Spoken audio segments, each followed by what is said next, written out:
into the Brawl house. The kick forward, the punch through, that's gonna be it!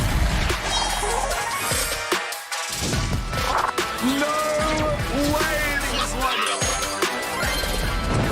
We are about to head into the most competitive day in Brawl history, my friend. Are you ready?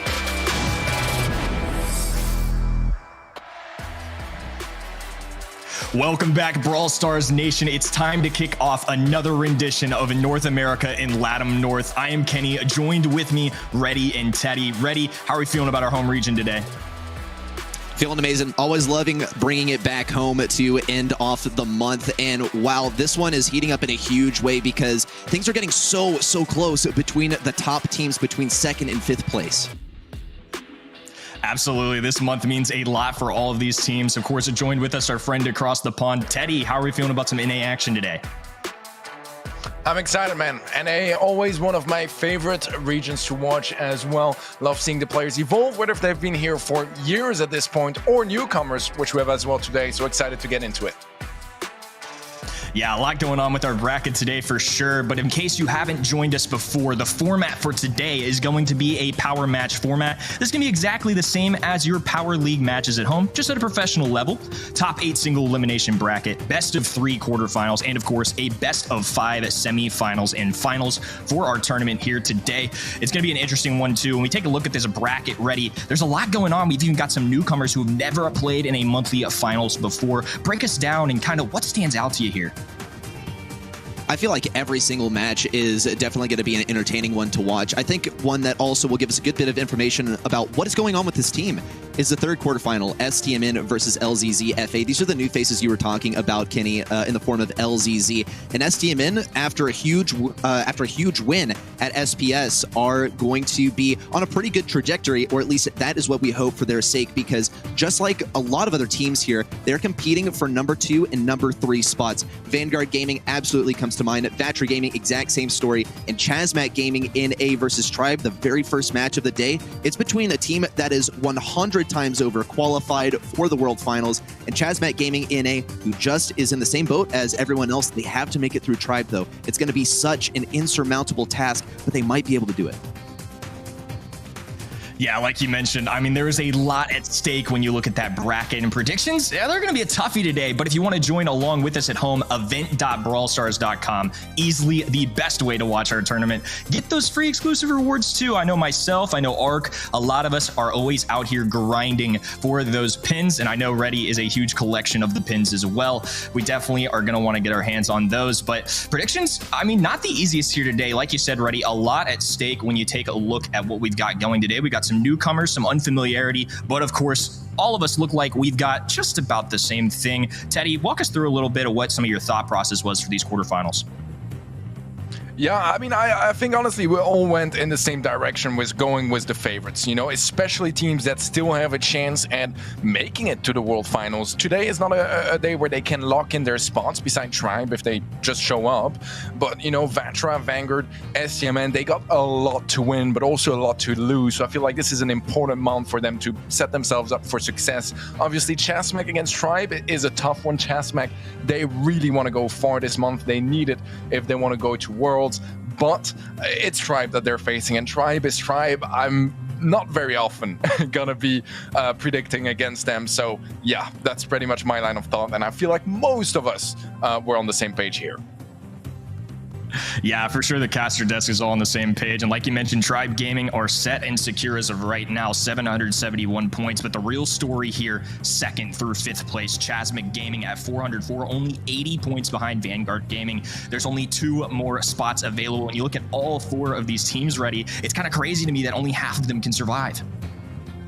It's ridiculous, too, because if we look at the discrepancy between 2nd and 5th place, that is only about 80 points right there. It's just insane what is going on here, but it goes to show just how competitive this region is when it comes to those 2nd and 3rd spots. Some players, some teams have been trading spots across the year, too, which just means also that these last 2 months, this month and the next month, are going to mean absolutely everything for the majority of this region and its qualifications. I especially want to point some attention at Vanguard Gaming, because last month they did eclipse STMN, if not just by 6 points, for that second qualification spot, which is huge as well, because Vanguard Gaming, they are going to have to play versus a team that did pretty well at last weekend's LAN, and I do believe that Vanguard Gaming still has an advantage here. We got into sort of our predictions as well, but I don't think it's going to be an easy task. No, it is not going to be an easy task. And I mean, when we look at something like a global landscape as well, it's crazy when you look at the sheer number of insane teams, but this month hasn't been very clear cut. You know, there's been some upsets in some other regions, Teddy. For example, SK with a big win, Navi having a big step up. Nobody is really safe here. Oh, definitely not. I mean, there's a lot of regions where things are pretty much locked in when it comes to the World Final spots. We're thinking about East Asia, for example, where Zeta Division 1 and 0 have already qualified. In LATAM South, AC Milan Clash and Chasmac qualified. Zero Zone has yet to lock in that spot. Stalwart qualifying as well for SSA and ANZ. In the MEA, there's a lot of teams qualified too, but in NA, there's 2/3 of the spots that are yet to be decided. And as you mentioned earlier, there's 4 teams contesting them. It's going to be rough, it's going to be messy, but that's why this month is so important, because that's the difference between, you know, having to win the monthly final to qualify for Worlds next month, or maybe, you know, just needing to make it to quarters or semis. That's much more comfortable, and that's what every single team wants here. Absolutely. I mean, there's just a lot at stake here. That global leaderboard, even with this tournament and one more next month for all the regions, it could still shape up a ton. I mean, it's just going to be so difficult to kind of take a look and see and make it through this process. And especially when we look at our quarterfinals here, Tribe and CMG, this is going to be a monumental one. For now, we're going to say goodbye to Teddy. Reddy and I have got it from here, and it's going to be a good match too. We'll see you in a little bit, Teddy. All right. Well, now we've got Tribe Gaming going against CMG. And honestly, I feel like in terms of a bracket draw, this is not the best for CMG. You know, in terms of circumstances, you want to be facing off against those other teams that you need to take out early. Ones like STMN, Vatra, Stamina. They're almost hoping to take down those opponents early. Now they have to play the #1 team in the region in a best 2 of 3. Really, anything can happen here, Reddy. Yeah, I really do love the terminology of other teams, meaning other teams besides Tribe, because these guys just seem to be indomitable. Only for the first time have we seen these guys bleed last weekend, as I alluded to at SPS. Tyrant, Ezlivy, Zulon, these are the guys to be keeping out an eye for. I'm not really sure. Okay, that's like a magic trick. It seems like that is a never-ending headphone cord for Ezlivy. But this guy also one to be keeping your eye on too. Such a mechanically skilled player as well. He has some of his favorites too, but one thing to be looking at from this player in particular is mechanics, because when it comes down to Zulon, when it comes down to Tyrant, these are the duo that make that set the stage for everything to happen for Ezlivy, who's the mechanics guy. And that's the dynamic that we should be observing from this team today. Absolutely. Ezlivy has been an absolute pleasure to watch through the whole year, along with the rest of this Tribe Gaming roster, but they definitely don't have an easy foe against them. It is going to be Toast, Patchy, and Chino. The addition of Chino, I feel like, has been a good one too. You know, at Snapdragon Pro Series, they did have some phenomenal matches. They've certainly shown what they've had, even at a LAN setting as well. You know, this is a team that's hungry for victory. It's something that we've seen throughout the whole year. They've been right there. No monthly finals, grand finals wins yet, but of course, they've challenged the teams a lot here, and especially for a player like Patchy, this is definitely a big one. They're going to want that opportunity to go to their first Worlds, and I imagine they will very much show what they've got here today.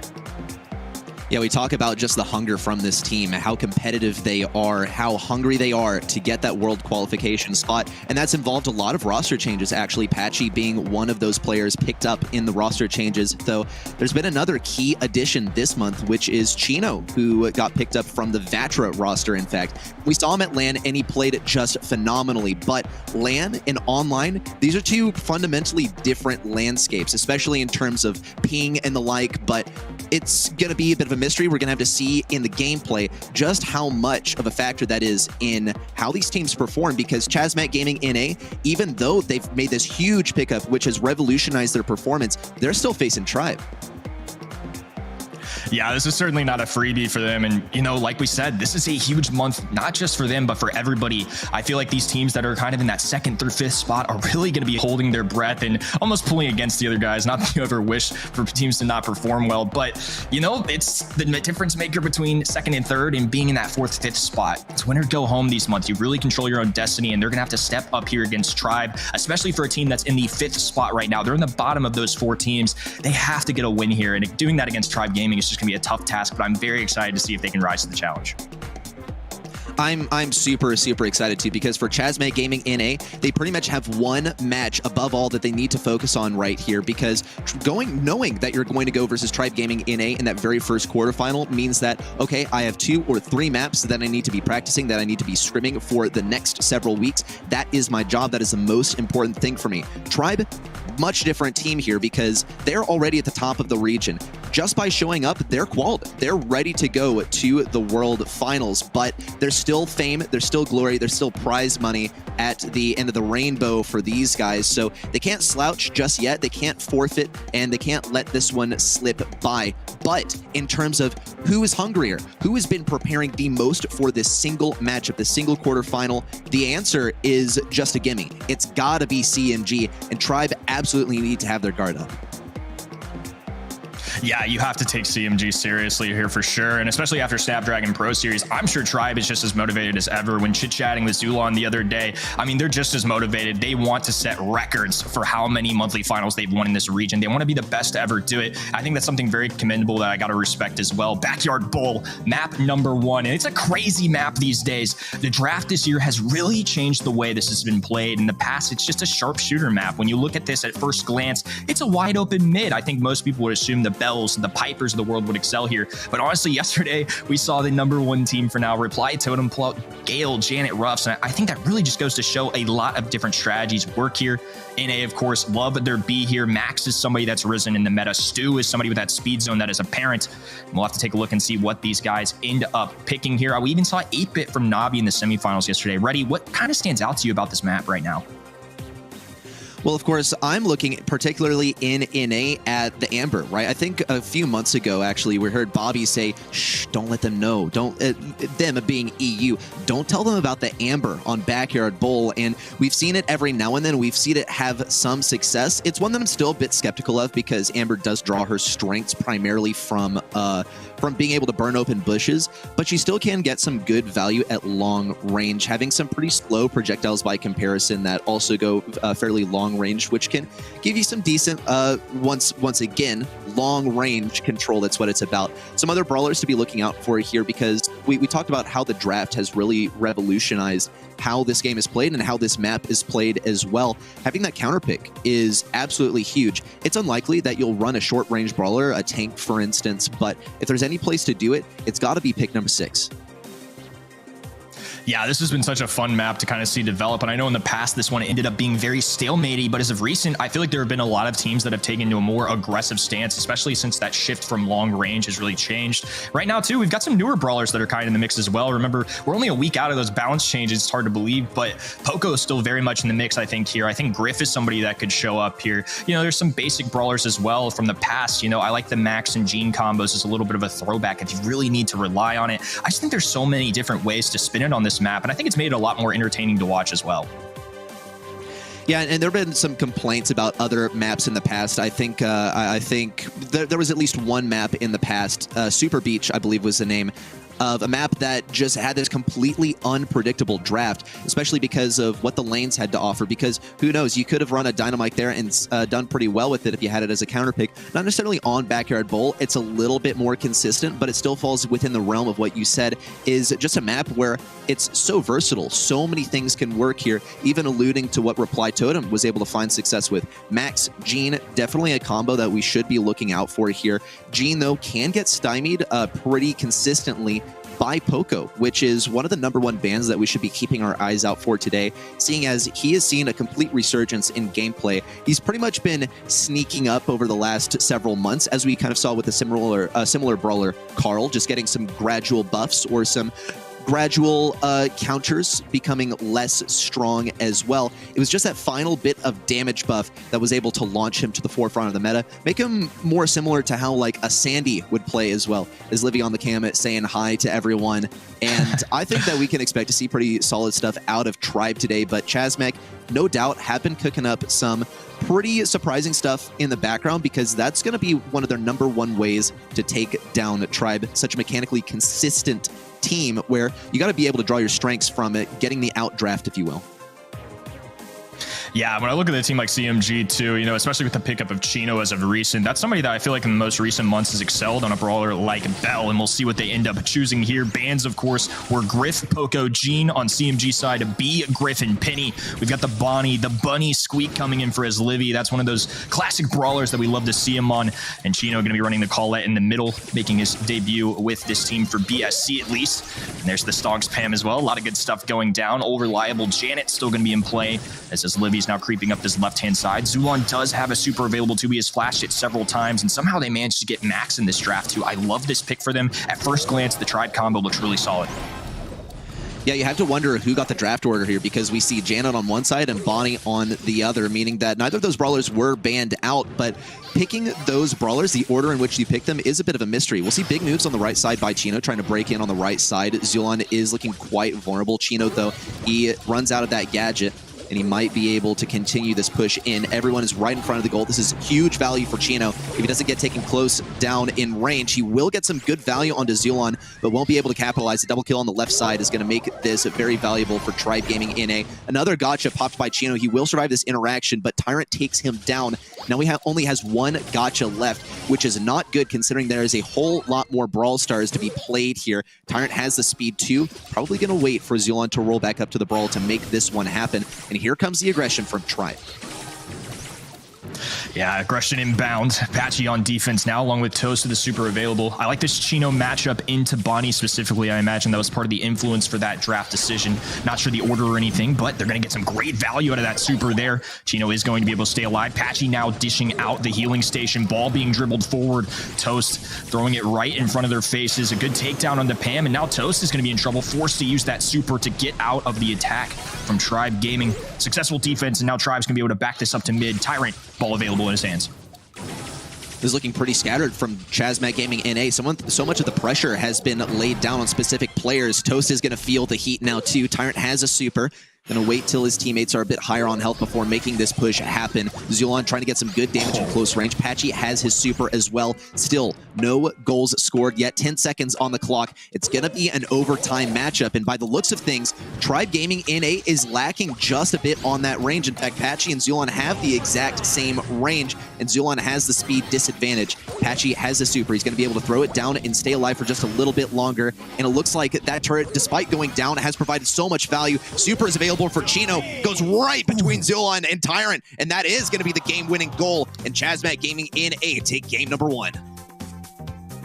Yeah, beautifully played there, and I think a play that can't go underestimated. I believe Patchy actually popped a gadget in the top left-hand side when defending against two brawlers. You know, it's looking really good for Tribe Gaming. They were dribbling the ball forward, very aggressive stance. They were getting around that left-hand corner, and all of a sudden, Patchy was just there for a stop. Very clutch play that ultimately led to Chasmac Gaming getting a win there. Nice couple connections there for Chino as well. A good gadget coming in from his Livy, too. They're going to be able to block off that grass. Only visibility for them, and it'll prevent Toast from going in there. And finally, it wears down. And this is usually how Backyard Bull kind of starts, right? It's a little passive aggressiveness, trying to look for that first kill. Zulon speeding up that, though. Going to be getting a takedown on the left-hand side. Tyrant now picking up the speed, and he's hungry for a goal. Patchy not going to have the shots in time. Wide open, runs it in. 1-0, Tribe Gaming.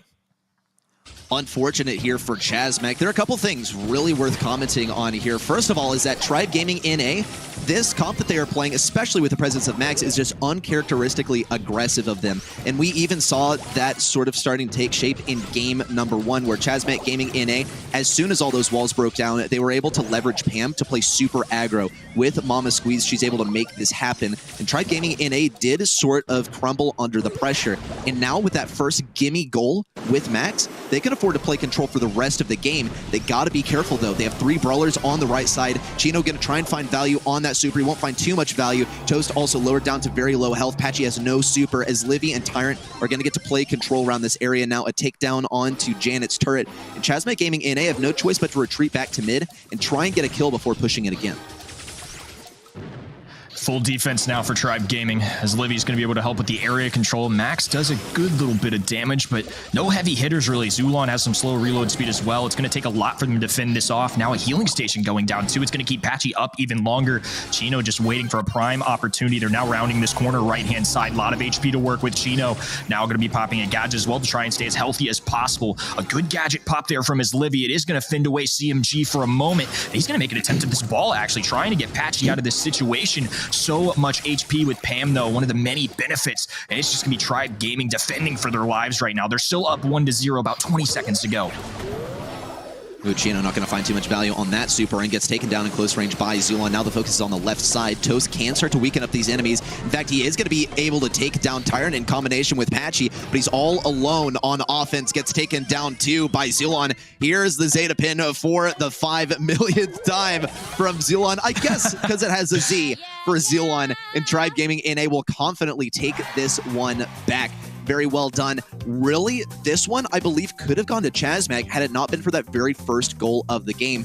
Because when we observe Backyard Bowl, it is so tough to make a goal when you have such a dominant defense that you're playing into. That's a reality that Chasmac Gaming is facing right now. Tribe Gaming, when they want to defend, they actually don't even opt to stay right behind that big wall. They go right into the goal. You can't touch them when they're in the goal, and you can't score a goal when they can run right up to the goal line. It is so tough for them to deal with. We'll see the same old thing worked by Zulon this time, though. Jump forward is not going to generate too much value for him. Tyrant is still looking for an opening to put this one in the goal, but he doesn't really have any angle to do so. 30 seconds in, not too much happening so far, but Tyrant does have a super that he can use with Zulon. Now both sides regrouping a little bit.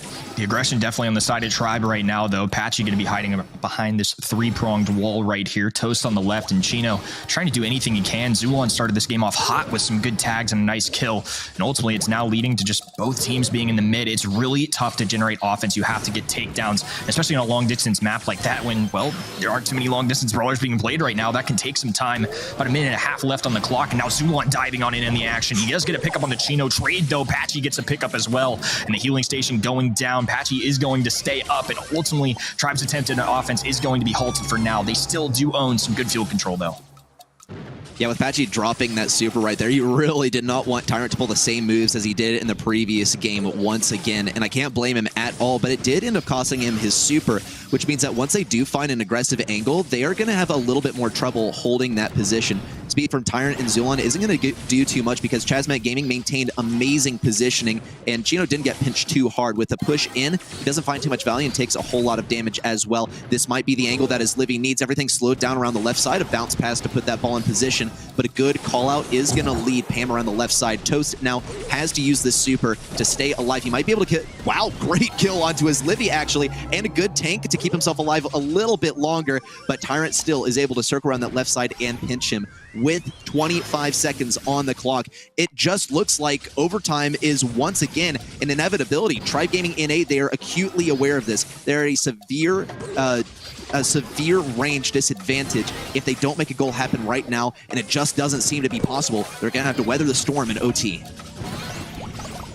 Yeah, this is about to get really difficult as CMG approaches. Chino does have a super available too. Zulon with a perfectly timed dodge. Patchy the ball available, though. He's just going to walk it forward, kick to the left, and it's going to be a goal. CMG strike first. Set number 1 going in their favor. Very, very well done for CMG. A bit of a smile on his face for Patchy, as that was his goal right there. And his Pam, I think, was pretty much the game-winning pick for these guys because Pam is able to get good control. She's able to get good defense, but most importantly, she has the health and she has the sustain to get those goals. And that's something that we didn't really see from Tribe Gaming. They decided that they're going to go for more of a control-based approach or looking for some sort of mistakes made by CMG in order to generate their goals. We saw it from Tyrant when he put that ball in the goal as Max in game number 2. And this is also just kind of Tribe's playstyle. They love to play control. And at the mid-fight, Tribe seemed to be consistently winning, but when push came to shove and it was time to get aggressive, Chasmac Gaming had all the marbles. Yeah, I think this was two really solid drafts from both teams and a very close set overall. Ultimately, though, CMG were able to take advantage of Pam's healthiness. I think that gadget can go such a long ways. Like you see there, Tyrant's just rendered useless, 40 HP, and finally goes down. Zulon did convert on several of those takedowns, but like you mentioned, when push came to shove, it ultimately went in CMG's favor. I think the meta right now is just really different than what we've seen as of late. There's definitely some new brawlers coming into play, some new bans that are happening. Everybody, of course, is going to be adjusting. And look at that, Zulon with 12 kills. My goodness, good spread on CMG's side as well. I think everybody kind of doing their part on that right-hand side and ultimately led to them taking that first set. As usual, very well done by Zulon. Doesn't even matter whether the scoreline is in Tribe's favor or not. He's still going to be popping off. Across the way, solid stats from Chasmac Gaming. Some unfortunate stuff on the side of Tribe, though we saw as Livy, he was only able to generate 1 kill, and that's mostly because of the brawler that he was playing. He decided to play Squeak here. We saw some similar stuff when Tribe faced STMN, sort of a tendency towards Squeak, which works really, really well for Tribe because they love playing control. They are so great at playing control, but the enemy of control, pretty much the Achilles heel, is going to be super aggressive plays, and that is absolutely going to be happening in Brawl Ball, and it helped Chasmac Gaming to get a win here. On Shooting Star, though, much different dynamic, and we'll see Tribe Gaming NA get rid of 2 of the most aggressive brawlers available on this map, Fang and Max. Definitely some self-awareness happening here, and a great pickup for that very first brawler. I wonder why Chasmac decided not to ban Nanny, though, because Nanny is, without a doubt, the single best brawler on this map. Yeah, it's a great argument. I mean, Nani is going to be phenomenal here, especially when you can counter out opposing brawlers. They do pick up Nani. You know, one of the best counters that they play into is that Piper, and they get rid of it. They don't even give themselves the choice of playing it. So at least on that front, they will be a little bit safer. Bell going to be banned here too. Again, Chino is somebody that I've seen excel on that brawler. I don't ban Tribe at all for banning that out. A little unusual though. You know, back in the good old days of the blind format, I would say that Tick showed up here quite a bit, but when you see Brock as well, this is a little bit of a risky pick in my mind, especially when you have that wall break available. Throwers traditionally do great into long-range brawlers. They can hide behind those walls, hunker down, get some good area control, land some nice shots, but Brock has that wall break available. They have that built in. An unusual pick, I would say, for this region a little more. Going with the Leon, I don't really feel like I ever see Tribe play this too much, but a safe brawler. It definitely has that assassin factor and can get those really quick kills onto somebody like Tick with low HP. I think a great, well-rounded comp for Tribe Gaming. Nothing too unusual on that side. I like it. I'm still a little concerned here for Livy, though, because if he's deciding to run Lollipop Drop, that's going to be taken down in a single shot from Patchy, who has a huge range advantage. And typically, we'll see Tick even played to take down some of these really gimme turrets as well. We'll see the final pick of B by Chino. It's more than likely that that'll be switched over to Toast because Chino loves to play aggression, and he can absolutely make this B, or rather make this Bonnie happen. And Toast is known to be extremely prone to playing B. But see, there's nothing wrong with having a brawler that you just like to play and playing it a lot, because you get those mechanics nailed down. You can really start to explore what exactly is the skill ceiling on these particular brawlers. And given that B, while the meta does revolve around her in a lot of ways in NA, she still doesn't get banned or picked up too often. This I think is a unique feature of Toast, that he just plays this brawler whenever he possibly can. So far, no blue star just yet. Zulon's going to be playing extremely carefully around pushing up here. Here we get to see the strengths of Tribe Gaming NA as they get some control as well. As Livy, despite almost getting outranged by Chino, does still have the DPS to offer, and Tribe will pick up that blue star to boot. Oh, and Tick was dangerously close to going down there. They do back up just in the nick of time, though. Now Toast going to be approaching this left-hand side, going against Tyrant on the Leon. Nani peeping bound too. Toast trying to dodge as Livy with the pickup, though, threads the needle right around that corner. Well played there. It's now going to lead to a 3-0 lead and the blue star in Tribe's favor.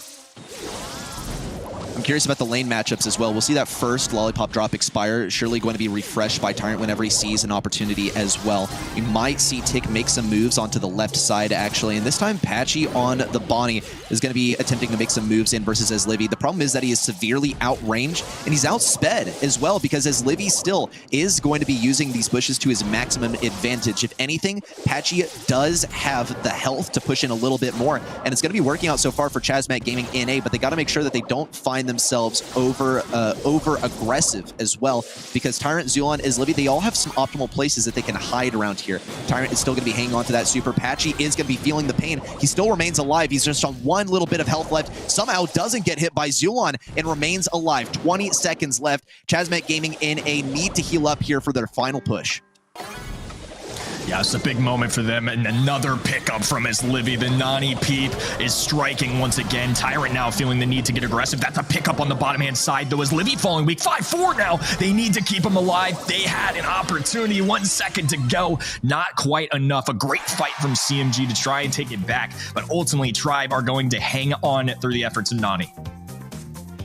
I'm handing it to Izlivy here for his Nani gameplay throughout that last game, because that first kill also just shows what you're capable of with this brawler. We saw Toast get kind of close to the wall as well. He even threw it down a Honey Molasses to try and block things off, but Izlivy decided, yeah, I'm just going to ram the peep into the wall, and I'm going to get the AoE explosion on you. Patchy is going to get that blue star, and he will end up getting a kill too. He gets traded over to the side of Tribe Gaming in A, but it's still just a blue star advantage for Tribe Gaming in A. It is a distinctly less powerful advantage than they had in game number 1, but an advantage it is, and it guarantees that Chasmac Gaming NA are going to be on the back foot. They're going to have to play aggressively for this entire game until they're able to get a single kill. Yeah, that blue star is a big deal. You can dictate pace in the match. You don't have to get overly aggressive. The ball's in your court, and especially right now where things are evened, Tribe should feel pretty comfortable. And now we've seen kind of the switch. You know, last time we saw Izlivy play the Squeak. Now he's on the Nani, and he's certainly picking up a lot of kills this time around, where compared to last time, he only had 1 in the clock. And this can be a connection on the Patchy here. Patchy will fall weak, but as a very tanky brawler in that cannon form, won't be enough to get a takedown, but at least will halt some momentum there. Chino keeping his distance as well, just landing these tick mines, trying to gain his team some area control, but for now, just a lot of back and forth as each tries to establish a little bit of control. Let's look at Toast a little bit as well, because most of the time he is shooting into invisibility, but this time he has managed to leverage his range advantage to never give Tyrant a super, which is so valuable. But now Tyrant does have a super. He's going to get taken a little bit of health down by Chino's super. We'll see that Peep circling around, another kill onto Toast as well. Toast just can't seem to catch a break when it comes to Izlivy firing off these Peeps. 20 seconds left, and it is possible for Chasmac Gaming NA to make a comeback, but it's going to come down to Apache and Toast clutch up. Apache can make this happen. He does have so much damage in close range, but the dodges just aren't what they need to be. A good kill, but a fire right back from Zulon. Tyrant also clearing almost that last kill in close range. A tripod coming up as well. So respect for Chasmac Gaming NA, and we see Tyrant across the way mirroring that vibe as well. Very well done by Tribe. A clean 2-0 when it came to Bounty, and it is going to bring our match score to a 1-1. Yeah, that's a great bounce back, and I'm sure for CMG that does hurt a little bit, right? They had an opportunity. If they take that set, they're good. Tribe Gaming out of the way, 1 match behind them. Every round that these guys can make it is a huge deal, especially being in that 5th seed. They have to make up some good points here, and the further and further they get, and more importantly, the less farther their opponents get, the better for them. And, you know, they were tasked with a pretty tough one this month. They got handed Tribe Gaming in the opening round. That's very difficult for everything. And, you know, when it comes down to it, they just got to control their own destiny. They don't have a choice here. We've got this month and 1 more remaining. There's no guarantees this month. You really have to set yourself up for success. And they did that in set number 1, but set number 2, man, Izlivy on the Nani was just a problem. It was such a problem, because in game number 1, every single kill until that final desperate attempt at offense, which actually succeeded in a few respects, especially from Patchy. But a lot of those kills, in fact, all of them, came from a Peep piloted onto Toast. We'll see it happen once again. Not exactly a compilation that you want to be watching in real time as it's happening to you for the side of Chasmac Gaming. But that's simply the reality of how Peep, how Nani plays on this map. She's just the best brawler on this map. I'm not really sure why it wasn't banned out. I think Tribe Gaming, they absolutely knew that they had to play this brawler, and Chasmac Gaming thought that they might be able to outdraft it. Unfortunately, it proved to be the exact opposite, and the stats tell the exact same story. Tribe Gaming in A with Izlivy 6 kills compared to Chasmac's 4 total. Yeah, great step up there for LZZ. And again, he's been a phenomenal player to watch throughout the whole year. Definitely getting some much deserved recognition. Of course, that whole roster has been playing great the entire year. They're #1 for a region.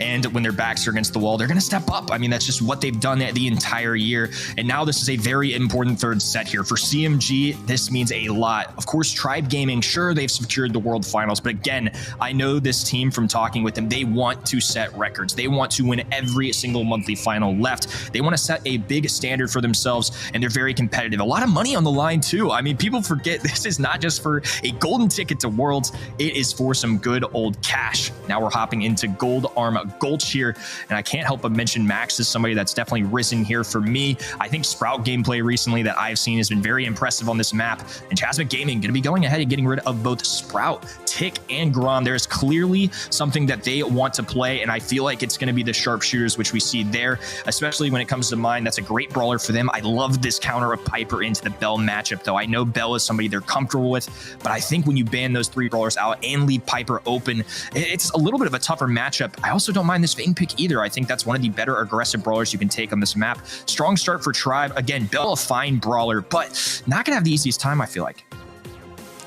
Yeah, and it makes me a little bit concerned. The Tribe Gaming NA with an early Fang pickup, it's likely that that's going to be the one super aggro brawler that they pick up here. Because another consideration is that Carl was absolutely open for a final pick, and it looks like Tribe Gaming NA have set themselves up in a way where they can actually choose that final pick to counter out whatever Chasmac goes for. Here comes the Patchy Daryl, a very characteristic brawler for Patchy, and we'll see how Chasmac Gaming NA decide to accent him. There's going to be the dog making an appearance too. Still, some brawlers that are kind of like looming on the horizon that we might have expected to see here. Some of them got banned out, but Fang, Carl, absolutely come to mind. Another one is actually Poco, which I've seen do some serious damage, especially in the East Asian region earlier on in the weekend. But we'll see what Tribe Gaming NA decides to go for their final pick. They can decide to counter out Chino and his sandbags if they go for a penny or something, but they need to make sure that they have close range capabilities if Patchy decides to go aggro on them. We will see the Pam actually from LZZ, which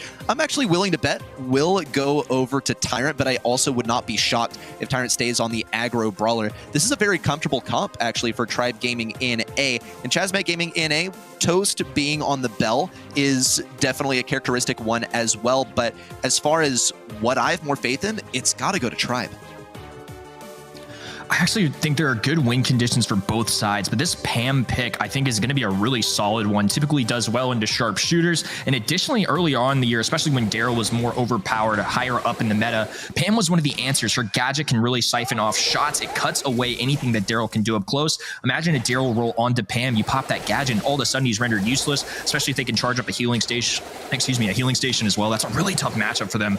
They also have the Piper matchup going into Bell. I think overall, you know, the Daryl and the Fang is going to be good for Chasmac Gaming. There are certainly win conditions for both sides. I think it's going to be all about how they play it. I do just a smidge favor the Tribe one, though. I just feel like there's better matches for them overall, but certainly some positives here for CMG.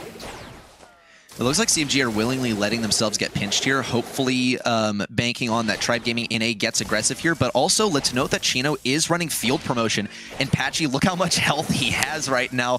It is at 9.4k, and he might be able to cross that 10k mark too if they keep on playing aggro. They're banking on the late game it being their ticket to success, and also denying Tribe the ability to farm up any abilities here is going to be fantastic for them. We'll see how well it works out though. Patchy's going to try and make something happen versus Tyrant. There's a stun, but he is able to get the diff. Toast and Patchy both need to make this happen versus Zulon. There's kill number 1. Toast doesn't have enough DPS to make this happen, or does he? No final shot. The healing station is able to win this matchup. It didn't matter. Despite them charging up so much HP, I mean, Daryl was darn near close to 10,000 HP, and Pam was a great answer, especially in that small circle closing in. The healing station comes down, there's nowhere to walk, and Zulon's got a great brawler. It's hard to miss shots in that close of a range. I think overall phenomenally done, and definitely in my mind, a potential kind of play of the day, if you will. I mean, Zulon clutching up when needed most, and that's going to be a round going to Tribe Gaming. Once again, Chino is going to get together with his squad. They're not going for any wall break type comp. They want to stay hidden, and of course are running that alternate star power, which I think can definitely work here as Toast now creeps a little past 6,000 HP. We're getting Patchy very close to 9,000. It's still a problem to have that much HP, but we will have to see if Tribe Gaming can once again have the answer as this circle closes in. Zulon's going to get tagged up by Bell's shot, and it bounces onto his healing turret, though he still can get another one back if he's able to farm up enough damage at the end of the game. Is Livy still trying to get some long-range taps? Oh no, and that's devastating to see Chino taken down so early. That could be the end game. We'll see Toast taken down in close range. Patchy also getting stunned right in front of his face. There are the pins and the Protesto coming up too. A dominant first game victory by Tribe Gaming. They're now at match point, which is, I think, what a lot of people would expect of Tribe, but CMG have thrown some pretty unexpected things at them, and while it did look like it was going to work at first, Tribe simply were able to adapt on the fly, and they were able to do so well, especially Zulon coming back in that very first round of the previous game. But now we find ourselves at match point. Chasmac Gaming NA trying the same strat once again. Surely, if they run it, quote, correctly this time, then they can make it work. If they can get Chino to get some supers in the early game and not get taken down till later, then he can get some good supply drops onto his teammates. Some good taps on his Zulon are going to be absolutely vital for that to happen. Here comes the first supply drop, and Chasmac Gaming NA are getting an ideal setup. Yeah, this is so tough, right? Because CMG have a very defensive setup. They've got something that's built for the in-game, but outside of his Livy on the long-range sharpshooter Piper, you know, Pam and Fang are both up close and personal kinds of brawlers. They can certainly do well at these end games. They've got to play it carefully, but so far it's been good for Tribe. Once again, they just can't back themselves into a corner here. I think CMG have to try and find some kind of positioning. They do have the Patchy role available too. Now as the storm closes in, both sides are going to be looking for a pickup, a dash forward from Tyrant, a double kill as well. Oh my goodness, Tribe Gaming bringing the heat one round away, and CMG are on their lifelines. These guys just got to be built different, because if you're able to take down a Daryl mid-roll when he has about 3,000 health, that is just insane. That's when Daryl is practically invincible, impossible to take down. But Tribe Gaming NA make it happen regardless. The setups have only been getting better and better from Chasmac, but it seems like Tribe Gaming NA has only learned how to deal with it better, and now we'll see a different approach from Chasmac Gaming NA, actually. We'll try to play this fight a little bit closer to mid. It's going to be so difficult considering the lack of range compared to their enemies. They also got to be aware that they're faced versus some crucial stuns on the enemy side. Toast has nothing to be able to deal with it. Neither does Chino, because he has no more sandbags left. It's going to be all about launching Patchy towards the forefront, hopefully getting a kill versus Tyrant, and then working it from there. Yeah, they're going to have to make something happen here. Patchy does have roll available once again. Toast with the super as well. That damage amplifier could prove crucial here. And now that zone is closing in. Zulon has established a healing station. Gadget being popped as well. Chino flanking. Tyrant diving in. Wow. A stun. No pickup though. Toast barely staying alive. 2v2 scenario. Patchy with the roll in as Livy left all alone. The long range brawler goes down. And now all of a sudden it's 1-1. There is still hope here for Chasmac Gaming. Which side will Tribe Gaming NA opt to go for? It looks like the left side, and that is not what they wanted. Chasmac Gaming NA now get to sit relatively safe here towards the top side. With a lot of walls broken open there, their options are quite limited, because Zulon and as Livy can try and pinch them around the right side. Patchy does almost get hit by his Livy here. He's going to go extremely aggro. I wonder why exactly he's playing this way. Well, he is able to get the takedown onto Zulon. Tyrant also on very low health, as Livy just hanging on by a thread. And Toast and Chino still remain together and alive. Same exact situation for Tyrant, who has his shield up. And once he gets that super, it's pretty much a game victory for him. No doubt Chasmac are aware of this and are playing extremely cautiously around this one brawler.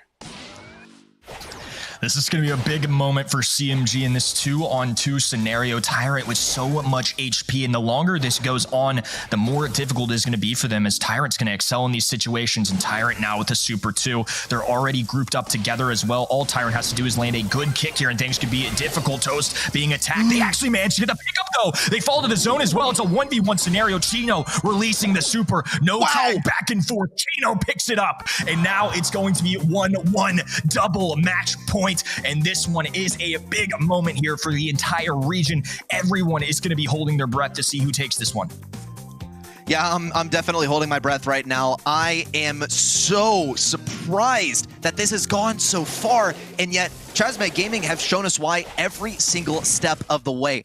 They tried the same strategy that they did in game number 1. It just didn't work in that very first round. And then they decided, Patchy, you are going to start this assault. We're not waiting till OT. We're not trying to farm up any more stuff on you because it works. And now it's up to Tribe Gaming NA to think quickly on their feet how exactly they're going to deal with this, because what Chasmac Gaming is running right now is just not an ideal comp for this map the way that they're playing it right now, and yet they made it work in the previous game. They always have that very first strategy that they can fall back on and surprise Tribe Gaming NA. An early takedown onto his Livy is going to be absolutely devastating. Tyrant still has no super, and versus an entire enemy team, it's going to be hard for him to generate value. Yeah, this is looking really scary for Tribe right now. Look, they do lose as Livy, a phenomenal player, a longer-range sharpshooter, though. If they're going to lose one person here as this zone closes in, the lowest HP one that does the worst in close-up interactions might be the best bet for him. But now Tyrant is being hit by all 3 brawlers. Zulon left all alone. CMG's entire roster standing in the mid, and that's going to be a takedown. CMG are all of a sudden 1 round away from moving forward. Last-ditch effort for Tribe Gaming NA. They need to win 2 rounds in a row, and they are able to catch Chasmac Gaming NA on this right side. Some spins from Zulon, kind of a bad omen here, because we saw how much he was spinning towards the beginning of this set, and well, now we find ourselves just 1 round away from Chasmac taking down the Titans of NA. They will circle around to the left side. Zulon has a super. He can use that to establish some permanence at mid, but really, the most important thing for Tribe Gaming NA is that they don't let that first round repeat itself. As Livy got taken down in the early game, he will be able to avoid that very long-range shot from Toast as well. If they're able to keep a 3-stack while that poison closes in, this could be a win condition when Zulon throws down that turret as well.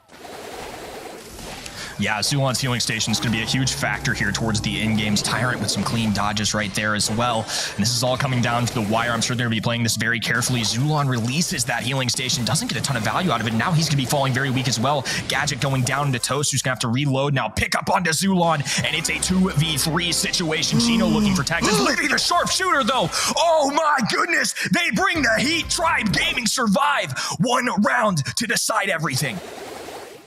That is insane. We went from as Livy struggling to hit those shots at the end of the last round, and then a completely new face arrives on the scene to clutch up that last game. Fighting into a 2v3 with Daryl right at your doorstep is just so difficult, especially when you're playing Piper, where your damage relies on your distance to your target, and Patchy was so close to him. We'll see if that repeats once again, though. It's all about getting that early game kill. That is going to be the game decider. Chino voluntarily pinches himself on the left side, sort of as a bait for Tribe Gaming NA, but they're just not biting. Zulon can also advance around the left side. He's going to get a surprise attack on a Chino, who does have to retreat as well. A little bit of ground can be picked up by Tribe Gaming NA here. Tyrant has his super. Chino and Toast are looking extremely vulnerable on the top side, but they're still going to try and keep him at range. Patchy is close by to also help get a stun. It is a team fight. There are no 1v1s here, and with the poison closing in soon, Chasmac Gaming NA are going to have to close into this corner. And this is a statement moment. Tyrant diving in. There's a couple pickups. Tribe all of a sudden cleaning up everything. CMG are going to fall. The #1 team in the region survived, but barely.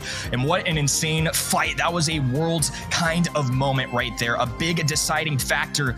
And CMG ultimately are going to go down. That is a tough loss no matter how you spin it, but somehow, some way, Tribe Gaming once again come out of the thick of it.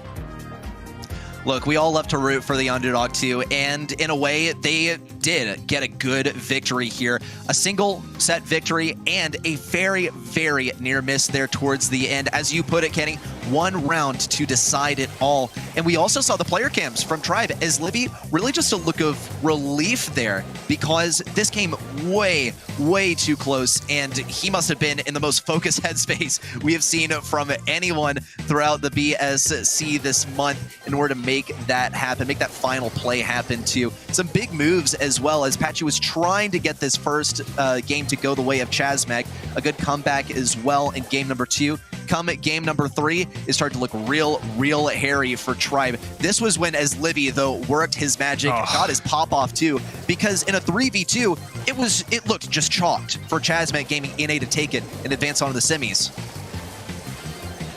Yeah, I mean, what a devastating loss as well. Remember, they're the 5th team right now, and taking a loss in the quarterfinals is just brutal for them. They're going to have to wait and see what their opponents do, as it's going to be a little bit tougher for them to now control their destiny. Overall, just really impressive stuff from both sides. I can't iterate enough. A lot of respect for CMG. I know it's somebody that's been lurking in that top 3 spot all year long, and as Livy, when it mattered most, steps up once again. I mean, for both sides, that really felt like a walking highlight reel, and our MVP decision, the folks at home have spoken. It is going to be none other than as Livy. I think a phenomenal moment there in that 3rd set. Of course, on the Nani in set number 2 was popping off. Overall, very deserved. Could have gone to any of them, but totally understandable that our folks at home on event.brawlstars.com would, of course, pick as Livy. And I pick as Livy too, right? Because if we just look at game number 1, or rather at set number 1, that I don't think is the best as Livy that we have seen. It's not the typical as Livy that we see either, because if you just look at the stats, like 1 kill and a handful of deaths too, but it's because he's playing one of his favorite brawlers. It's because he's playing Squeak too, which is more control focused and playing into that very aggressive comp that Chasmac Gaming was making work was just not really working well for that brawler. So I'm looking forward to seeing more of as Livy on those pop-off brawlers, because that is really when the magic moments happen, like we saw from Piper towards the last couple of rounds of Knockout. But Tribe still remain on top, even if it is just by a minute margin. And like you said, for Chasmac, we'll have to see how the opponents do in order to determine what exactly their fate is. Vatra Gaming is one of those teams that is so close in the running for those top spots, and they got to go through Reconic. This is going to be a pretty tough match, I still believe, for Vatra Gaming, because Reconic has been just on such an upward streak recently. Yeah, I think this one's going to be a really tough one. And of course, make your predictions at home, event.brawlstars.com. For me, Vatra Gaming should be the favorites here, but Reconic, like you said, are a very powerful team. We've got Payne, Juan Carlos, RBM, and Vatra have just been one of the biggest performers in our second half of the year. I've been really impressed with these guys. I think overall, every monthly finals, they've had a great performance. They've taken down some of the top teams. They've really challenged a lot. And of course, in the player TMs, they are so fun to watch. They're all the boys right there. Hearts out to you all as well. And best of luck to them. I think overall, they've got a great chance for this month. I'm sure they're going to be hungry to try and take on Tribe Gaming again as well. It's been a matchup that's been so fun to watch throughout the entire second half. And of course, it's something that these pro players have talked about for a while now, of being somebody to look out for. This is true, because I think one of the first people, at least on the big stage, that we heard talk about this at MSI was Bobby, saying, yeah, this is a team that I'm scared of. And to speak about that at MSI, where Vatra was nowhere to be seen, really does make a big statement, and they've stated in a larger way in their gameplay as well. But Reconic Esports NA, a team that recently got signed to this org just a couple of months ago, has also been making some moves. Alianis, Nathan, Nando. These are not necessarily new faces in NA, it's just a new name. We've seen Ratalianis, we've seen Nando Lovers. All of these players are really MVPs here. And this is a dream team for the LATAM North region, at least the LATAM North subdivision of NA in LATAM North. We'll see Nathan on the cam as well. Another key player to making this roster happen. They are no slouches. They are no one to be underestimated by Vatra, but we still have to acknowledge that Vatra is just such a strong roster. In fact, a couple months ago, they took down STMN in the quarterfinals. Yeah, this is a powerful roster, and, you know, it's not talking about their upside. They've shown it. They haven't taken a grand finals quite yet, but I definitely think they're got the footing to really do that. This is one of those teams as well. Every single one of these quarterfinals really count. Reconic out of the picture for world finals, but Vatra very much in it. And remember, we saw CMG, the 5 seed, just go down. They're going to be holding their breath and honestly hoping that Vatra Gaming probably loses this one, along with the other ones that are kind of in contention there too. Folks at home have spoken. It's 68% to 32%. I think Reconic have got a very healthy amount of representation here, and I think they deserve it. You know, I've been talking of Vatra, and for months now, I've said they're a pretty solid team with great results, but Reconic, of course, are going to be a tough foe. I definitely don't think it's out of the realm of possibility that they win this matchup. No, I really think Reconic can probably take at least one solid set here, especially considering some of the strengths of Vatra are more likely to be banned out now, considering some of the recent meta shifts as well. Poco is one to be feared here, especially on the very first map of the day, a double swoosh. But Vatra Gaming and Reconic Esports NA, surely not a matchup to disappoint. I think that this could offer some similar results to what we saw just before in that first matchup. But once we move into this draft, we'll get some better ideas of who is playing in whose comfort zone. Vatra Gaming, they're going to go with the Griff ban, the Amber ban, and the Squeak. Interesting stuff. We also know that Reconic are acutely aware of Vatra's strengths, banning out the Poco, banning out the Jean, actually, as well, which is interesting.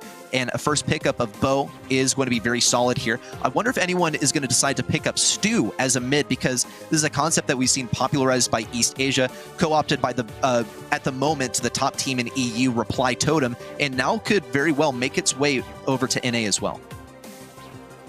Yeah, I am a little bit surprised that Stu hasn't been picked up already. It's a really popular mid, and especially with speaking with some of the pro players in this region, they love the speed zone, and oftentimes that's for hot zone, but recently Stu's been showing up just about everywhere in this region. We're going to see Bo, which I think is a solid substitute for a mid. For Vatra, I don't think they have an established mid here. Penny could probably work, but there are definitely other options out there like Stu that could be really solid. I don't think it's a clear-cut matchup, say, to somebody like Bo or Bonnie, not necessarily a counter, but just a solid pick. I also noticed the Griff ban is there too. You know, EMEA has loved this brawler. It's really started to show up a little bit more in North America. I think overall still some pretty good choices out there, though. I'm curious to see if Crow makes an appearance in EMEA and LATAM this weekend. It didn't seem to really phase teams. They were still willing to ban Crow despite that recent nerf to his slowing toxin gadget from 5 seconds to 3. That's a big difference maker, but this is one of his better maps, at least in the past. We'll have to see if either of these teams are willing to risk it. Well, Payne is going to pick up the roughs here, which is going to be great for breaking open some of those walls that Nando surely is going to be residing in. Nando is going to be offering similar firepower across the way, throwing down those mines to break open some more important bushes, and also trying to get some stuns on the enemies. A single stun can seriously turn the tide of the game. Here comes the Colette, actually, and I do like this pick from Juan Carlos because they don't really know what pick 6 could possibly offer. A decent brawler right here could actually be Carl, and that would be good in close range versus Payne. Not so much versus RBM, but even at range, he has a lot of firepower to offer as well. Here comes the yeah, I don't really know about this one. I'll let them leave it all out on on double swoosh here, because in my opinion, this is a bit of a mysterious pick. I am very curious as well. I mean, I don't really ever see Brock show up in Gym Grab, let alone double swoosh. I like the idea of Carl. I think it is a little risky if they pick that just because, well, they've got Colette on the other side. At least in the past, that's been one of the stronger counters in the Carl, and they've already got Bonnie as well. That's two more favorable matchups, I would say, for Colette, but I guess they just want some wall break here. This is really interesting. Maybe to try and counter out something like the Penny turret, just get some more visibility on the map. You know, we saw things like Amber get banned out too, so not as many options here, but I'm very excited. I mean, anytime we can see Brock on the field, I'm a pretty happy camper. You know, this actually is the exact same strategy that we saw in East Asia earlier this weekend. I believe it was run into Zeta Division 0, and it did mess them up at least once. It was a tough strategy to run, though, especially because Brock, while he can break open some crucial walls on the left side, even if he can see his enemies, it's still going to be a bit of a struggle to hit his shots because, yes, while he does have AoE that gives him fairly decent range, it's still going to be tough to hit those shots because of just how slowly they move. Exact same rocket fuel positioning as we have seen in the past as well. But it doesn't seem to be phasing Juan Carlos on the left side, who I believe has yet to be hit more than just a couple of times. On the right side, RBM is looking indomitable as well, collecting kills left, right, and center as Colette. Here comes the turret too for Payne to just lock down even more control. And this, I'm not even sure if it's a lane mismatch because it's hard to identify where Nando could play besides the left lane, but it's abundantly clear that RBM into the Bonnie is just a matchup that Colette wins every single time. Yeah, this has been pretty brutal here for Reconic. You got to respect that they're running a strategy, that they're willing to risk it a little bit. Like you said, it might just throw off Vatra a little bit, but at least in game number 1, Payne and crew have really stepped up to the plate. 5 seconds ago, Payne is just sitting in the back of the spawn, nobody nearby, no way to grab enough gems. And this one, a swift victory for Vatra Gaming. Very, very well played by Vatra Gaming. On the side of Reconic, it looks like they were struggling to identify what matchups they wanted to go for exactly. I wonder what they're going to shift and alter in the next game, because while Brock on the right side isn't exactly the most viable strategy, it might be a lot better then running Alianis into RBM. They're going to switch up who is going for the mid matchup, though. It's going to be Alianis. The pinch is here, though. Juan Carlos in pain, flex on a mid just for a moment to bring him down to half health. There's the kill once again by RBM. Does provide some room for Nathan to advance up the right side, but he's going to have to cling onto it as much as he can. Great shots, great predictions as well by Pain. A big push in from Alianis is going to actually take down Pain, and those gems topple to the ground. But the pressure from RBM, the positioning as well from Juan Carlos, keeps Reconic at bay. RBM has been phenomenal on Colette. Great gadgets, great supers there to stay up. And even though Pain goes down, it was ultimately a trade. And Juan Carlos and RBM just had so much control of this mid. And you can really see it from that penny turret. That's a very aggressive placement now. 2 games in a row. Immediate takedown onto Alianis. They do get the bow mines off into the mid, but Pain is not going to be tripped up as of yet. All of those are going to be gone. Pick up onto Nathan as well. And they only need 1 more gym. And RBM just continuing to be a problem on this top side. This just appears that Vatra Gaming is in a flow state. They are playing so well right now. And a big part of that is simply how they drafted. We've seen Alianis go for a couple of different targets throughout this matchup, and Pain is one of them that is just impossible to take down. He throws down the salty barrel exactly when he needs to, not just to tank damage from Bonnie, but also to fire off basically a one-shot that will take her down immediately. Vatra Gaming, yeah, we love to see the enthusiasm from their side as well. Yeah, I wonder if they prepared any dances like they did in the last monthly final. Gosh, I hope so. It's always a pleasure to see those on the big screen. But yeah, like you said, I mean, I think this partially came down to draft. But despite that, you know, I'm not as familiar with Brock on that map. Maybe there's something that we don't know that these pro players do. But no matter how you spin it, Vatra played phenomenally there. I mean, they felt very little resistance, I would say. It was pretty much complete control the whole time. You know, there were moments where Nando on this left-hand side breaks open the wall, or excuse me, the grass on that left-hand side, takes advantage of the Brock gadget, and they do gain some visibility. But if Juan Carlos and team are still standing and picking up kills, it really doesn't matter if you can see them or not. I think ultimately that was just very clean gameplay from Vatra. They just simply looked like the better team there. And I know Reconic definitely have it in them to be better than what we just saw. I expect much better things from Open Zone, and they certainly have the capability of bouncing back here.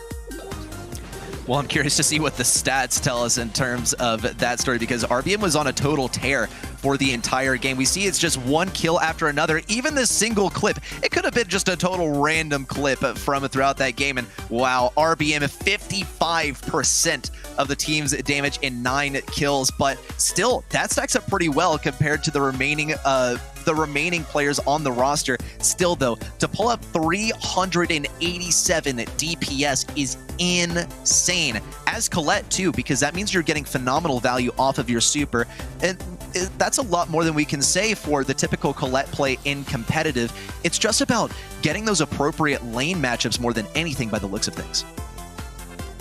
Yeah, it's kind of unfortunate that we don't have like a set of the day. You know, we have play of the day, but honestly, when you see Colette with those statistics, that is crazy. I think overall, RBM, obviously a big factor for this team. I think he's been one of the more fun players to watch throughout the entire year, and it's been awesome just to see him step up here, especially post MSI. We'll see what they can do on Open Zone now. Got to go back to the drawing board a little bit for Reconic here and just reset that mentality. Again, this is a great team. They've really proven themselves multiple times throughout the year, and they've challenged really good foes like Vatra. But now Open Zone, meta has changed up a little bit. This was something last month we saw B really make appearances on, and somebody in this region that has shown up a ton. Stu's on my radar, Max is on my radar, and Poco gotta show up in those bans. He absolutely does. Another brawler that I'm looking out for is actually going to be B, because she can slow things down in a huge way. She can counter out tanks in a huge way too.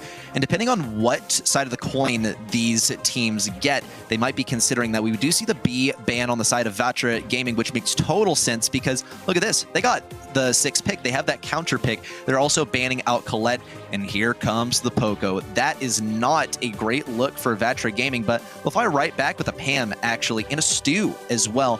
See, the main counter to Poco is going to be simply staying out of his range and not giving him those consistent supers, because yes, while you can out DPS him in close range, eventually you run out of shots and your reload speed is not going to be not that great if you're RBM or Juan Carlos. So it's going to become a war of attrition. Who has the more health? With Max also available, that is going to be fantastic to run, especially when B is not on the battlefield and you have a Poco to help you out. Yeah, I'm not sure if Reconic expected to get Poco here, but they actually had their choice of both Max and Poco. Both are arguable first picks, and they end up snagging both of them. I love this. You see the Crow ban as well, and to me, that screams that Poco was definitely something they were interested in. I know Crow can still be solid here, but especially since the nerf, haven't seen him nearly as much, and of course, Crow is going to do very solid into Poco and covering some of those heals that he gets. They're going to finish off their composition now with Amber as well. I'm really liking this Reconic roster right here. We got Poco, the max speed and utility does so well, and it's just so shocking. I think when people look at open zone, you know, it's in the name, it's wide open, you expect sharpshooters, but so far nothing of that sort. One final pick for Vatra Gaming to think of here. They might be able to pick up something at long range because Juan Carlos is going to be zooming on and off of that point consistently. We'll also see what he has to offer in terms of gadget as well. Here comes the Janet, which is going to be good for getting behind the enemy. When you consider the layout of open zone, you can take a look at that top right bush, that giant mass. And that's going to be a powerful position for Pain, and he can pretty much get there for free just by using his super. He's invulnerable while he's in it, and once he lands, he'll get some consistent damage as well. I believe that is going to be the strategy from Vatra Gaming. It might lead to Nathan having to burn open some of Reconic's own bushes, which is not ideal, but it's still a viable strategy. It's still a viable counter, and he's still going to have to get that super first, which might be tough considering the range of some of the enemies that he's facing versus. Here comes the immediate fire field down from Nathan. He will not have any reservations about burning that, but by the looks of things, he's more going to be trying to get the consistent reload that he can accrue from his star power by just staying in that bush and staying on top of that fire field for as long as he can. Great takedowns on the left side so far. iPain is not going to be taken down, actually. Gassy Heal is going to keep him alive and healthy. But Vatra Gaming have taken an absolute beating. They're residing on low health for the time being. They have to keep their enemies at range. Yeah, this is a tough fight here, especially if you get spawn trapped here. It's a very difficult map to kind of get out of that situation. Pain dropping down another speed zone, flanking now on the left side. Speed coming in from Nando, though, and they're still able to retain this mid control, especially with that healing station there that is providing to be an obstacle. They haven't even focused it yet, though, as RBM places down another one. Gadget popped as well, and now control back in Vatra's hands as Pain steps forward as well. He's going to be trying to take advantage of the Gasso heal. Nicely done there. Steps back into the healing station, right-hand side. A huge factor for contention as well as that gadget goes down. Juan Carlos in the sky gets a pickup. Aliana's going to fall weak, and now all of a sudden it is Vatra running away with a 20% plus lead. Well, Alianas has gotten that super back, and he can heal up Nando if he gets aggressive. Same deal for Nathan. He's not going to pop it just yet. Here it comes. Some screeching solo damage onto Pain too. And it looks like they have taken back control of mid, but they have to make sure that they stay at range. Insane dodges from Pain on the left side as well, getting out of reach of all of Nando's shots. Juan Carlos comes in for cleanup too in close range versus Nando. He'll be able to pick up a kill. There we go. It will actually be Pain to pick up the kill regardless, but this has been a complete destruction of the Reconic roster so far. They have at least one more push left in them. Pain only had 2 HP, and that man stayed up. Well played there, 96 and climbing. Vatra with a clear line towards the mid, and all of a sudden it is a match point. Very well played from Vatra Gaming. I think they just were able to play objectives so well there. Both of these compositions are very much area control based. That's a huge factor, especially for a mode like Hot Zone. That's the name of the game. You gotta hold down that mid area, or else you're just not gonna get any percentage points. It doesn't matter how many kills you get ultimately, it's how long you can put yourself in that mid area, and they did a great job of that. RBM starting off with the gadget being popped instantly. Nathan still holding on though. Poco there to provide some heals, and gonna be an excellent brawler choice for this map. Again, I really like Reconic's drafts. I think Vatra have a good one in themselves as well, and this is really just gonna be all about who plays just a little bit better. A second gadget being down as well for RBM, and right now both sides haven't really been able to take a step forward. Just a lot of contention for this mid. Well, now Pain is making some moves around the left side. Great kill onto Nando as well, using that healing pad as well, just to get a little bit healthier, because he knows he's going to be consistently shooting off those shots and needs to keep up that movement too. Juan Carlos also getting some solid damage versus Alianas. The kill will end up going to Alianas though, and is a 2v3 on the side of Vatra Gaming. Reconic Esports now with a big push in. There's a fire field coming down as well to get rid of the turret. As soon as someone steps in it, that is sure to be lit up, and Juan Carlos needs to be staying firmly on that right side. As a result, Nathan not going to burn it open just yet. In fact, Alianas and Nando have it locked down around the left side. Nathan just trying to keep Juan Carlos at range. This is looking very, very solid for Reconic too, as they have taken a distinct advantage as well. Bomb Squeeze turret going to do a lot of damage. Alianas at risk of going down. Juan Carlos is going to pick up the kill. Pain also winning this left lane, and the lead is going to go back to Vatra Gaming. Yeah, they've once again taken the lead here, and this is going to be very tough for Reconic to step back up. They got entirely team wiped, and now they're going to have to find some kills of their own. Otherwise, this is really going to get out of hand. It's now over a 20% lead for Vatra, and it's still climbing. Poco is definitely not the lethal assassin that they need in this moment. He can do just a little bit of damage, get some good heals, but they're really going to have to rely on Nando to just pop off here. RBM going to be falling weak. Nando stepping up towards the mid. All three brawlers for Reconic joining him. It's at 91%, though. They need to play a perfect remainder of this match.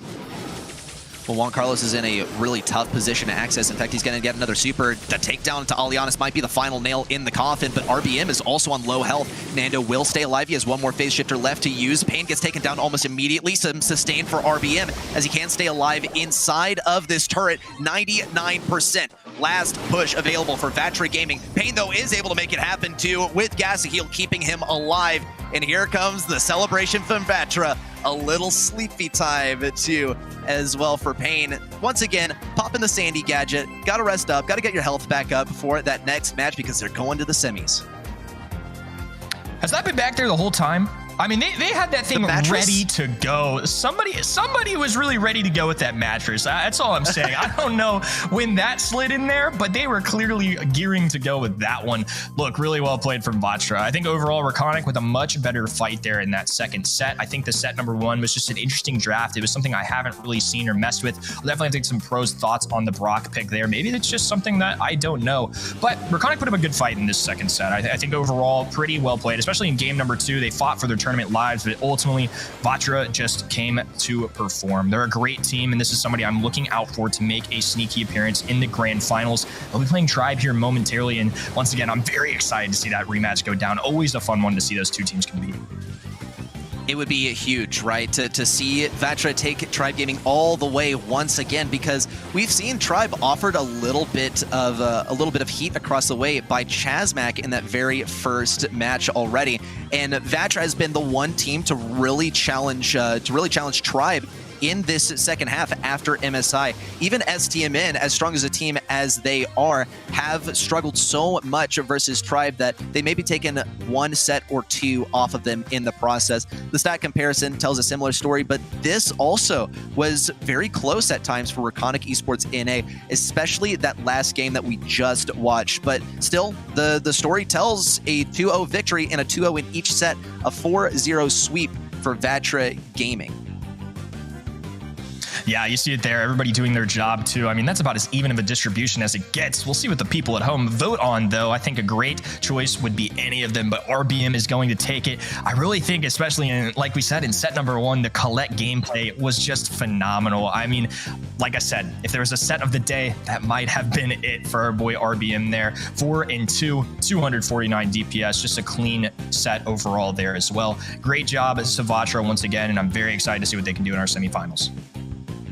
If there's one thing that really stands out to me about this team, it's the camaraderie, right? It's the synergy that they have as well. RBM, he's a mechanics guy. He plays the aggro brawler. He makes it happen, but it all depends on his teammates to set the stage for that to happen. I want to remark also on the mattress, I watched Juan Carlos's stream before the last monthly finals, and I'm pretty sure they sleep in that green room in preparation for that final day. I would definitely get a little claustrophobic in there, but maybe it's about getting in a comfortable environment. Whatever it is, it appears to be working. I wonder if it'll work for them in the semifinals.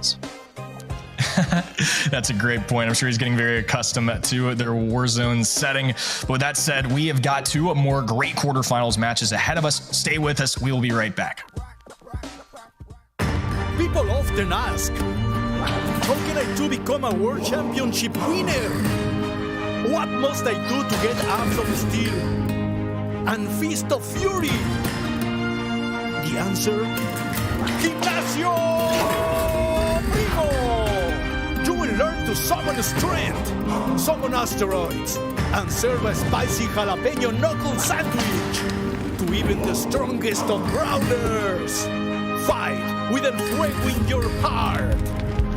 It will not be easy, but as El Primo once said, no pain, no gain, no glory. Gimnasio Primo. It's showtime. Welcome back, Brawl Stars Nation. It's time to kick off our quarterfinals 3 and 4, and we got some good ones ahead of us. We've got a team that's been performing super well as of late, along with some newcomers. Teddy, good to have you with us. How are we feeling about these quarterfinal matches? Man, the two previous ones, I'm telling you, it's only midnight here where I am. That's quite late, but the night is only getting started. I'm excited to see what the other two quarters have in store for us. But man, Tribe, dude, that was a heartbreaking one for Chasmac. I really thought Chasmac might pull through, take it, and move on to the semis. However, Tribe versus Vatra is going to be our first semifinal. However, we have two more teams that we need to figure out who are going to make it to the second semifinal. First off, STMN versus LZZ, then Vanguard, of course, against West Coast. Some excited quarterfinals. That second one, particularly heated. Just that first one, I mean, there's players we've never seen play before in competitive, and that's going to be a big day for them facing STMN. Yeah, what a foe to draw in your first ever monthly finals too. I mean, that's not an easy task for anybody, let alone a new team. Be sure to cast your predictions alongside us, by the way, event.brawlstars.com. Get yourself those exclusive pins, all the free in-game rewards, and it's obviously the best way to watch. We've got STMN though and LZZ, like you mentioned. STMN have been hot as of recently. They just came off a Snapdragon Pro Series win. And look, this is a team that has a ceiling like no other, but it's been a little inconsistent throughout the year. They're going to be rolling with a Bobby, OG, and Sands. I think no matter how you spin it, though, with the addition of Sands, they have 4 wonderful players. They've had some good runs with all of these guys. I think this is going to be tough for LZZ, though. We got Bobby on the screen here, but again, this is the team with the hot hand as of recently. They won a LAN event. That's a big deal, and especially a huge confidence booster rolling into a couple monthly finals left. Yeah, they're heavy favorites coming into this quarterfinal, of course. And I mean, it's a powerhouse team, very much so. A lot of experience, a lot of talent, and the synergy as well of, you know, the legendary duo of Bobby and OG. This is a scary team here for LZZ to face in the first round. And honestly, on paper, this should be a routine match for STMN. Probably, you know, the best match they could have hoped for in the quarters, which, considering that, you know, they are fighting so fiercely for that World Final spot, it's always welcome for them and their fans. Yeah, this is a big moment for them. And LZZ, of course, they've got Zaz, Zalan, and Derry. I think this is a great team, too. I've actually had Zalan added in the game for a long time. I've seen a lot of qualifiers. They've been grinding for a while now, and they finally put it together and made it. I mean, I think that's something that's so awesome to see. With only 2 months left, they're making it their first monthly finals. There's the man himself. I'm really excited to see what these guys can do. Anytime we see a new team, it's just a little unknown. Obviously, STMN should be favorites here. I think they've earned that right. But you never know. We haven't seen what these guys can do. Tough task ahead for them, but I'm very excited to see if they can pop off again, just like they did in the qualifiers.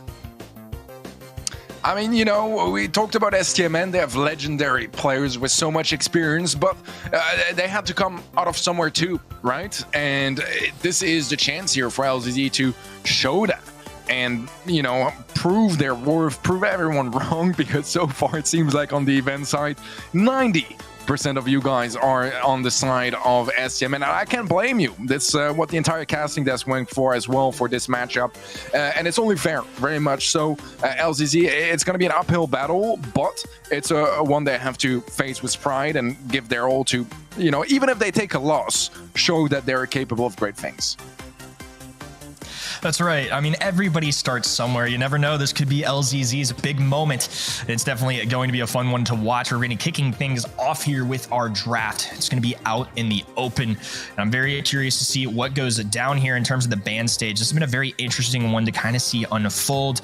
We had a brawler like Gene who could show up here. We've had Poco who might even, and there it is in the bands. I think Poco, it's just crazy to see that in Knockout. He's so strong right now to the point where they're wanting to get rid of it in a mode where it's all about picking up kills, something that's kind of unorthodox for a Poco player. Gene going to be the first overall pick, followed up by a Janet and a Bell. Pretty normal stuff so far. I like it for both sides. It's a quick draft. It's a very quick draft. They're confident with their picks. Bonnie is going to be the answer on the side of STMN. They got a final pick on their side. Then we'll have the 6th and final pick of them all for LZZ. I like what I'm seeing so far. I mean, pretty standard stuff for out in the open. Obviously, the Gene, very valuable because it's in general, you know, some sort of support brawler. But with the vision gear, man, you can scout through that mid bush so nicely and really have that extra information for a couple of seconds for your teammates to hit their sharpshooter shots, which, you know, B is going to be great at. If you manage to get the info on someone with the Gene, B hits that 3K shot, that is deadly and a great way to get some openings early on. Yeah, that's a great call out. I mean, the vision gear with Gene is an absolute problem on this map, and now they pair it with the B and Bonnie, two sharpshooters, but especially for B, like you said, those heavy hitting shots can make a difference. I love that kind of synergy there. That's something I definitely didn't think of off the top of my head, but makes a lot of sense why it would work so well. The more visibility your team and your sharpshooters especially can have, the better. I like this pick of Pam, though. I actually think this is a pretty solid answer, all things considered. We saw it pop off earlier in those in-games as well. The circle starts to close in a little bit. You got a healing station, her gadgets to work with. This can be very promising for them as well. I think overall some pretty solid stuff for LZZ, showing that they've got a good grasp of the meta. I think that's going to be a decent counter pick into some of these more sharpshooter brawlers for STMN. I like the draft from both sides, to be honest with you. Yeah, I think it's good as well that they have the Bell and the Pam on the same side, right? If the Bell ended up being in the hands of STMN, it would be quite a problem for the healing station and some possible bounces. Overall, I think it's a pretty good draft on both sides, maybe slightly in favor of STMN. The problem is, with an even draft, this should be a routine matchup for Stamina. They just have better mechanics, better teamwork. So LZZ here, this is going to be a challenge and a half. And if they can get an early elimination, that would go a long way. So far, it seems like LZZ are respecting Stamina a lot, falling back almost all the way into their spawn and playing very defensively. Stamina has just so much more control. Yeah, and I think it's largely in the fact that STMN's just hitting shots right now. They're really showing some aggression. We saw Sands kick things off by just sprinting down this right-hand lane, landing some good tags, another one going in there too. And it's going to be a tough matchup, especially when you're all the way in the back of your spawn in this map. They've got no wall break available to them. This could get tricky really quickly. Sands landing a super as well. That's going to be a takedown onto Bell. 3v2 situation. The zone closing in. A thumbs up coming in from Bam. They know they are in trouble. The last remaining shots hit, and STMN will be taking round number 1. Yeah, usually when you have to fall back so much, so early on, it's a bad sign on this map. That mid control is so important. Playing that bush and playing that speed gear as well can really help out. I mean, as you can see, pretty much everyone is going to be rocking that speed gear. Gene pool available for Bobby that can create an early opening. So far, it seems like Stamina are more defensive, but they do have 3 supers, and that is definitely very threatening for LZZ to pull across the map. Beautiful stuff. Za taken out there by Bobby, and Stamina starting things off with a man up. I mean, you called it. They had supers available, even though they're on their back heels. They still make it work. OG sweeping things up on the left-hand side. And STMN with the pop-off in round number 2. Bobby doesn't even look phased. That's just a routine play in their minds. I mean, you know, this is a team that sure might have the advantage, LZZ, of not being as known, you know, and maybe not quite as analyzed, not quite scrimmed as much against Stamina, so they can have the element of surprise. But the brawlers they're playing right now, they're not surprising. They're usual brawlers to see on a map like out in the open, and this is something that Stamina, they've practiced so often. And when you have the better mechanics, better team play, I mean, this is a stomp here already early on. A jump in from OG. Gonna be a free kill there onto Dari, and it's only Za left alive in a very complicated 1v3. Although Bobby is marked, that's not even enough, as Bobby still manages to take him down. One more round, and STMN will be taking our first map. They're just going to need to really pop off here. I mean, they've got to pick up a kill early. They've got to do something to make a big difference here. Now Bobby rolling in, going for the gut call there, popping off of the super on that left-hand side. No connection, though. Sands still in that aggressive stance as well, holding this right-hand lane. It's going to push Pam all the way back. They just can't do enough damage in this open range, going against these sharpshooters, especially with somebody like B, who can dish out so much. Zalon doing everything he can, pops the gadget, gets shredded through, though. Sands with the big shot. A lot of weak brawlers for STMN now. Za trying to capitalize, but doesn't make enough connections. A good bounce shot. Sands with the pickup, and now it's just a lone Bell left. They only need a couple more tags, and that is going to be a first matchup for STMN. I mean, I respect LZZ, you know, for playing this very standard, but I do feel like they need to take some more risks here and there, because Stamina, if you play their own game, 9 times out of 10 they're gonna beat you, because they're just that much better. They have so much more experience in those settings, playing against the best in the region every single time, and it's tough for LZZ. If I were them, or you know, what I'm expecting from them now is maybe to take a little bit more of a risk on Canal Grande. Canal Grande is a map where you can afford to take more risks as well. Bring some tankier brawlers, maybe a Daryl, maybe you know, something along those lines. A Jackie is something we've been seeing recently more and more as well with the latest balance changes. I don't know. Just try to, you know, make sure that Stamina, they have to think about the draft, because here we ended up having 2 support brawlers, 1 on each side, and then 2 sharpshooters against 2 sharpshooters. That's not a duel you can expect to win against Stamina. Yeah, this is a toughie right here. Is, you know, they, like you said, they've got to take some risks here. I like how you mentioned the Jackie, honestly, too. I think it's funny that you say that for upcoming map. Canal Grande is going to be a great one to kind of take some chances on. Go for some pop-off brawlers, and like you mentioned, especially when you know it's a team like STMN that's heavily favored, you got to be willing to take some chances. Go for some crazy picks, and that's just a tough sight to see. 0 kills for the side of LZZ. STMN just running away with it right now. Yeah, I mean, you know, it's very scary here for LZZ, and honestly, I can't blame them, because, you know, they're facing one of the top teams in the region, and they have so much more experience, so much more team play as well, and more commitment, right? Because this is something that often is overlooked. Pros that aren't at that level of play, like STMN, they're going to be committing much more time practicing, scrimming with higher quality scrims, LAN experience as well, which, you know, already mentioned earlier with the SPS just a couple days ago. So it's going to be a challenging one. We knew that already. I think that LZZ, they have to try to at least somewhat mess with the heads of Stamina when it comes to the draft. If they pick standard, I respect it, because, you know, it's meta picks. They didn't do any big oopsies in the draft or anything along those lines. Their draft was solid. It's just that the rest doesn't quite match that if they want to go for such a type of playstyle, at least not in my eyes. Yeah, I think this is one where you got to be willing to get a little bit risky. You mentioned Jackie. It's somebody I've seen experimented a ton, and we even saw this weekend in the BSC. I believe Team Queso, a team that I'd seen run it before, ended up picking it. No Poco available, which is definitely going to be one of those brawlers so you can run some crazy combinations.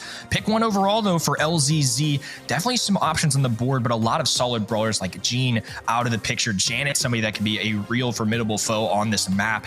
I think when you're looking at this, there's certainly some brawlers, but, you know, you look at those brawler pick rates. You see Bo, you see Carl, you see Tick. Those aren't necessarily brawlers that, in my eyes, are pop-off brawlers. Maybe outside the Carl, you can really run some good plays with Carl, but I don't think there's going to be enough of a momentum shift that you pick something like Tick or Bo here. Yeah, I mean, they're gonna go for the bow anyways. I really don't mind it. I think it's a fair pick on this map. Again, I think they need something a bit more, you know, off the grid. Something that Stamina is not quite as familiar with. A team like Stamina, they're expecting a lot of different scenarios, and this is definitely one that they've practiced against. It's just one pick so far. They're going to go Tick, which is interesting, something you would see less in my home region on Canal Grande, and a follow-up Bonnie, which is a trend.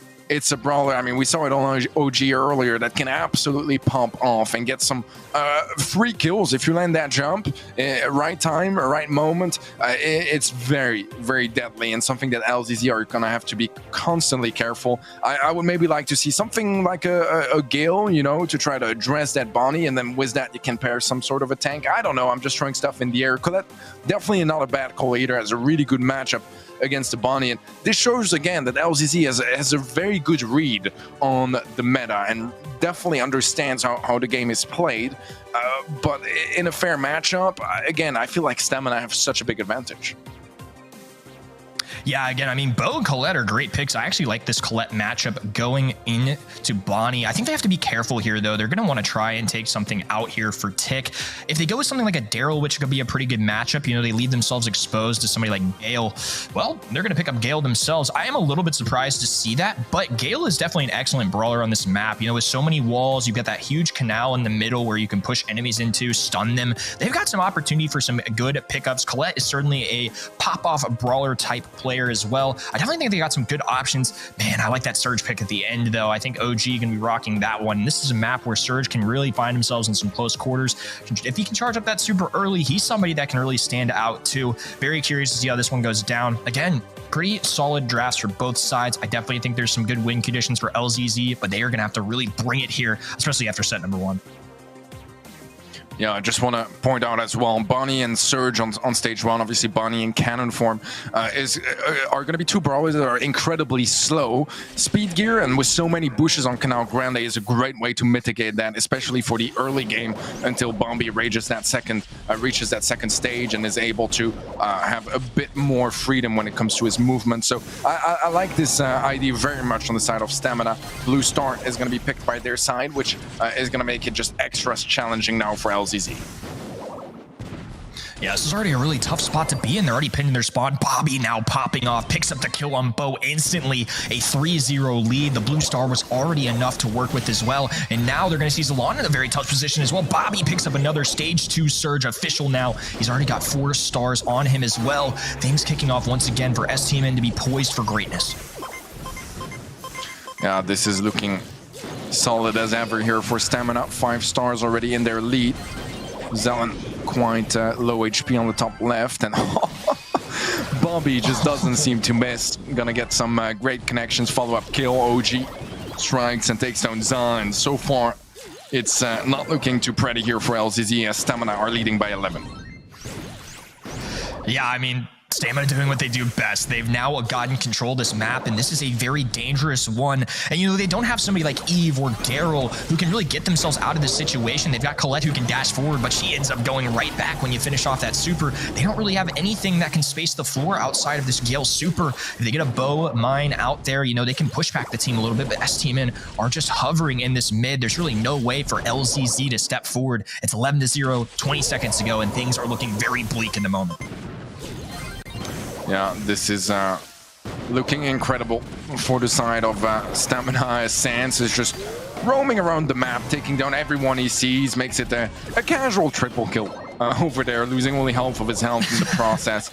He might end up going down here just because he's really close to their spawn, but even then, I mean, it's a stomp very much for Stamina. And again, LZZ, I'm really not, you know, trying to bully them, but it's just that skill diff, really. STMN just always a mile ahead. The draft is not bad from LZZ by any means. I feel like they really understand the game, and I appreciate them for, you know, playing it fair and square, not trying to go too wild on the draft.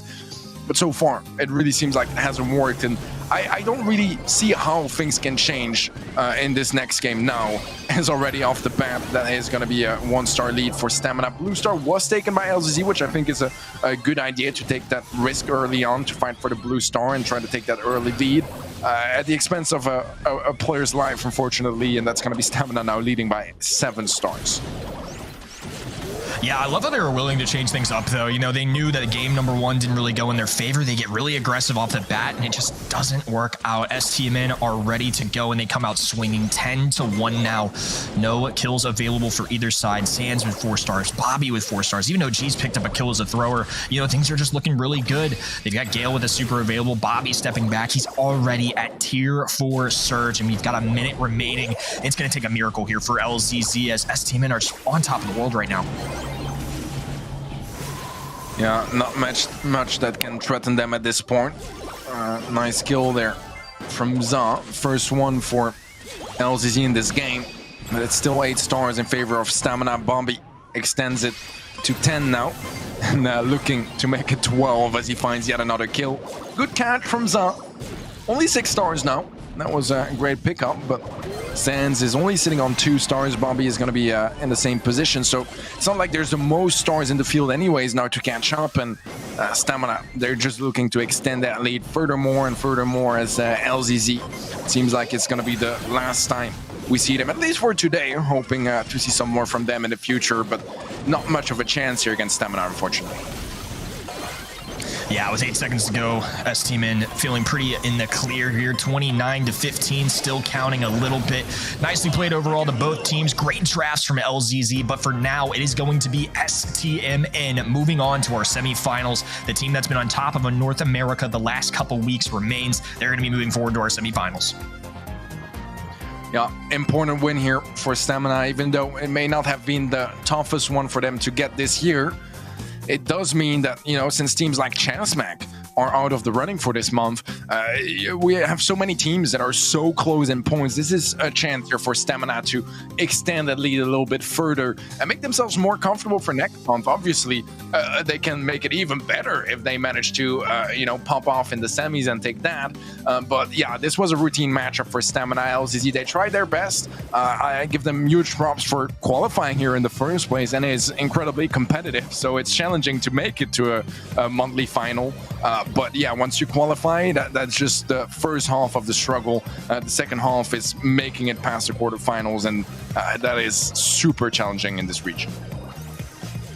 Yeah, I definitely want to give huge props to LZZ. Obviously, this is their first time ever at the big stage, and they're tasked with taking on STMN. I've seen them a bunch in qualifiers, too. They are a great team. They ended up beating Obey Alliance to get here. You know, they've taken down some really solid squads, some really good players. I definitely expect good things from them. And, of course, the first time is oftentimes going to be the hardest, right? They're getting accustomed to this big level of competition, going against some really good teams at the highest stage in front of all the people at home. That's not easy for anybody. So I think to come out here, give it the old college try was awesome for them. And of course, like I said, it's their first time ever being on this stage, and it's awesome that they did it so late in the year too. But of course, we're going to see STMN with some huge numbers here. Bobby, 10 kills. The surge gameplay was unreal there in that final set.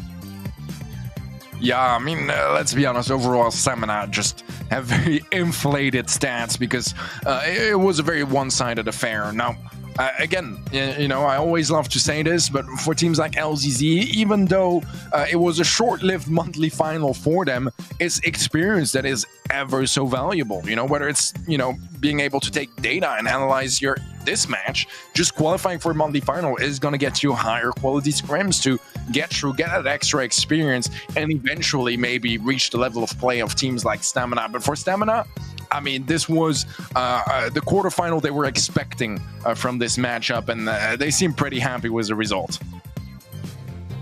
Yeah, of course they're going to be super pumped. I think overall some good stuff. And like you said, I think teams are going to have to put some more respect on these guys' names. I hope they get ample opportunities in the future as well. It was a great stuff overall. And obviously, it's going to be an awesome one here that we've got coming up too. Quarterfinal number 4. It's going to be Vanguard Gaming and West Coast FA. And look, the story of the day has been this 2 through 5 slots. Every single quarterfinal has a different one of those teams playing. We saw CMG exit early against Tribe Gaming in a nail biter. We just saw STMN get a win. We saw Vatra get a win, and Vanguard are certainly in that contention as well. Currently the number 2 spot, barely. They are right ahead of STMN, and everyone's going to be holding their breath because if this one ends up being an upset, which I think it definitely has the potential to be, this is going to be a huge one for the region. Definitely so. I mean, you know, when we were talking predictions together before the show started, this was the one match where we were hesitating, ready, set, thinking maybe West Coast could have a good chance at taking this one. And I see why. Very talented roster, and definitely a match that Vanguard is coming in as a favorite. But there is that wiggle room where West Coast could pull off, you know, a little X factor and pump off Vanguard. I mean, we know those guys at this point. They are a very, very solid squad, as you mentioned, second right now in the leaderboards, and they're looking to keep that spot because, you know, this is their chance to make it happen. If they make it past here, at least they'll be meeting Stamina in the semis, and it's really in their hands. Yeah, Vanguard have a great roster. They've been doing some good stuff as well. And look, West Coast are a formidable foe as well. I think this is one that, especially before the broadcast, like you mentioned, we were kind of debating a little bit. I think this one has the legs to be an upset. We've seen some great stuff out of West Coast as of recent too. At a LAN setting, they did great in Snapdragon Pro Series. Shine, Chepo, Alec, all very seasoned players at this point. They're familiar names in North America. They've had great success in the past, and it's going to be tough. I think this is a big one for Vanguard Gaming. And of course, it means a lot, right? They're number 2 right now now, but if they lose this one right here, they are going to fall on the leaderboards automatically, since STMN, only a few points behind them, would have a lead on them. This is huge. Everybody across the region is going to be watching this one to see what goes down. There's the man himself, Alec. He's going to be sitting pretty, what looks to be in a closet right now, but he's got the Ethernet hooked up. I can see in the back. He's geared and ready to go. And I'm very excited to see what this player can do. Yeah, a player with a ton of experience. Doesn't even really need an introduction at this point. If you guys watch the BSC in the last couple of years, you will have seen his name, and that's the sort of experience he brings with the roster as well. Shine, also, you know, a player that this year has been getting some great performance all around. Vanguard, I mean, I love the setup. Love the setup.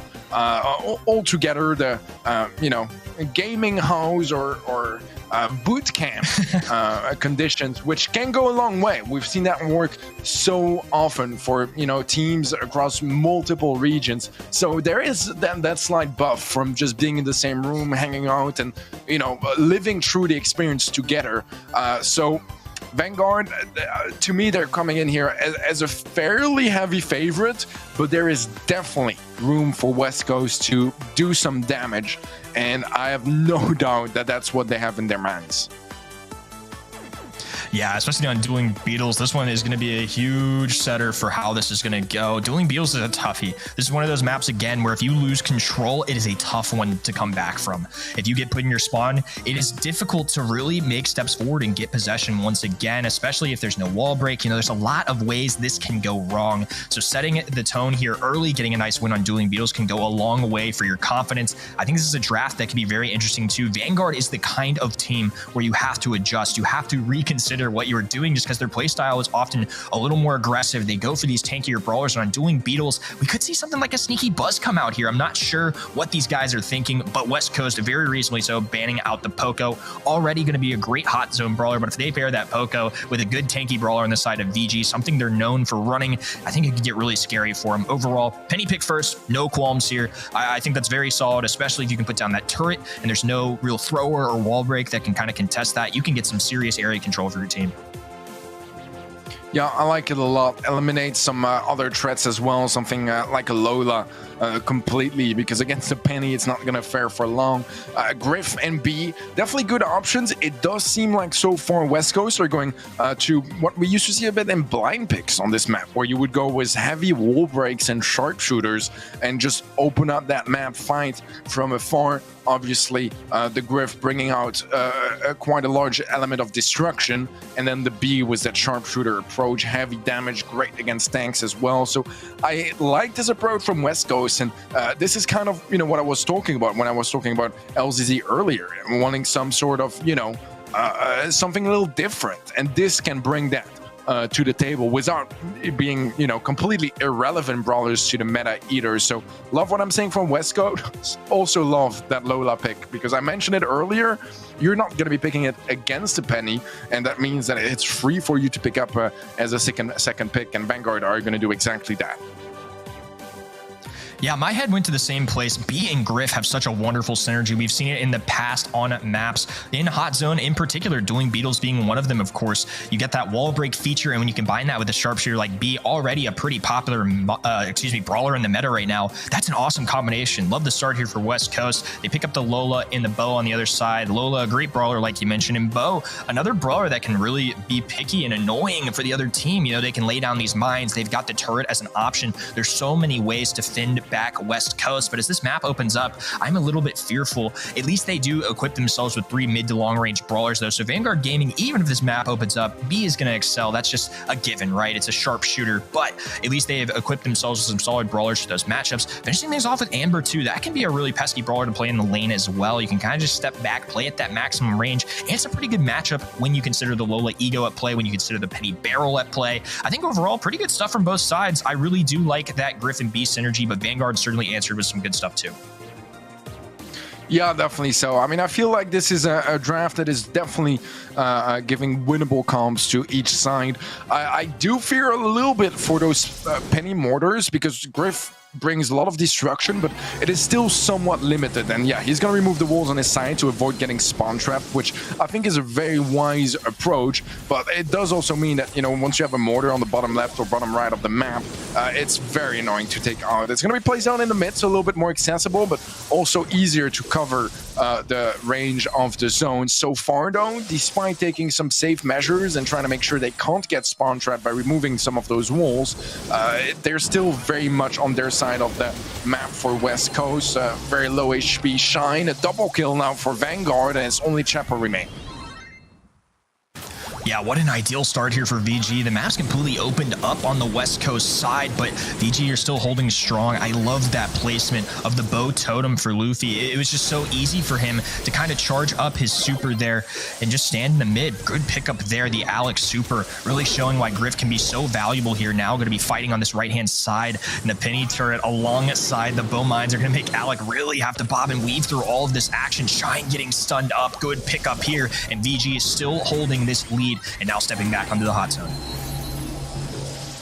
Yeah, this is a bit of a nightmare to dodge as well on the side of West Coast, because sure, the brawlers themselves don't necessarily have the hardest shots to dodge, but when you had 3 of them in a one-zone map like that, plus a penny mortar, plus bow mines, plus the ego, that is just a ton of projectiles coming from every single direction. And if you mess anything up, it can be game over rather quickly. Alec gonna open up those walls, make sure that that mortar is exposed and easy to take out. Problem is, no more gadgets now on his side, and that leaves still plenty of places to place down the mortar. Plus, Vanguard, they got a pretty solid 80% count right now on that zone, so it's looking very solid on their end. West Coast are challenging it, are definitely making sure that it's not an easy win for Vanguard, and so far they're catching up rather quickly. Yeah, Luffy with no super available here. They pick up a kill on the Chepo, and now another one into Alec too. It's going to be left to Shine to fend off 3 different brawlers. The pinch comes through, though. It's too strong. VG back on the hot zone, and it was a great little comeback there for West Coast. But now with only a few percentage points left, all they have to do is hunker down for a moment. Griff super goes down. Shine trying to step up and pick up as many as he can, but he falls as well. 100% to 65%, and VG will be taking game number 1. Yeah, I like this comp a lot from Vanguard. Just overwhelm them with projectiles and the mines as well, because if you tank some of the projectiles and just regular attacks, it's not the end of the world. More likely than not, you will survive. But if you mess anything up when it comes to the mortar or the mines, you're just dead. And then suddenly that's a big opening, especially on those one-zone maps, to take a lot of control, a lot of ground, and suddenly one kill can become 20-30% in favor of one team. However, so far, West Coast was a much more solid start compared to game 1. Already 30% on the board, and Betucci is going to get eliminated as well by Alec. This is an amazing start for West Coast. Vanguard has yet to step into the zone.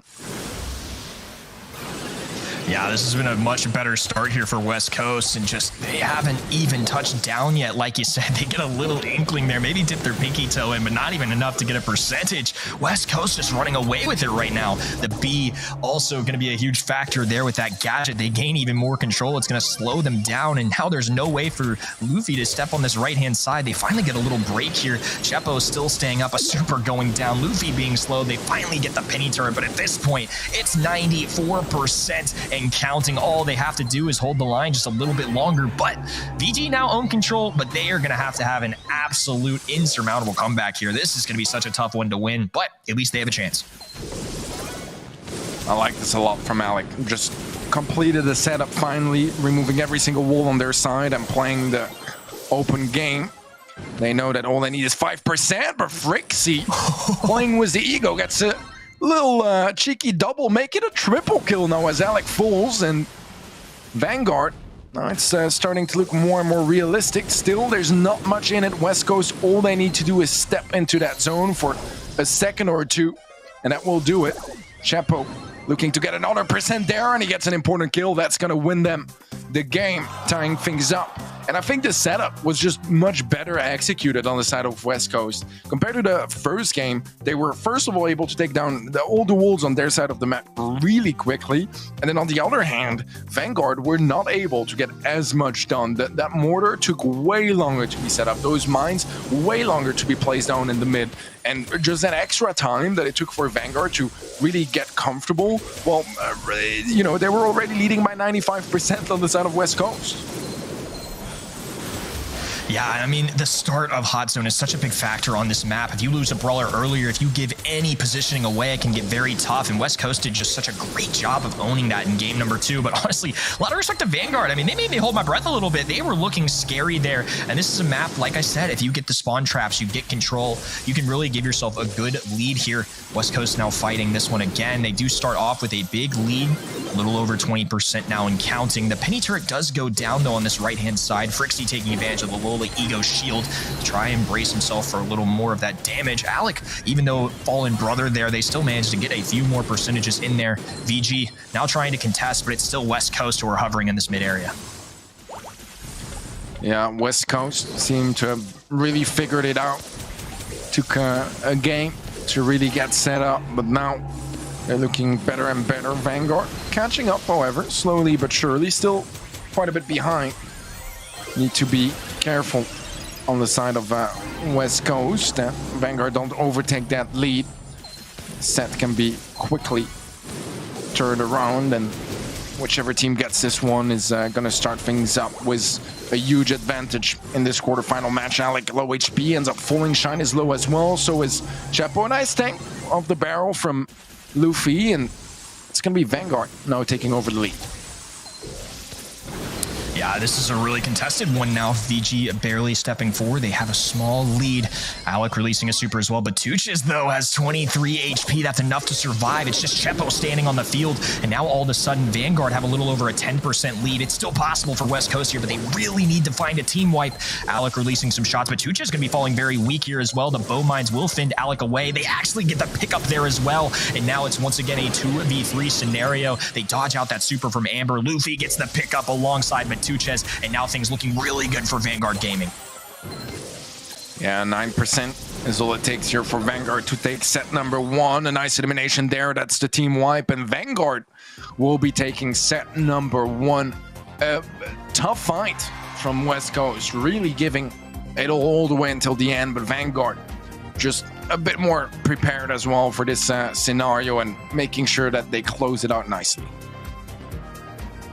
Yeah, that was a great fight right there, too. I mean, overall, just a lot of back and forth and some very good stuff coming out of our first Hot Zone match. Again, this is kind of what we expected. Vanguard, a small favorite, but West Coast are certainly within striking distance and a very solid team, especially when you consider seeding for the region. These are guys that have really stepped up their ball game. They did great, like we said, in the LAN setting at that Snapdragon Pro Series, and they're really challenging Vanguard here, too. We forget they're the 2nd seed in the region right now. This is a huge match for Vanguard, for the entire region as a whole, and, you know, there's a lot of pressure on these guys. If they lose early, it can be really catastrophic for their World Finals chances, especially when you consider that Vatra and STMN have stepped up to the plate. They won their quarterfinals already today. They have to keep up.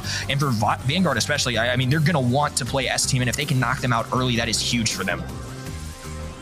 Oh, absolutely so. I mean, you know, all those 4 teams competing for the 2 final spots in the region, each other's results matter nearly as much as their own, because they want to make sure that they do better than the others. That's what really matters here. And stat-wise, it's very one-sided. West Coast just getting so many less skills. However, it was still a pretty close set, all things considered. Maybe that first game that was less close is gonna, you know, impact those skills quite a bit as well. But a 15-4 here from Betuches is very, very clean for sure. Yeah, 15 kills as a Bo, that is awesome, especially as, you know, you don't really think of Bo as an aggressive brawler, not somebody that's necessarily on offense all the time, but clearly a big difference maker there. And I could easily see that coming to play here on Minecart Madness too. This is a really fun map to watch. However, as a pro player, it can often be very difficult to play on, especially when there's a third party in the mix. Our wonderful Minecart as the 3rd player and arguably a 3rd team here, as it can really cause some chaos. You got to be careful about how you draft here. This is one of those maps, again, where if you lose control early. You want to step up early on in the game. You want to get that pickup, get the positioning. That way you can control where the minecart's going a little bit and make sure it's not playing against you. If you're getting pinched and the minecart's coming your way, it's just going to provide a huge advantage for the other team. To kick things off, it's going to be West Coast with a Carl first pick overall. I see some very good bans from both sides. Plenty of options still left on the board, though. Yeah, I like the Carl. I mean, it's still in a very good place. High mobility as well can be important on this map. There's some key positions on the top right, bottom left, near those that little box of walls that you can play around nicely and get some good pinches, even quite deep into enemy spawn. If you manage to lock in that position, it's really, really hard for the mid to do much about it. So Carl, a very good approach to do so. Max can have similar effects as well. Obviously, movement speed is very important. I think it's usually going to be played more on the lane, but it could be a mid option as well. I guess we'll have to see what Vanguard decide to go for in the draft to have a bit more information concerning their plans. Yeah, you see Max get picked up, which I think is a great brawler here. They end up picking Bonnie up as well. To me, I'm a little surprised Max even made it that far. You've also got Gene, who's left on the board too, which is traditionally a really great brawler on this map. You know, all things considered, the current meta, this isn't necessarily the map where I see Stu on the most for Gym Grab. I see him a lot on Double Swoosh, but this is still a great candidate for him to show up as well too.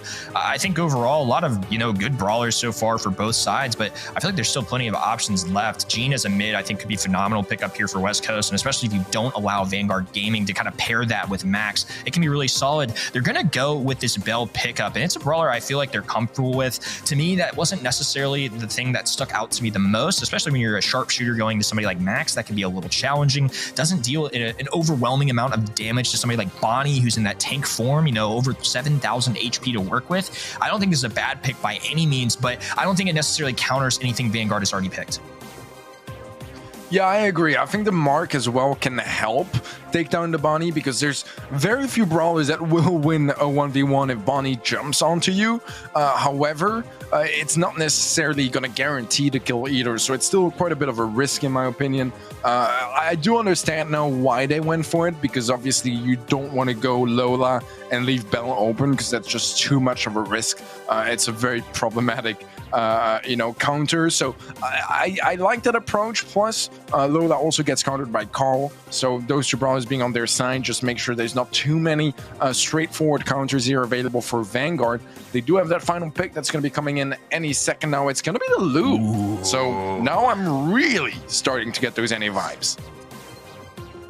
Yeah, it wouldn't be North America if we didn't see something like a Lu come out here. And Vanguard has certainly shown this brawler in the past. They're one of the teams that's really tried to implement it into their game plan. I like this as a sneaky last pick here too. I don't think it's necessarily countering anything that West Coast has, but I mean, if they can get that Lu super down, it can be an absolute problem. Lu is going to have to be somebody that they pop off with. If it ends up being Luffy playing this, if he can charge supers, it's going to be awesome. Vanguard is going to be sitting pretty, but if he's a problem, if he can't find those supers, so they're not cycling them out constantly and causing disruption here for West Coast footing, it can also, really backfire on you. It's definitely one of those win conditions, an X factor, if you will, and just step up early. Chapo with a nice pickup onto Batuches, and now it's just Luffy and Frixie fighting for the mid as Chapo tries to step up.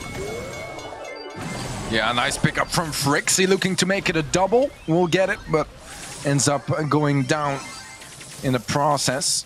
Still, every single gem that spawned so far is in the hands of Vanguard. So they'll be happy about that start. And I think the Lu, it's a good moment to bring it, because, you're up 1-0 in a best of 3. You can afford to take a risk, and worst case comes to worst, things go to a set 3. And if things go according to plan, it might just be what takes them to the semifinals. Good dodges so far from Vitucci, incredibly close to those shots, but consistently able to dodge them out. Alec trying to make a play, I think. Didn't quite dash as far as he wanted to there. Chapo gets eliminated by Frixie coming in as an assassin. Diego also taken out, and Frixie comes in for the pinch. Batuches to claim the kill. Alec is next in line, and that is looking an awful lot like match point for Vanguard. Yeah, just overall a great game. I think a great strategy. They've got the Lu, which gives them a little bit of extra, room to work with. If they can get those supers down, you've already got the minecart to deal with. That's enough as it is. And now you place down the Lu super. What happens? They just kind of slip and slide a little bit. They're already trying to bob and weave that minecart. They can run into it. It can just cause a lot of problems for your side. I think overall, this is a great composition for VG. They played it super well. There were moments where West Coast picked up some really pivotal good kills, but overall, Vanguard just held control that whole time, and now it's going to be a match point in their favor. Yeah, Shine, they're quite low HP. Eventually, the pinch is gonna pay off for Vanguard. A great start again. Frixie quite low HP, but great dodges and utilizing that gadget very nicely, that extra movement speed and attack speed, or reload speed rather. Quite helpful, as well as West Coast are very much stuck on their side of the map, unable to get anywhere close those gems just yet. That minecart is helpful for a couple of seconds, but eventually would lock them in. So Chepo has to play defensive. Frixie still able to steal those gems away. Shine was a nice flank. Problem is he's low HP and he wasn't able to pick up any of those gems. So all things considered, things are still looking pretty good here for Vanguard, sitting on 9 gems. Yeah, and they pick up that 10th. They start the countdown, and all the pressure on West Coast right now. A dash away, but Batushas really has nowhere to go. Chepo doesn't manage to pick up a kill there, and now they've backed it all the way into their spawn. 5 seconds to go. Alec getting aggressive. Frixie low jumps away, though, in the nick of time. A phase shift for Batushas for extra measure, and Vanguard Gaming will be moving forward. They're going to be our final semifinal team. Wow, despite Shine's best attempt was that final flank there, catching the gem carrier as well. That wasn't quite enough to shut down Vanguard. They are going to be your final semifinalist as they take down West Coast.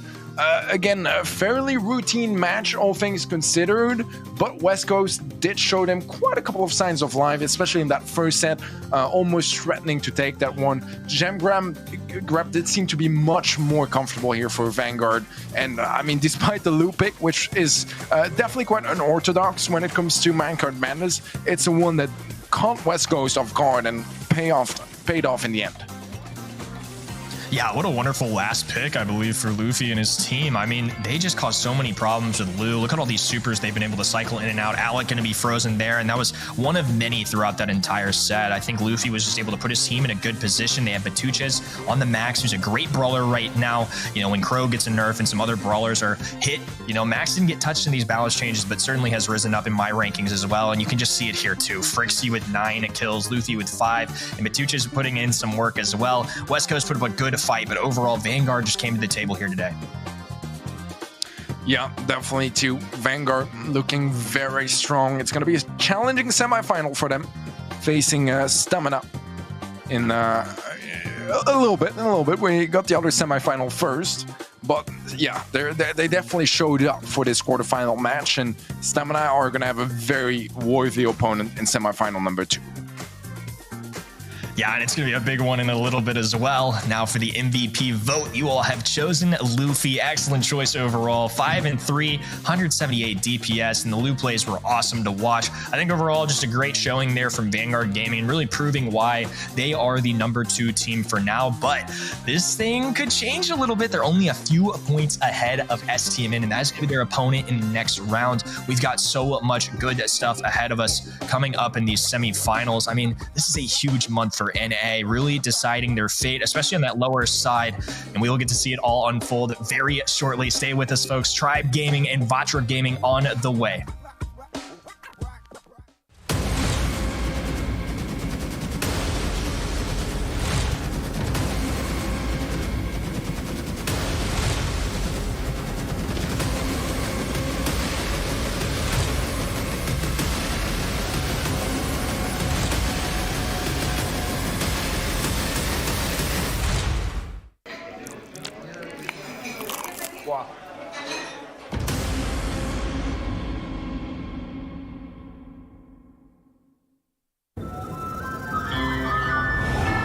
Let's go beat up some bots. Show some respect. That was a low blow. Come on, let's go, gang.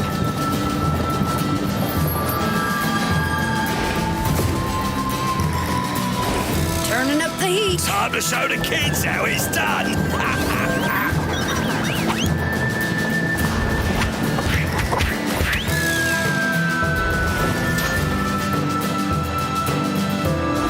Crime does pay.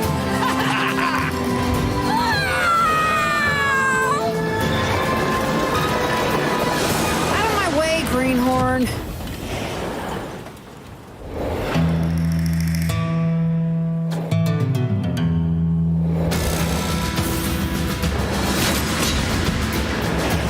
Double trouble! You messed with the wrong Ma.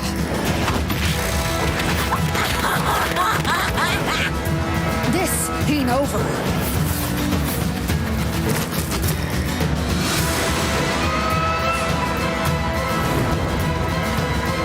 I'm the boss of bosses! Put on your jukes. Gloves are off. Mom never misses. Playtime's over, kids.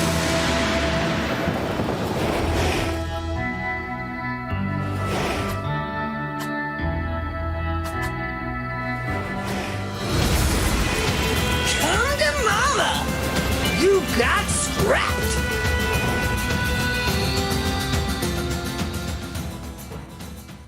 What did I just witness? A stoner-based killer right there. That is insane! Hello and welcome to our August edition of Knockouts. And for our first play today, is this just showing off? Keep your eyes on Chitampo and you tell me. All right, well, so far, a very big HP diff, giving out a lot of control, a great connection from that super from Chitampo. He found he actually finds a What? single. No Okay, way. Okay. Yeah, you just don't do it. Like, you can get one, you know? Two, maybe, but all three, that is ridiculous stuff from him. Up next, Vatra Gaming brings the skill and shows the love. Tags coming in from Squeak 2, all of a sudden things looking very scary for Vanguard. Luffy is falling weak and forced to go away. There are only two brawlers up right now. Amber returning 15 seconds to go. Chino and RBM both with supers in hands. They're approaching this ball looking for anything. RBM with a good super. Oh my god! Chino! Oh my gosh, he ends up making the bucket. And Vatra Gaming celebrating. They're going to a grand finals. In the ongoing saga that is Zeta Division, who will be the one to come out on top? Kenji might end up giving it to him. Does get the takedown in the end. Tensai is one more shot away from getting that first upgrade. A choppy is no way. That is a huge play by Kenji. Not only a pull to confirm the kill, but a lamp blowout to bump in into his own super and waste that super as he gets taken down immediately after. And the offense is absolutely unrelenting. Moya Goku is going to pass this ball forward. Chitampo comes in for the big shot. No way! Do we think Legend X is good at geometry? Let's find out how he works those angles. And really demonstrating why that can be a very difficult matchup for Carl. Quiet Lemon trekking down this right-hand side. Lemon, Legend actually has a super available. Does he find the angle? Yes, he does! Legend X, the misstep there. This one is all about the math. When the division is 0-1, who is the winner? 10 seconds to go, and they need to stay alive. Moya Goku with the connection. Kuru on the left-hand side, super available. Pull from Kenji. Oh my god! He found the goal! Oh my gosh, and they're going to be going to overtime. That is insane! Thanks for joining us. Be sure to catch us next month for more amazing plays.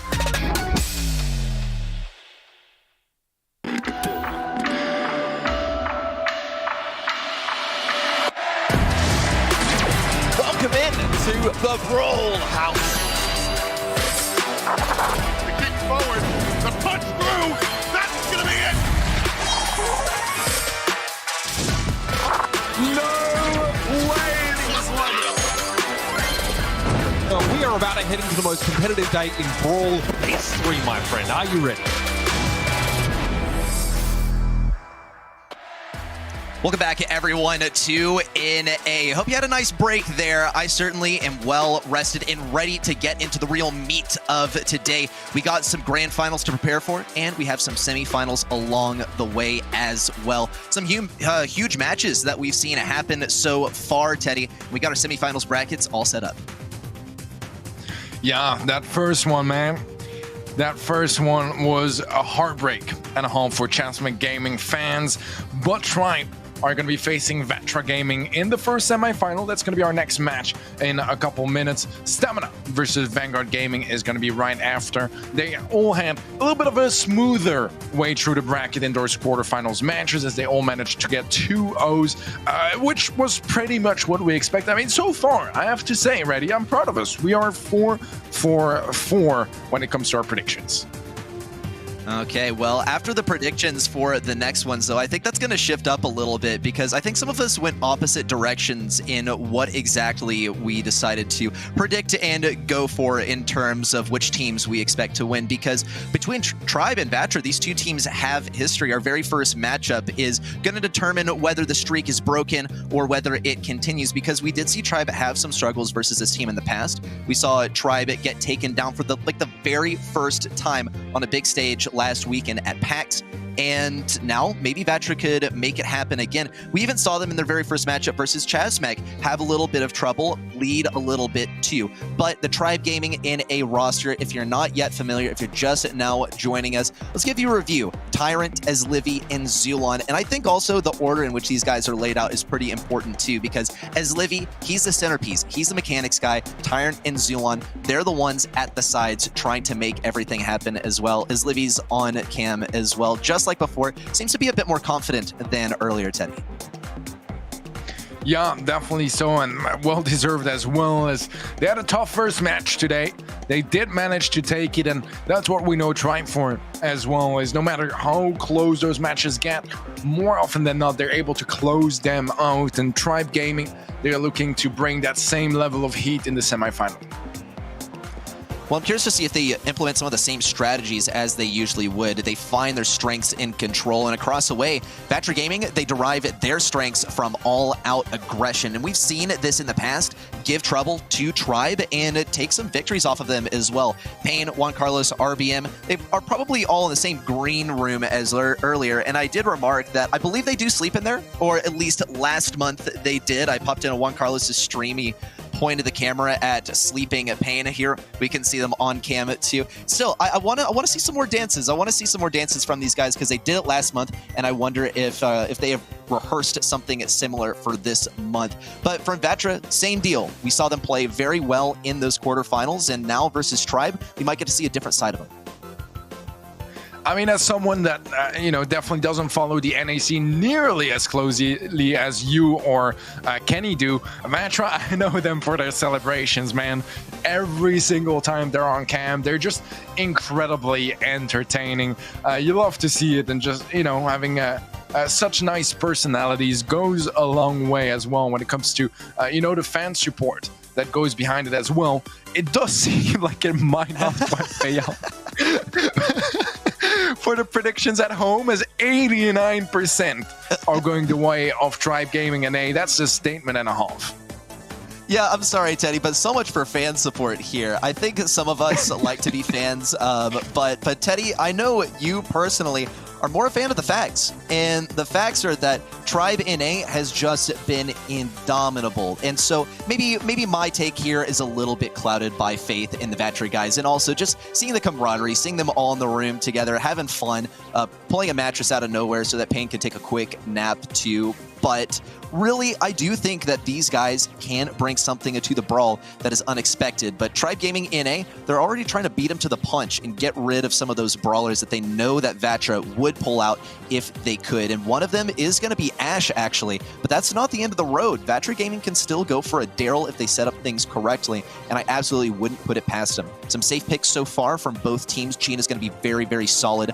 Bonnie as well. Colonel Ruff's also going to fill a similar role. It's all about escape mechanisms when you're facing versus Gene. It's always a consideration. Can I dodge out this brawler? But the addition of Carl to the side of Tribe Gaming NA, not only is that a result of the good draft with them already picking Gene, but it is also going to be a pretty solid brawler. They'll more likely run it in long range unless Vatra doesn't counter them very hard, and they can't afford to run Protective Pirouette. Yeah, it's a very nice pickup against the roughs, especially, you know, because those rough sandbags, if you don't have enough AoE damage, they're a nightmare for the Gene because, you know, he goes for a pull, ends up pulling a sandbag. That's a bit of a disappointing outcome. But now Juan is going to even have to question if he wants to run that gadget. We'll see the Colette as a final pick on Slivy. It's a pick that's just really, really meta relevant at the moment. Very, very strong, wins tons of different matchups, has very few weaknesses as well, and is just a very nice fifth pick because, you know, it's not going to get heavily countered by pretty much anything for that sixth and final pick on the side of Vatra. We'll see what they actually decide to bring in. It's going to be a Gale. All right. I mean, it can do some damage. It's definitely, you know, there to deal with Carl going a little bit too aggressive, or if anyone oversteps. It can also be played out nicely to deal with a Gene pull. You know, if one of your team members gets pulled, you go for that Gale super, you stun them against the wall, and then suddenly, well, your teammate gets away with it, which, you know, doesn't happen that often when you get pulled by a Gene. And it also maybe opens up some possibilities for whether RBM decides that he needs a little bit of assistance when he jumps in. But Tribe Gaming NA have covered a lot of the bases here actually with their draft, and it's more than likely that Slivy is going to be running that speed gadget for his, or rather the speed gear, no, star power. Cycle through all the abilities in Brawl Stars till you get the right one, right? But Slivy, it's really hard to tell whether he's actually running first star power or not. He might be able to make some stuff happen in close range versus Pain or Juan Carlos, but it is going to be tough. It can also afford him some survivability if he gets pushed up against the wall. So far, though, Tribe Gaming NA leading with that blue star, not showing any signs of budging, so it's going to have to warrant some aggression from Vatra Gaming in order to disrupt the defense. So far, it's still just that blue star. Gives the advantage to Tribe Gaming. Obviously able to quite easily catch it with a gadget from the Carl. Let's see if Vatra can find any openings. So far, very slow-paced, taking their time. There was a buff supplied to Pain, or to himself, I guess, as he opened up a couple of walls and bushes as well in his lane. Has another one available now. Gonna proceed to open up the map a bit further. I do like that he's keeping some walls in the mix, because that can go a really long way, you know, on this map.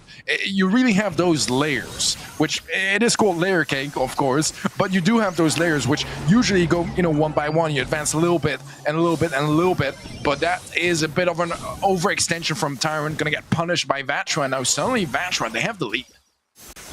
Yeah, that hurts actually for Tribe Gaming NA, because I guess Tyrant really thought that this matchup was 100% in his favor and was totally free, but it wasn't at all. The intersection of RBM and Pain's attacks were able to take him down.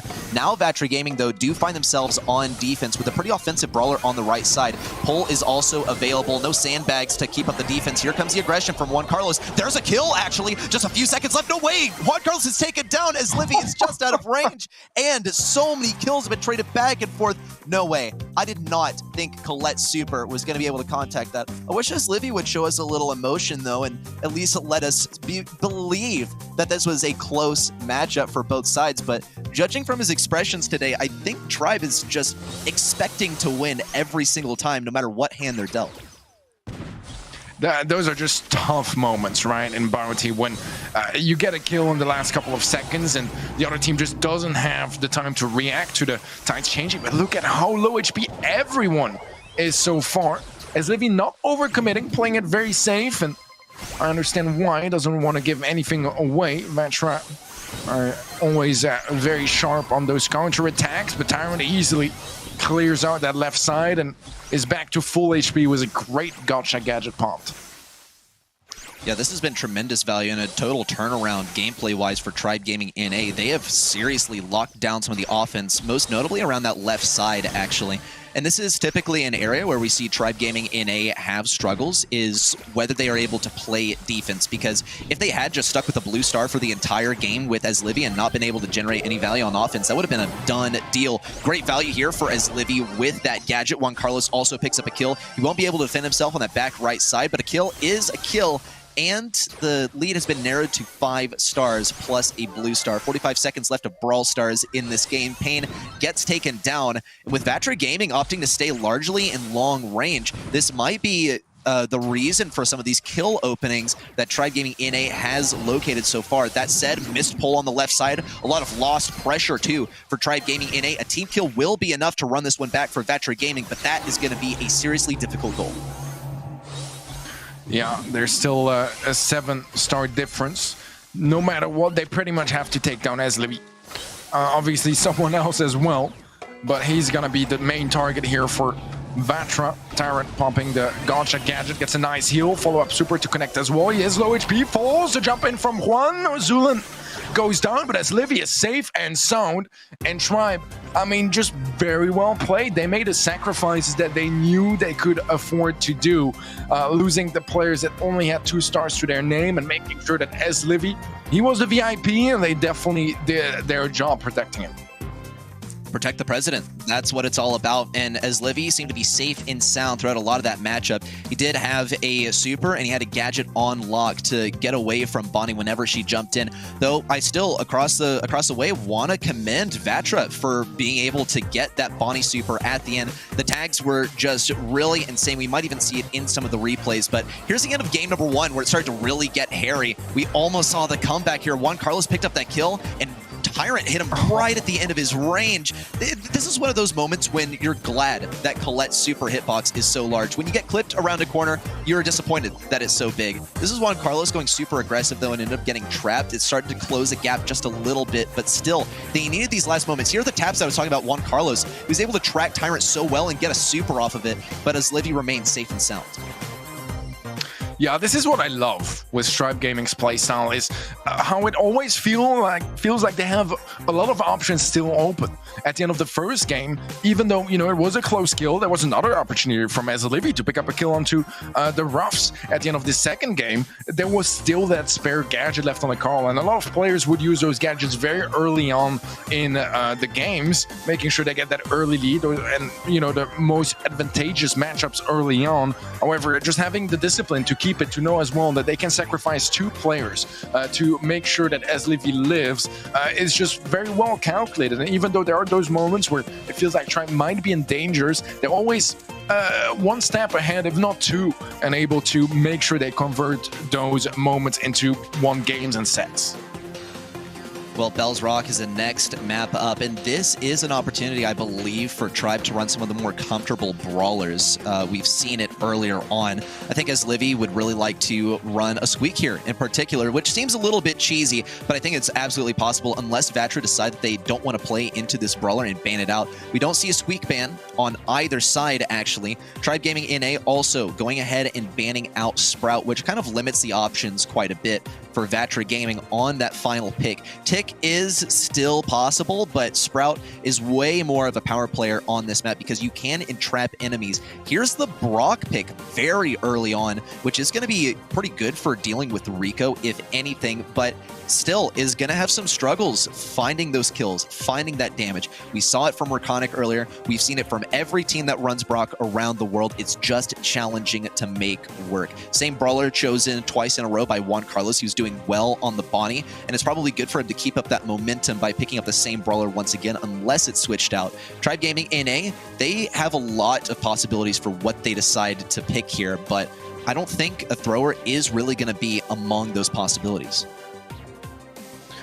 Yeah, this is going to be an interesting one. I think throwers are too risky, you know, with the Brock in the mix. Even the Bonnie alone can be a bit of a nightmare if she manages to get her super, jump in, and it's easily dealt with. I like the Fang, though. I don't know what they're going to pair it with. Maybe, you know, something a bit more traditional, the Gale, to make sure that it's not in the hands of Vatra with their final pick.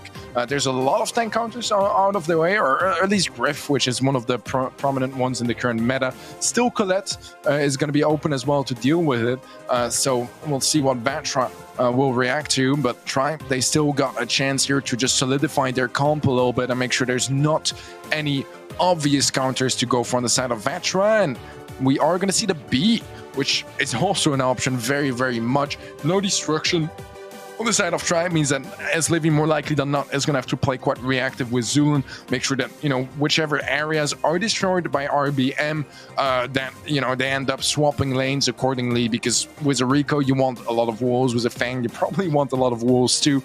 On the B side of things, the less the better. And I would actually be a little bit questioning as to whether RBM is going to be running any wall break here, because with Tyrant across the way, a stun is going to mean absolutely anything, or any kind of escape is going to mean a whole lot. And if Tyrant gets in close range, Rocket Lease is going to be awesome, but it means that pretty much the only reason you would run Brock Heroes for the wall break is eliminated now. Now, he can still get some wall break with that super, but he has to hit his shots, and that's going to be challenging when he is outranged by pretty much all of these brawlers. iPain also going to be going for the Carl for that final bit. He can get stunned out by Fang, so it's not all sort of sunshine and rainbows for this brawler pick, but it is fairly solid. He can also clip walls pretty well, which will mean that he can get some decent value versus as Livy, but he's going to have to use these walls to his advantage. iPain still is going to be going for the wall break, and he is going to be looking for some pinches onto as Livy. RBM can't yet find that positioning for as Livy, though, and as Livy is going to be opting to use whatever walls are left to try and get some ricocheted shots, but iPain's doing such a good job of dodging them so far. No real damage has been dealt either. Yeah, honestly, I really respect this idea from Pain to just stick with the wall break, because obviously, you know, the jump would be very useful if Tyrant decides to dash in, but you know, more likely than not, it's still going to result in a death, and it would make it much harder. I think, you know, that extra little support of opening up those walls can go a long way. RBM going very aggressive. It's a 1-for-1 trade. Tyrant, quite low HP, does get tagged up, but in the end, it's a 2v1. One that RBM is trying to turn around, almost does so successfully, but Tyrant is still up. RBM, he is completely closed in here and ends up getting taken down. Protesto as well for Zealon. As long as Tyrant's not throwing up the thumbs down, then I think they're home safe, but still a well-won round for Tribe Gaming. We'll see if they're able to do the same thing once again. They do switch up the lanes, though, so that Tyrant gets a slight range advantage and speed advantage versus his lane. Zealon also knows that he is going to have the range advantage on Carl. iPain also getting tagged up in a huge way. Wall break not going to catch that final wall either. If anything, it might make Islibby a little more vulnerable, but things have opened up so much that Tribe Gaming in A is going to be able to wreck house on this left side. Huge play for Islibby. That was like a 200 million IQ from Islibby to use his super like that. Now it's a 3v2 in their favor. That was absolutely phenomenal from Islibby. A beautiful catch and a nice way to secure that round and game. Now a game away from locking in the second set, and we have to see some more here from Vatra. They can't let it slip away like that. Starting things off with a 2-set deficit against Tribe Gaming in A is a very, very bad situation to get yourself into. Still got a say in it, though, as we head into our second game of knockout. Already some decent tags on both sides around the mid, as Livy gonna respect it. Does need to be careful not to get locked in. That's always a dangerous area.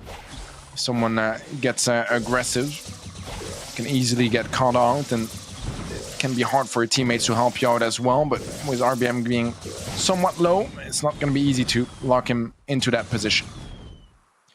As Livy is ready to use a super whenever he can. Juan Carlos is going to get stunned up on the left side. RBM might be able to pick up the kill onto Tyrant and dash out as well, but he's not home clear just yet. He is going to get out of range with just 280 health. Remarkable. And we've seen this time and time again from Tyrant. He's just barely able to escape every time, to the degree where you think that it's actually all in the plan. iPain going to break open some walls on the right side as Livy heals up just a little bit before this final fight. RBM going to do whatever he can to try and get this kill. Take some damage, actually, from the poison, too. A thumbs down once again from Zealon, as Tribe Gaming in A is one round victory away from claiming their 4th win in a row and sending us to set 3. Yeah, I love the discipline from that play from Tyrant. You know, I mean, obviously, just getting the connection on that super stun and follow-up kill is huge, especially so early into the round. But also, the fact that he gets away makes sure that that man advantage is carried over and helps you close out the round with ease. So far, Vatra with a lot of control. This is when the wall breaks pay off. Pain finally destroyed all of those keys areas of the map, and that helps Vatra set up for some nice early mid control. We'll have to see if they manage to keep it. Tyrant versus Juan Carlos on the right side. So far, Juan Carlos is taking a decent amount of damage. Tyrant knows that his super is going to be key to making this happen. And there is going to be the super and a stun as well. Juan Carlos is able to stay alive. Ends up getting taken down in the last moment. iPain going to get dashed on. There's a roundhouse kick. And a victory for Tribe Gaming in a very, very well played, especially by Tyrant throughout the entirety of that last set. As Livy had a pretty good moment too. He popped off on the Rico when it mattered a whole lot to get that kill. That was very, very impressive as well. I'm not sure whether to call it lucky or whether it was just immensely skillful, because that brawler had to be so far off of his screen by the time that he went for that super at such long range that it was either insane game sense or insane luck. Regardless, the story is told in the scoreline. 2 O's across the board so far. Well, in my experience in esports, Reddy, it's always a little mix of both when it comes to those exceptional plays. You need the conditions to be right, but you still need to read the situation perfectly and have the right response to it. But I think for me, I mean, as Livy had a phenomenal set here, but Tyrant was, for me, the star player, really. He had an incredible performance all around.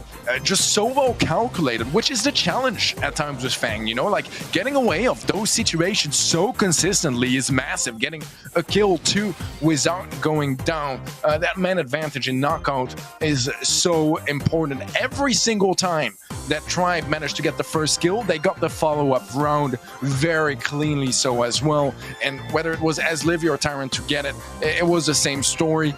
Fairly one-sided set here for Tribe Gaming, and they should be quite comfortable getting into that third set. 7 kills, 0 deaths as Fang. That is insane. 34% of the team damage, sure, but he did over 50% of their kills throughout that entire set. That really is just insane that you're able to pull stats like that with Fang, a brawler who can be pretty frail, actually, once he decides to go in. And there were moments where Tyrant was on such low health as well, where he just knew that he was able to get out of there. That's a big mental step to take when you're playing Brawl Stars, is knowing that, yes, I can get this kill for free when I go in, but then to take it a step further and say, can I get out alive as well? And Tyrant was able to stay a step ahead of the competition every single time. Now that we move on to Ring of Fire, I really think that every single team has a horror story that involves Ring of Fire as their final set played. And I really hope that that is not the case for Vatra, because if the momentum stays the same from Tribe Gaming, then they could end up acquiring a horror story of Ring of Fire on their own.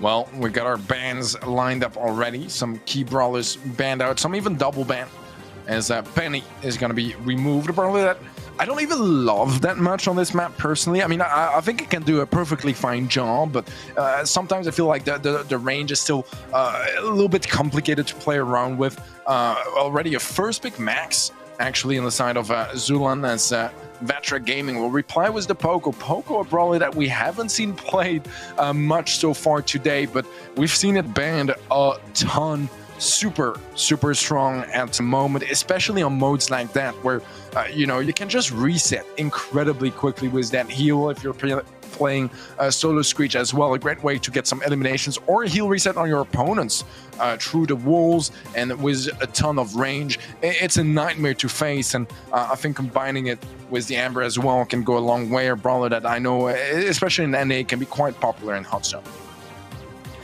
Well, how is Tribe Gaming NA going to respond? Because they have a max on their side, and there's no max counter on the side of Vatra Gaming so far.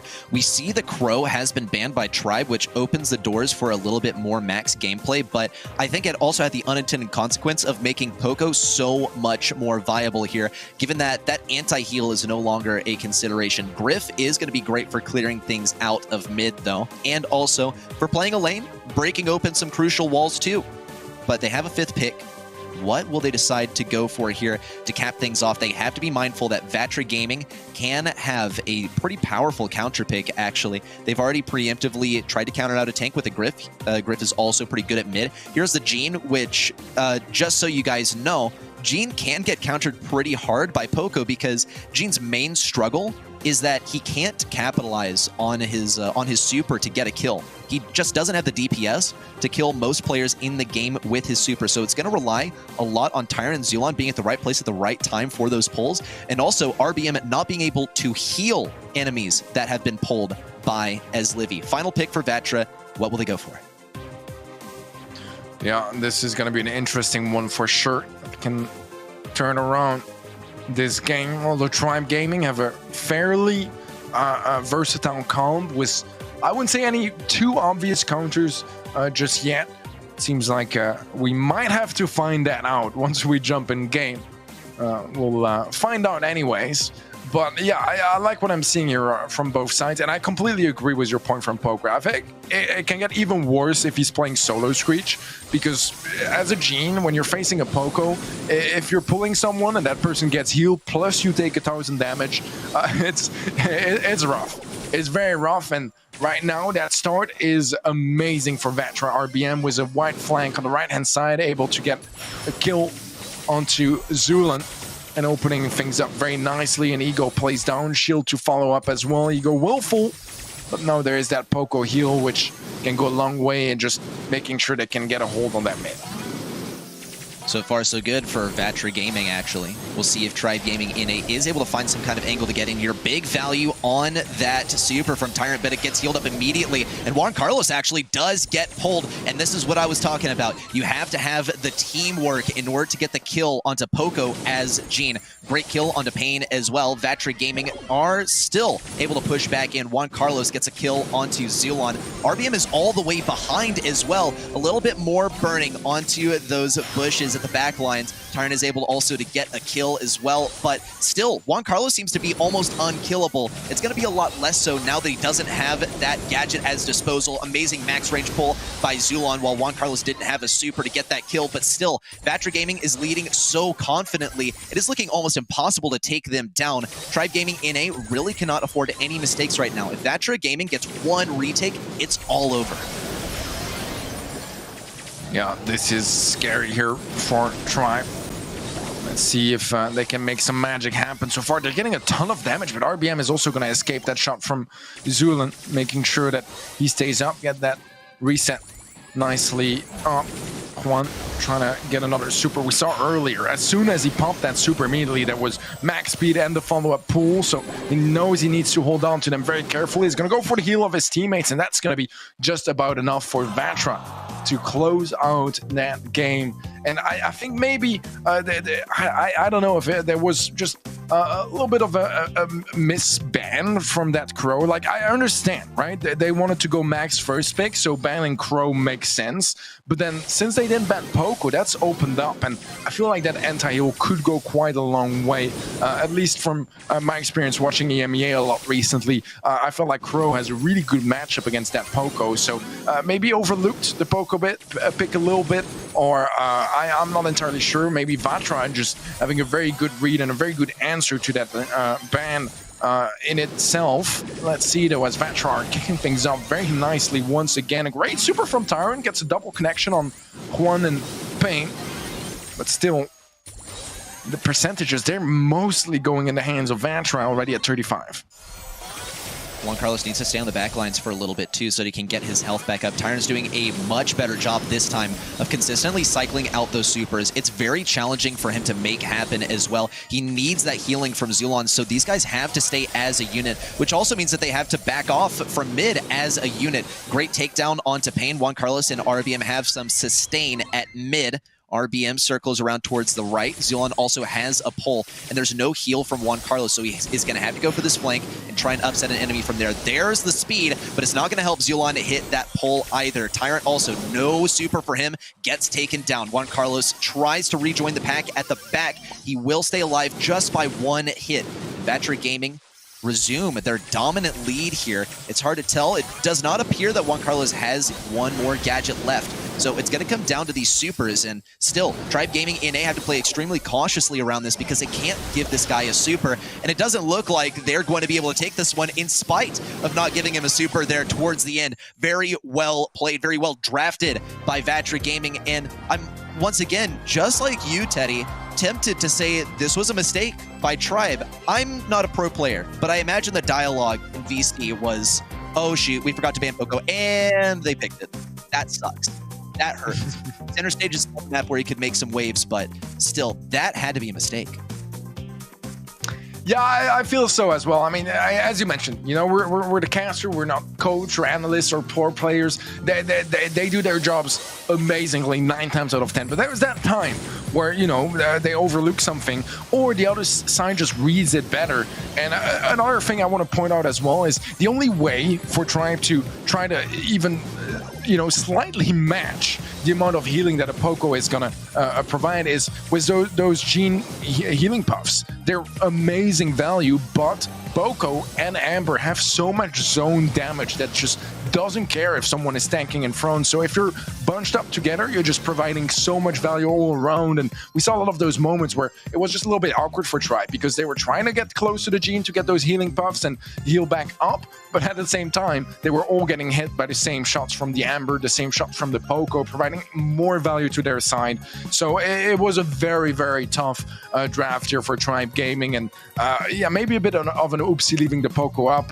But then again, I mean, it's not like they got stomped either. They stood a chance. I think Vatra had a really good execution to that strategy as well as just a very, very solid read of the situation.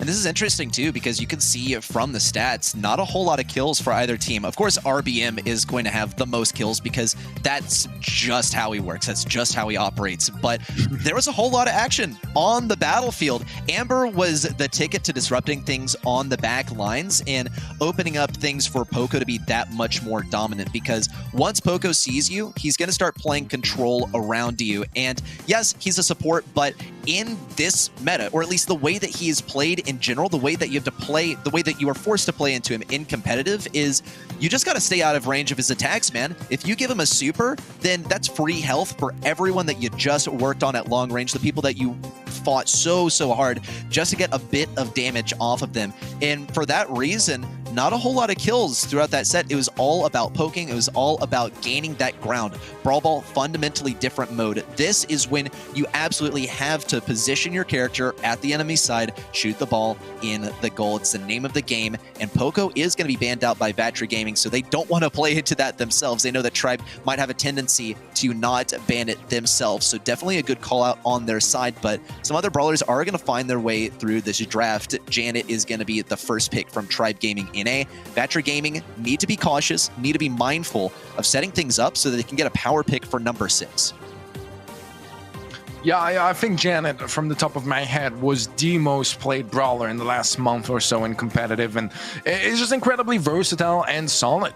Provides, you know, some vision with the gadget, as well as a decent amount of zone, long-range DPS, and the flight ability that just keeps you pretty much invulnerable in the air. I think the answer here from Vatra is definitely not bad.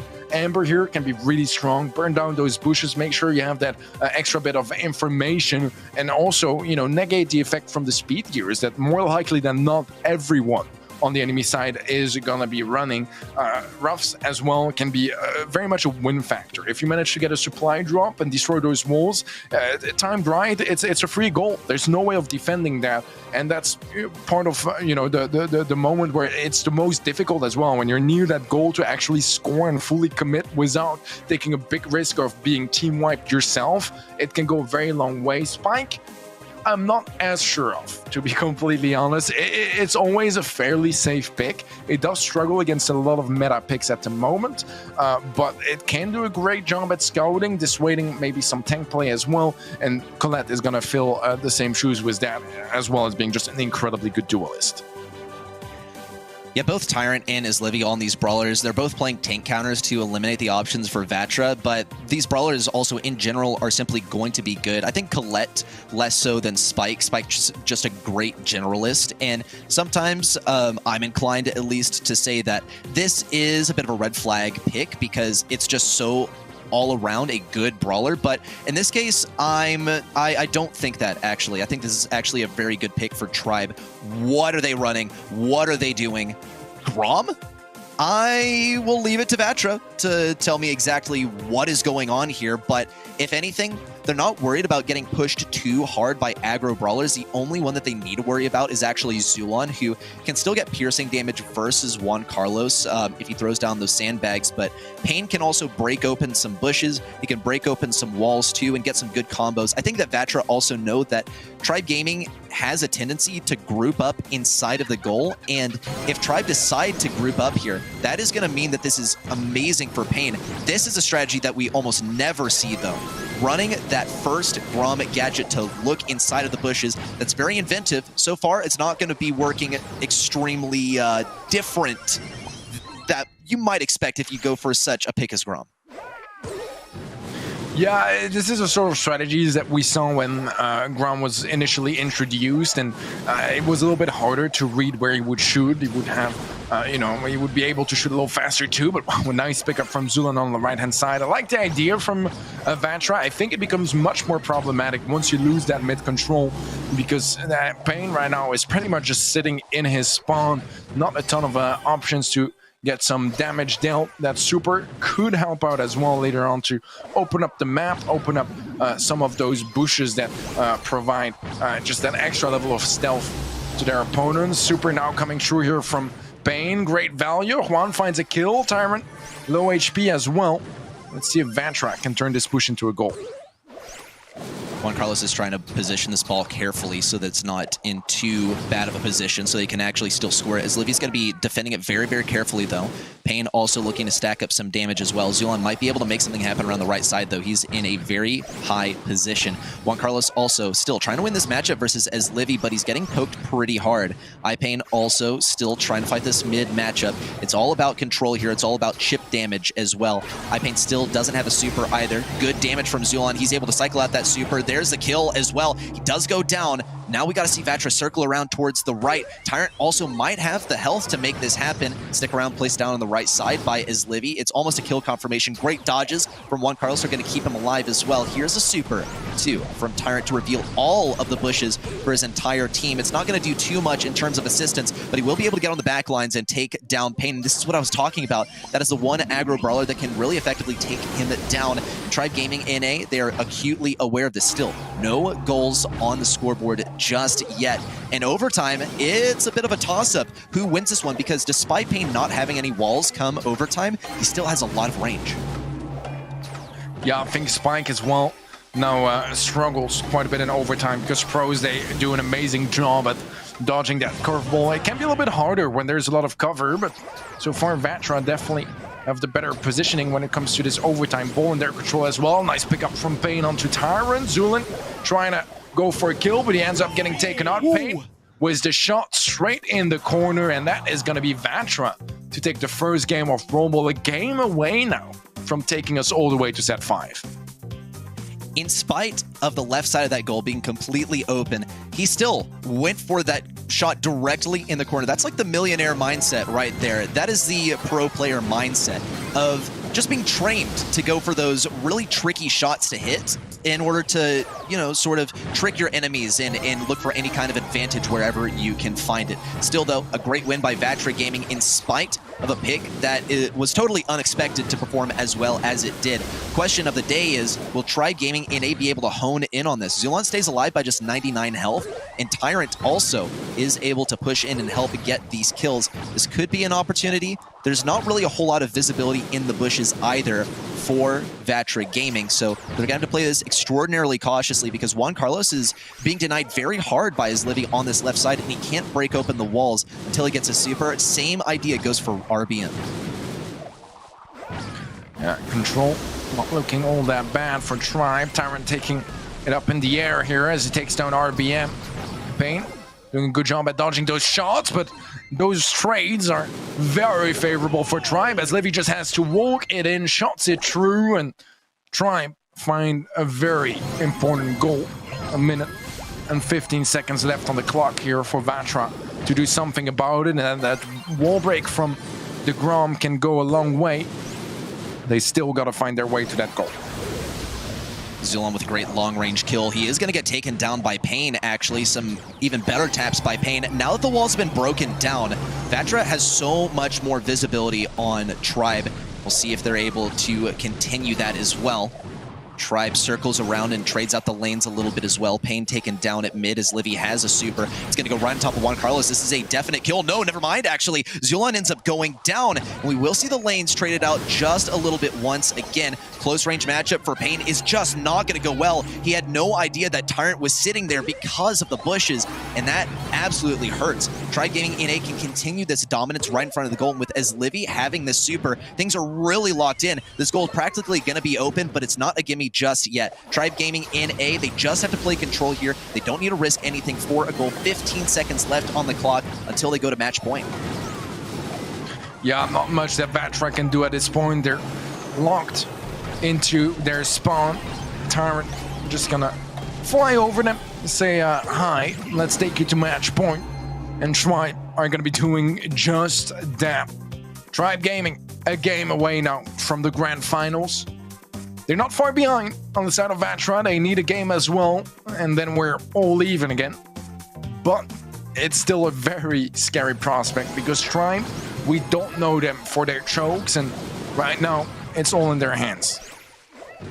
Well, this time Tyrant's going to be able to sneak around the left side by the looks of things. iPain is still punishing him pretty hard. Great taps, it looks like. Pain still trying to help out Zulon as well. There's going to be the kill onto Zulon. Tyrant also might get hurt a little bit. Stick around on the left side to divide Juan Carlos around to the left side as well. iPain taking an extremely aggressive position. He knows that his Livy is going to be over here, but still won't be able to get that kill quite yet. Lanes are being traded out a little bit. Zulon's still going to find this matchup onto RBM, and the bushes are broken open. Big wall break as well by iPain right next to the goal. That was hardly focused on dealing damage to Brawlers. It was all about opening up the right side, and that might make things possible for Vatra to go for a tricky shot into that goal. A kill onto Tyrant might open the doors. Pass needs to find its way to RBM, but it falls just short. He had that super. He might have been able to slot it in, but he couldn't risk it just yet. He will go for a little bit of a surprise shot onto Zulon and will take a good amount of damage off of him. Ball still really close to Tribe's goal. RBM might be able to get the kill as well. Zulon going to try and make it happen with the Gotcha Gadget. Can't exactly capitalize on it. Tyrant also pushes forward. Got to see the 2v1 work out, but Tyrant seems to be indomitable, at least for that first part. Juan Carlos takes him down. Juan Carlos is doing a great job of making sure this left side is locked down, but it's a mystery as to who is going to be able to pick up that supply drop, who's going to be able to get aggro enough to capitalize on it. All right, Vatra. Decent positioning still. Pain trying to find some sort of opening. Gets a good tag onto as Livy. Kill would really open things up here as RBM is gonna pop a nice burn onto Tyrant and remove the gadget as well.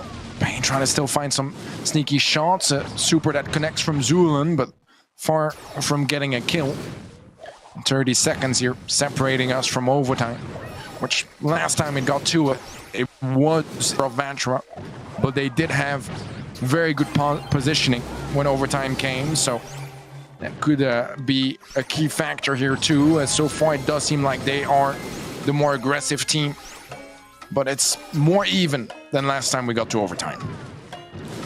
5 seconds till all of these walls break down. Zulon has a super supply drop making its way over to the right side to power up RBM. Zulon is going to have to be the one to get this initial kill because everyone else just doesn't have the damage to make this happen. RBM is so far pushed up on the right side. He's looking very, very vulnerable. This could be a kill for Zulon, who's just in range. A 3v2, and the ball is cornered on the left side. Great taps from Juan Carlos onto as Livy around this left side, but Zulon keeps up the pressure. He doesn't have any gadget left, so he doesn't have a whole lot of sustain. Great kill. Good dodge from RBM to juke out Zulon. Here's the pass over to Pain, or maybe just walking right into the goal. Vatra Gaming are taking Tribe Gaming in spite of a match point to the 5th set. My goodness, huge plays from Vatra. If they can take it all the way here and go to the grand finals, that would be huge.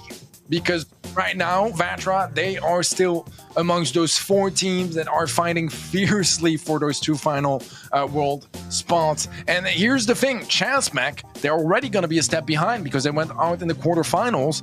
If Vatra can make it to the grand finals, that would be huge because they know there's another team that's going to be falling behind, because between STMN and Vanguard, there's only one that can reach the grand final, as well. So this is their chance to just stand out of the pack a little bit and be more comfortable for the next monthly final. Could be even more comfortable if they win it all today. But Tribe, they still have a set to fight for here. Vatra, however, they are bringing the heat here in the semifinal.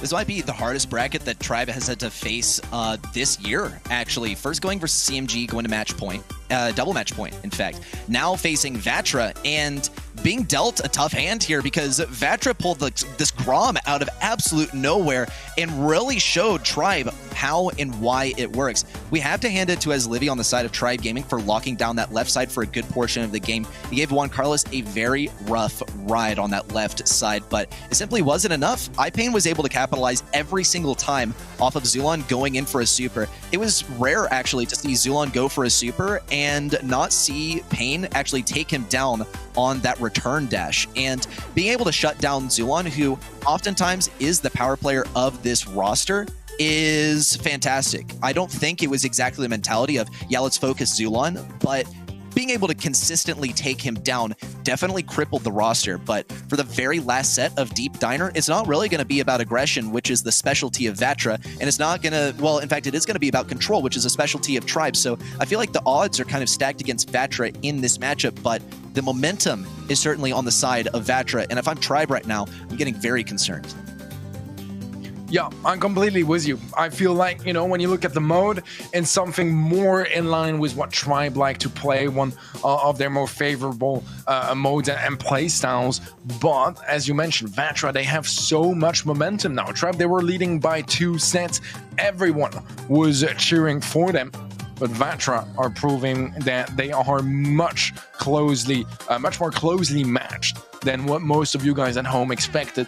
Now, all even 2 sets for 2, and Vatra, I think they can do it, man. I really think they can do it, but they're playing against the odds here in the final set because this is Tribe Gaming's home turf. More slow and steady, more control-based. This is what Tribe Gaming like to play.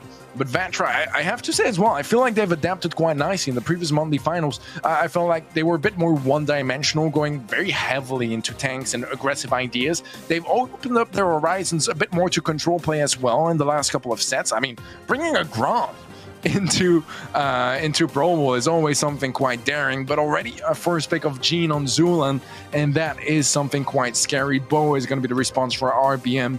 Welcome one as well. I'm curious to see how this draft is going to go.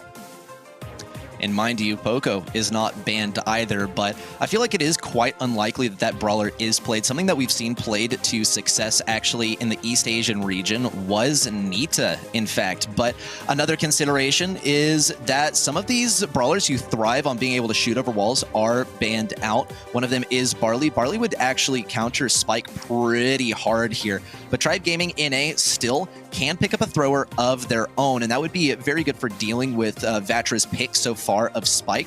RBM always can break open the walls. It does mean that he will not be shooting his mines at mid or at that usual sort of bush area that Zulon would be lurking around. There's also a 6 pick on the side of Vatra if they decide to try something tricky. I think Tribe Gaming NA halfway committed on getting rid of some of the more irritating brawlers to be fighting over walls on the left and right lanes, and it still leaves open some good possibilities for Vatra. I guess now after seeing Brawl Ball, also Grom comes to mind, but it wouldn't be my personal pick. It never ever would be, but Vatra Gaming seem to be pretty talented with it. The other deal is that Tribe Gaming NA still can pick up something of their own. They're going to have to venture outside of their comfort zone because Colette might be a tempting pick to go for here, but we haven't seen it work as well as it needed to in that last set. Yeah, I'm wondering what that pick is going to be. It's going to be this 2, which I think is a pretty good idea, actually. I was thinking maybe Carl could be a very good option, too, to deal with that spying very nicely. Plus, this is a map that caters to it quite nicely as well. A lot of places where you can go aggressive and just hold that position and play around the wall. Something that Vatra might still want to bring to the table. But this does mean that Tribe, they have quite a bit of destruction they can bring to the table. So I like what I'm seeing on the side of Tribe. I think they have a pretty solid comp, and Crow is definitely a good way to try to shut that down. It's going to Tribe as well the more the map gets opened up. So I think it's a pretty good idea. There are some risks in there. I think that Stu into Spike can be a dangerous idea overall. I'm assuming that in the mid we're going to see the Bow versus Gene, which I do prefer to Gene myself, even though those bow mines can be very deadly as well. I feel like hitting a Gene pool at a pro level is more likely, especially if you want to have a chance at snatching those gems from the enemy gem carrier. Well, we have seen the Crow mid also play to success. Quoting once again East Asia earlier this week, and it has worked pretty well. RBM's going to be playing sort of a mid-ish role, not too scared to go around that left side. We also see an attempt at getting a free super for Juan Carlos around the right side, because that stick around is going to be instrumental to winning this matchup. RBM now sneaking behind is able to take down this turret. Zulon still lurking at mid. iPain needs this first super in order to get good value versus Zulon and break open some of those walls, make it a little less favorable for him. But who knows? Maybe he's not actually going to be attempting that, and instead will go for some different positioning with his mines. Tyrant is going to get taken down by RBM, who stays relatively safe around the left side. Here's a jump in, a takedown onto Zulon actually, but he has almost no escape unless there's a huge pinch onto Livy. If anything, the backline has been destroyed a little bit so far. Lanes are being switched up. Things are a little asymmetrical. Tyrant is going to get stunned, actually. That has to hurt, especially when you could just dodge out. He must have thought that he was going to be able to get the kill there. Livy also is going to be slowed down and taken down. Zulon has the pull, but his magic puffs are not going to be as valuable since he is, since it's possible for his teammates to be tagged up by Crow. In fact, I think it's a great shout to play Crow in general, because all three of the brawlers on the enemy team rely heavily on their ability to heal. Zulon with magic puffs, Livy gradually healing up over time with Griff's second star power, and Tyrant with Gassy heal. That's a very valid point. Absolutely love that you are mentioning that as well. And there's a lot of brawlers at the moment that are just, very heal dependent. Poco as well being so strong at the moment. Still Vatra on 9 gems. All they need is one more. It is spawning on their side, but Tyrant is there to contest it. An important moment to do so as well. Zulon getting a bit more aggressive, picks it up, and that's going to create a little bit more space. Now they're on 6. If they manage to do something like that one more time, that is going to be enough for Tribe to be in a way where they can equalize things when it comes to the countdown. A pickup onto Tyrant on the right hand side is huge. Pain trying to find that gem, but he's a sole member remaining for Vatra, and it means that Tribe are now at 7. 2 gems on the top here. They're going to go in the hands of Tribe. That's huge. They tie things up. Next gem spawns on their side as well, and they're going to be dictating the pace of this game. Vatra still just needs 1 gem in order to bring this back. Zulon has the speed, and that turret is going to get taken down. He's no longer able to make this happen. Juan Carlos and RBM go for all-out aggression, and Pain, much of the same. Big damage. He might have gotten over-aggressive there, actually. Taken down. It's a team kill, and Tribe Gaming NA continue the countdown. That is absolutely tragic what just happened, but for Tribe Gaming NA, it's exactly what they need. 1 game needed in order to take themselves to the grand finals, but that was way too convincing from Vatra for Tribe to find any kind of comfortability. 9 gems on top of iPain very early on in the game, and Tribe Gaming NA was mostly able to catch up because they were just doing such a good job of keeping Zulon alive and instilling this kind of mystery in Vatra's minds as to when he was going to get that super and when could he possibly pull the 9 gem carrier. But Juan Carlos is fulfilling a much different role this time. Right wall is broken open, and Juan Carlos just looks impossible to take down. Wow, incredible flank. All this time, Juan sitting on the bottom right of the map and getting so much value all around. Great pickup from Pain as well. Tyrant there could have been a very pesky presence for Vatra, but Tribe, they need to catch up here, behind by 7, almost 8 gems. This is looking scary. It is match point for Tribe, so not much room for mistakes. A big pickup from Tyrant as well. Gets almost a follow-up onto Juan, but so far safe and sound for the side of Vatra. They do have some space they can give up to because they have a lot more gems than Tribe still. So even though they lose some mid control, it's not going to be the end of the world. 9 gems though, and the same cannot be said for Tribe. Vatra's trying so hard to bait the pull out of Zulon, but they just haven't been able to do it, unfortunately. They still have some counter abilities. Only one brawler among this roster needs to be taken down in order to interrupt the countdown. Zulon is being kept at range, but they're waiting for the perfect opportunity. Just one pull is all they need. Could it be enough? Jump forward by RBM? No way! And Vatra are able to stay alive till the end of the countdown. It is a double match point. Once again, are Tribe going to be able to find their way out of this one? This looks so dominant towards the beginning of game number 1, the entirety of game number 2, and with game number 3 along the way, Tribe have to find some kind of weakness. Phenomenal set so far from Vatra. Despite losing the first game, it was still Vatra in the driver's seat for the most part of that first game. Best start so far that Tribe have had in this gem grab set was already 3 gems picked up by Zulon, a very low HP Spike on the right side will end up going down, not able to find the trade eater. A nice pickup from Zulon, and this is an amazing position for Tribe to be in. 6 gems already to their side, and that Spike super, there's not really going to be any follow-up. Tyrant is quite low, but so far still safe and sound, and Zulon has his pull as well. Wow, Tribe, how they are able to turn things around like that, go from being dominated for 2 games in a row to starting things off with an explosive start in this 3rd game. Well, good takedown onto Tyrant on the left side.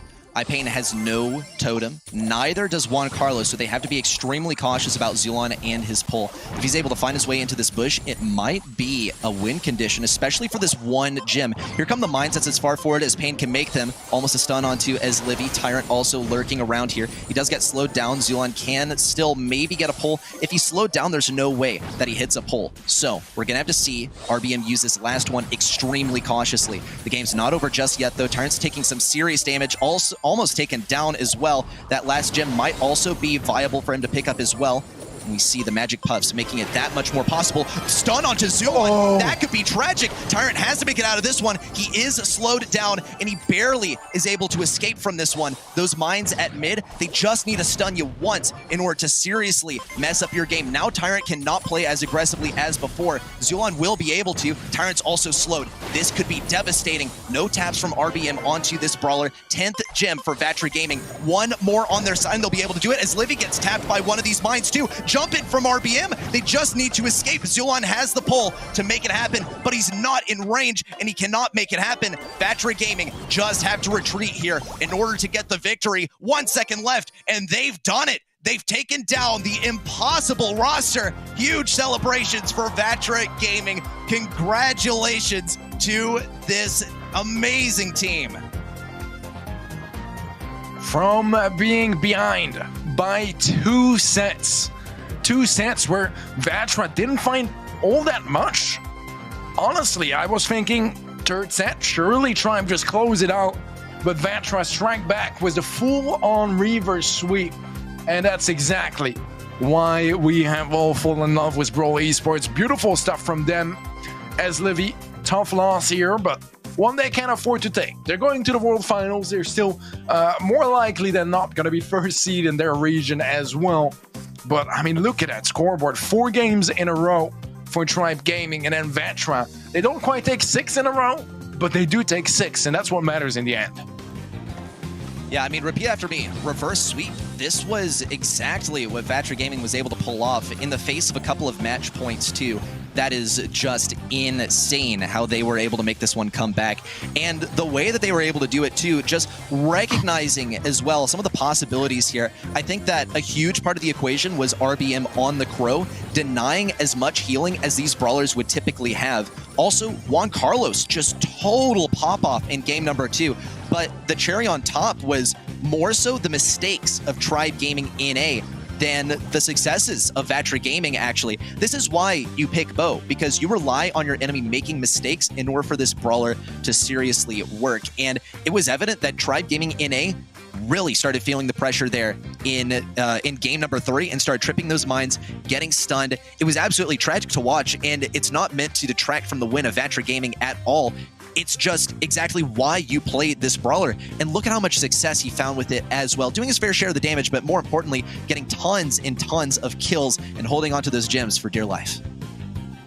Man, RBM on that Crow, despite having the lowest damage and the fewest skills on his team, for me, played phenomenally. I mean, Pain, phenomenal series from him as well. Absolutely deserves his MVP, but dude, RBM on that Crow getting slows when those gene pulls could have been so threatening because Tribe had a massive gem lead and they were forced on the side of Vatra to take a risk, go for gems. That slow saved them multiple times towards the end as well. The slow that actually catches the gem carrier onto a bow mine, gets the kill and just secures the final game. Incredible stuff all around from Vatra, a real team effort and a phenomenal performance all around. Very, very much deserved win, and as close as it was, Tribe just couldn't quite close it out. Vatra looking phenomenal tonight.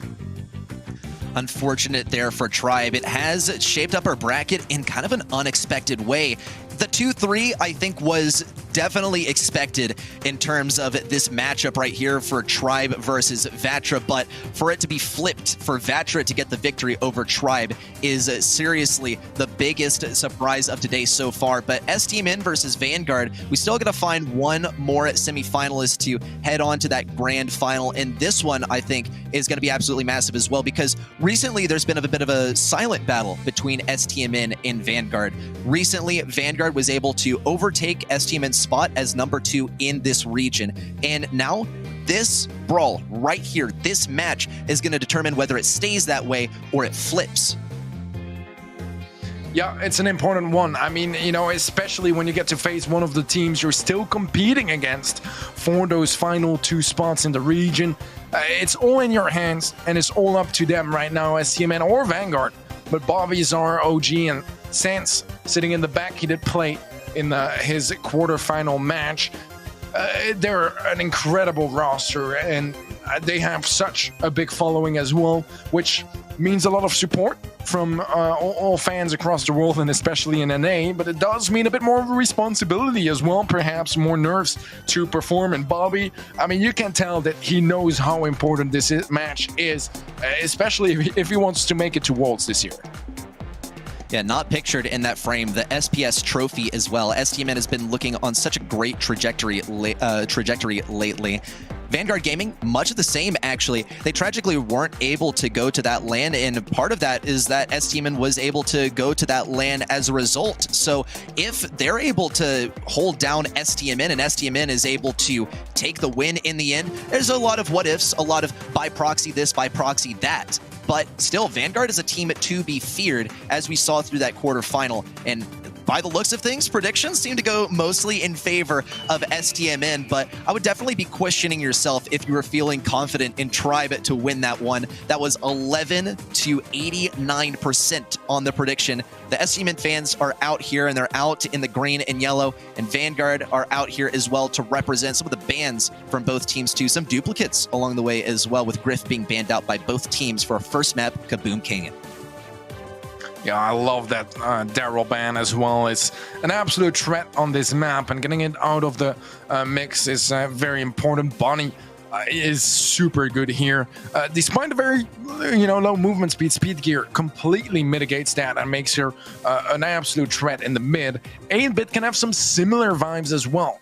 Just very tanky, very high DPS, obviously even more with the damage booster, and Speed Gear is going to be his best friend in those bushes. So quite similar approach so far from both sides, as well as, if the Bonnie jumps onto the 8-Bit. The 8-Bit might have the DPS with a damage booster to get that kill, so we'll see how that actually plays out. Lola as well, a very, very strong pick on this map. Just tons of damage, a lot of control as well, because those shots, when you have your ego besides you, are going to cover a lot of ground, deal a lot of damage, and do a very solid job at taking some map control. I have a feeling that STMN might decide to go for an Amber here, not only to deal with Lola, but also to break open those bushes that are going to be crucial for Killer. And here we actually do see the Amber pick there. It's a bit of an unusual one, but my gut just told me that they're going to be going for this Brawler. They still don't need to find something that's going to get really good, consistent damage versus that safe, or is able to break open walls, actually, because Killer is going to be the centerpiece of this comp for Vanguard Gaming. And that's a big task for a 5th pick. Pick something that doesn't get countered super hard by a 6-pick, also counter out what could be countered on that 6-pick, and also deal with the 8-bit somehow. And I actually do like Penny as a pick for this. I feel like she can be a jack of all trades, deals well with things in close range, can set up that turret as well. As far as wall break, not really all there, but I don't really think that's the most important thing for them right now, because they are going to be able to shut down Lola pretty hard if she has that ego in front of her. Yeah, I agree. Penny does a great job, obviously, at shutting down Lola, but the mortar can be very useful as well to take down a damage booster and a very slow 8-bit. So this can all be very, very valuable. Janet as a final pick is something we haven't seen the most in the current meta, just because usually it gets picked before that. It's very strong at taking control, does lack a little bit of damage perhaps onto the safe, but it can still be very clutch. You know, if there's a couple percentages in it towards the end of the timer, flying over to that safe can be the difference maker, because no one is going to be able to hit you on the way there. Plus the gadget to scout out the bushes, or the jump gadget to just get straight into the action, can be very useful on this map. I like what I'm seeing here, and I have to say, man, I was casting, I think it was Kezo a couple months back, and Bobby told me they don't know about the Amber on Kaboom Canyon. I'm seeing the Amber on Kaboom Canyon. Prove me why you told me that, you know? It's the NA meta here. We got a couple things that we love over here in NA, and one of them is going to be the Amber on just any map with annoying bushes. The other one is going to be basically B anywhere, who I believe ended up getting banned out for this draft. That said, though, STMN so far mostly playing defense, actually. Here comes the burn at mid, which is going to limit Luffy's ability to move around, limit some of his mobility. Zara's going to trade lanes around to the right side, go for a big flank. Killer is forced to take to the skies as well. Jump in from Bobby. Good kill into the behind. And Frixie is taking major damage as well. Zara gets to go crazy on this safe. Great kill onto Killer as well. And now Luffy needs to be attacked from two sides, but he's able to lay enough damage into Bobby to take him down. Zara has the mid position, but it's ending up coming back to bite him, actually, as he gets encircled by 3 enemies. STMN, they find themselves in the same position as last time. No turret, as it was just taken out by Killer, and they're all just fighting to play defense. Big differential is A, there's a turret on the enemy side, and now 8-bit has speed. B, a lot fewer bushes are available, and that's going to be a boon both to STMN and to Vanguard Gaming. Damage booster gonna be placed down, but also a nice way for OG to get some extra value off his shots as well. It does stay up for now. As bushes makes it a little bit harder for 8-bit to navigate through the mid. There is still a decent lead in favor of Stamina, but not enough to be comfortable by any means, because Vanguard have some better positioning. Was a nice pickup from Frixie. Trade is there from Bobby. Really goes a long way here. Does have his jump as well, and decides to finally commit. And auto aim does him dirty as it goes for the ego instead of Frixie, and that's gonna save Frixie's life. Luffy still laying down the pressure thick and fast. He's at full health. He has that super exactly where he wants it, or perhaps not, as it's going to get targeted by the Penny turret now. That has to hurt, but a lot of brawlers are still alive on that left side. Bobby has the opportunity to rush in. Luffy also has to turn back and try and get as much damage as he can. Great takedown by OG. 11 health remaining to try and keep this mid control as the clock ticks down. Well done by STMN, and some good ideas from Vanguard as well. They were doing a great job towards the beginning of the game, holding onto that control as best as they could, and it took a lot of time actually for STMN to be able to push in, but ultimately the winner was Amber, breaking down some of those bushes, which on the surface looked like a pretty mysterious pick, but ended up working out pretty well. Question though is whether Vanguard are going to be susceptible to the same trick again. Yeah, and that's a really good start from Killer against Bobby on that right lane. Oh, beautiful gadget there from Killer to tank that shot, win the matchup. Zar is next to full, and that's already 2 lanes pretty much cleared up, and nice access to the safe here for Killer to get some early damage. In the previous game, it was just a couple of percentages making the difference. This good start from Vanguard might be what turns things around for them. Bobby needs to get his super back as soon as he can. It's just a matter of time before he does. In the meantime, he can try and get his best pressure as possible. Frixie also throwing down that ego. OG going to get some piercing damage on it. Ends up getting taken down in turn as well. Bobby has to rotate towards mid, though he's probably not going to get pinched thanks to some good damage laid down by Zara around the right side. A good kill as Bobby finishes off that Brawler as well. A minute 23 on the clock, and Vanguard Gaming have yet to take any damage on their safe. STMN need to find some weaknesses in order to make this happen. OG will be able, no way, that the ego somehow walked right in front of Lola and allowed for so much damage to come through on that piercing shot. Great defense around the right side though. That is going to be successful. Luffy also has a super killer, can get some decent safe damage. He is going to end up being a little over aggressive and taken down. Luffy is left alone on this right side, still untouchable. He has really good range. A good ignition from Zar is going to take down Luffy as well. He'll get an advance up that lane, but STMN still find themselves at a deficit. 40 seconds left in this game, and only a 9% lead in favor of Vanguard. OG gets tagged up quite heavily. Bobby will strike back. Killer burns down, and Bobby has that jump that can go such a long way and maybe even secure them the win here as the burn will get a couple more percentages off that red safe. 4% now making the difference, and Bobby has yet to use his jump. That might be the key difference here between STMN taking this set or Vanguard. Equalizing. Let's see here. Bobby gets to jump in, gets the lead as well. Some follow-up shots too. Is it gonna be enough though? Doesn't seem like it. Vanguard able to tie things up 1-1 with a beautiful final push on their end, and a good call as well to leave Bobby to go for the save. Very tough matchup there, actually. It came down to those last couple of seconds, just trading out damage, who was going to be able to do it. And that's just the weakness of Bonnie here, is that she is not able to reload those shots very quickly. In fact, it is so slow. But speaking of slow, actually, let's focus on Luffy a little bit, because his better performance in that last game was key to the victory by Vanguard. STMN, if they want to take this one, are going to have to find a way to shut him down. We will see an early wall break onto that left side too, but it's not going to be too much. They're not focusing too much on that middle bush either. The early super for Luffy is also going to be useful for him, but it's going to be tough for STMN to compete with his range. And once he has that speed, he's as fast as an El Primo, so it's tough to get some reliable shots onto him as well. Killer will be flying over towards that save. Is in the position to play in a deadly corner on the bottom right side of the map. However, OG respawns. I think Killer maybe overextended a little bit. He's still up for now. He's gonna waste some more ammo. Zara, I believe, ran out of ammo there. Oh no. That's a little bit awkward. He does end up going down, some extra damage on the safe as well.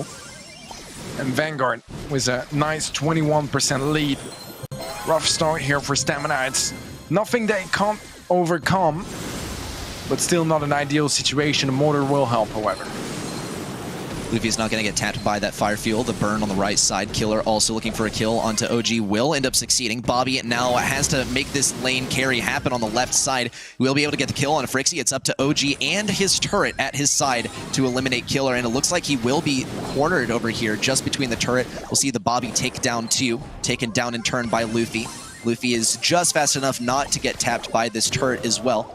Doubling back, might be upset by Bobby. Does end up getting the takedown, but it was a total trade as Frixie was able to get the takedown in turn.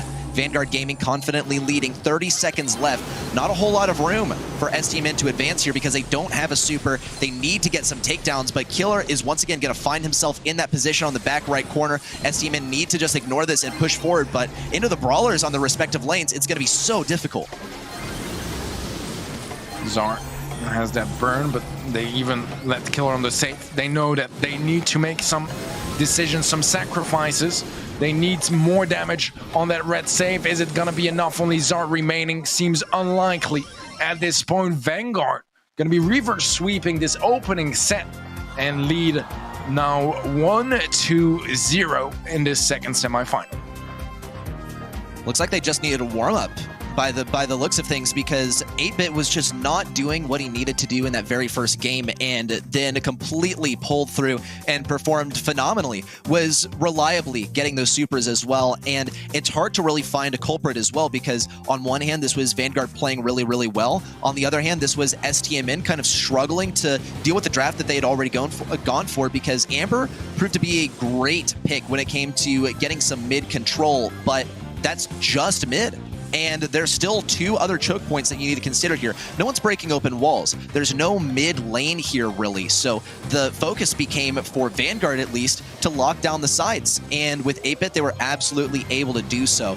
No one was able to get in range of him effectively without feeding him his super and giving him some damage himself. And for that reason, he always had his turret up, which meant that he was always not only able to defend very effectively, but play lane very effectively as well. Yeah, definitely so. That was a very, very strong set here from Vanguard, starting things off quite slow, but then games 2 and 3 off the bat was just the better starts overall. When it comes to kills, I would argue it's fairly even, but it's definitely favorable to Vanguard. Just some, better matchups on the lanes overall, able to play them out really nicely, and I have to give them props, because I feel like, playing that 8-Bit against the Bonnie is a risk. It's definitely a big risk, and I think that Luffy did a terrific job on it, as well as, the team being just incredibly well, matched, and percentage-wise, when you look at the stats, it's very, very even, and very much a team effort on both sides. But yeah, I think that Vanguard just brought some real heat to the table in this first set, and now Stamina, they are going to have to adapt, and rather sooner than later. Yeah, and you saw from the stats as well, just kind of the differential in gameplay between a couple of those opposing players, especially Bobby playing on the Bonnie, constantly going aggressive, and most times it appeared dying on offense, just because Bonnie, once she's out of that cannon, she just does not have very good survivability, and it appeared that STMN really just didn't want to play into that brawler, and that ended up hurting them just a little bit in terms of team composition. Vanguard Gaming, they made it happen with a creative pick last time. Once upon a time, actually, 8-Bit was an extremely powerful pick, a very popular one on Backyard Bull. And while I doubt that they're going to be too prone, either team are going to be too prone to picking up this brawler, given their respective playstyles of usually pretty aggressive stuff, I wouldn't count it out just yet. Zara seemed to be having a pretty good time on the Amber, so that one's not right out either. But with the first pick of Penny, STMN has quite a bit of time to consider how they're going to play into this brawler. They already have pick number 6, so they will be able to go for something a little bit more risky, but Killer still has that salty barrel to counter out players in close range. An early pick of Carl for STMN is going to dictate how the rest of this draft goes. Keep in mind, though, he's a lot less health than he used to, and he doesn't win as many matchups for free as he used to. Yeah, definitely so. But, however, I do feel like the Carl, shows the kind of vibes that STMN are willing to bring here to basketball. Not play max range, but get into some more aggressive positions, whether it's for a gene pool or Bombi pushing forward with that Carl. There's a lot of possibilities to bring the fights to a bit more of a mid to close range area, which can be helpful to try to have a little bit less of a stalemate and the overtimes that we expect from basketball. So we'll see if any of that pays off on the side of Stamina. And so far, I do like what they're bringing to the table. B is a very different approach. Does do a pretty decent job at shutting down the Carl, especially when he's mid-super.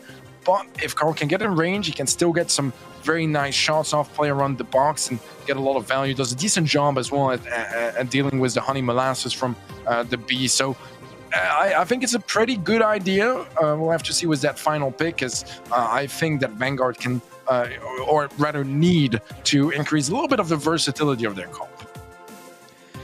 One more pick left for Vanguard. It's going to be Lou, actually. And there was a little bit of discussion among this brawler, at least among the viewers of the broadcast earlier, because this is such an NA pick, and it works for a good number of reasons. The only challenge is going to be staying in range of your enemies. Luffy will probably also take a good amount of damage while he's firing off those shots, because the two weaknesses of Lu are A, his range, and B, the fact that he has to walk with his shots in order to hit them consistently, which makes your movement a lot more predictable. It makes you a lot easier to hit, to track, and you don't have as much juking potential. We will see OG go for the final pick of Colonel Ruffs. This actually is a very, very solid comp for STMN. On the surface, this is what I would say maybe one of the most solid, most well-rounded, most consistent handfuls of brawlers, I suppose, that you can go for on Backyard Bowl. But what Vanguard Gaming is trying here seems a lot more targeted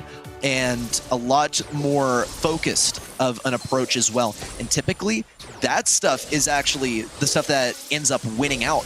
It's just going to come down to whether Vanguard can isolate players on their own lanes, because that is where Vanguard is going to find their most success. STMN is going to derive a lot of its strength from playing together in duos, in combos, and getting those pinches. Yeah, look already the difference in mindset. Vanguard trying to play max range, and they constantly have to fall back and adapt, whereas Stamina are happy to take it, you know, in the fights in the open, not have to rely as heavily on the cover and their range. It's gonna be a 1-for-1 trade for now. Bombi gonna be careful with that pull, doesn't want to go for the honey pot. But at times, we do still see Jeans actually commit to that idea, just to take those walls out and have a bit more of an advantage when it comes to the map layout. There's the dash in from Zar, immediately tries to super away. Bombi low HP as well. There is a kill here for Stamina that creates some space, some good dodges from Zar, but he does get reset, as well as he is very low HP, close to being frozen as well by Luffy, so needs to be very careful about how he approaches things. But so far, Stamina looking much more solid with this draft. Bobby knows that he cannot pull B here because she'll just throw down that honey molasses, and he's depending on it to generate a goal. Zar, though, is going to get tremendous value on this left side. Bobby cannot get near that goal, though, thanks to that crucial super thrown down by Lu. Some wall break on the right side, though, is going to make this turret a lot more vulnerable to all the members of STMN. A little extra protection is offered by that salty barrel, but it's not going to last very long. A couple of shots from OG is going to be enough to take it down. Bobby also is powered up by the supply drop. And things have opened up in a serious way on the right side. Big pull on a Frixie as well. Zar in the middle of his super will be able to find himself on that left side as he rotates around. We got to see a goal here from STMN. The more likely possibility is that STMN tries to stay in this position as long as possible until overtime. Yeah, overtime is going to be coming in real soon. 15 seconds left, and Vanguard know it. They need to defuse this aggression from Stamina, and they've done a terrific job at it. Bombi does have his pull, and those supers in overtime tend to count as double. Another buff dished out. OG is going to be the one picking this one up, and tricky shot does land onto Bombi. Follow-up shot as well. Frixie is very low HPs, are forced to super defensively to evade that aggressive push from Frixie and Luffy onto his side of the map. HP-wise, it's quite low for Vanguard, but there is a super placed down by Luffy to try to slow things down and make sure that Stamina can't counterattack too quickly. They do have the HP advantage, and Stamina are slowly creeping up the map. Zara is holding on to a gadget still, so if he gets his super, he might be able to make a huge play happen. Everyone on Vanguard Gaming is super low on health as well. Bobby is able to keep on chipping them down to keep them on low health, but Frixie is going to try and counter out Zara at every possible turn. Here's a super forward. Zara has that kill. Bobby has the super too. We got to see some wiggle walk, some ankle breakers in order to make this happen. Super down the left lane, and a goal for Bobby as STMN takes the first game of this set. Definitely a good feeling to be taking that one as well, given how close also that this game was to actually being a draw and being replayed. Brawl Ball, especially on Backyard Bowl, can be notorious for dragging out for long periods of time. That said, though, Vanguard Gaming, they played into this absolutely beautifully. Zar just had such good value on saving those flying hooks for the end of the game in order to make that last final play happen.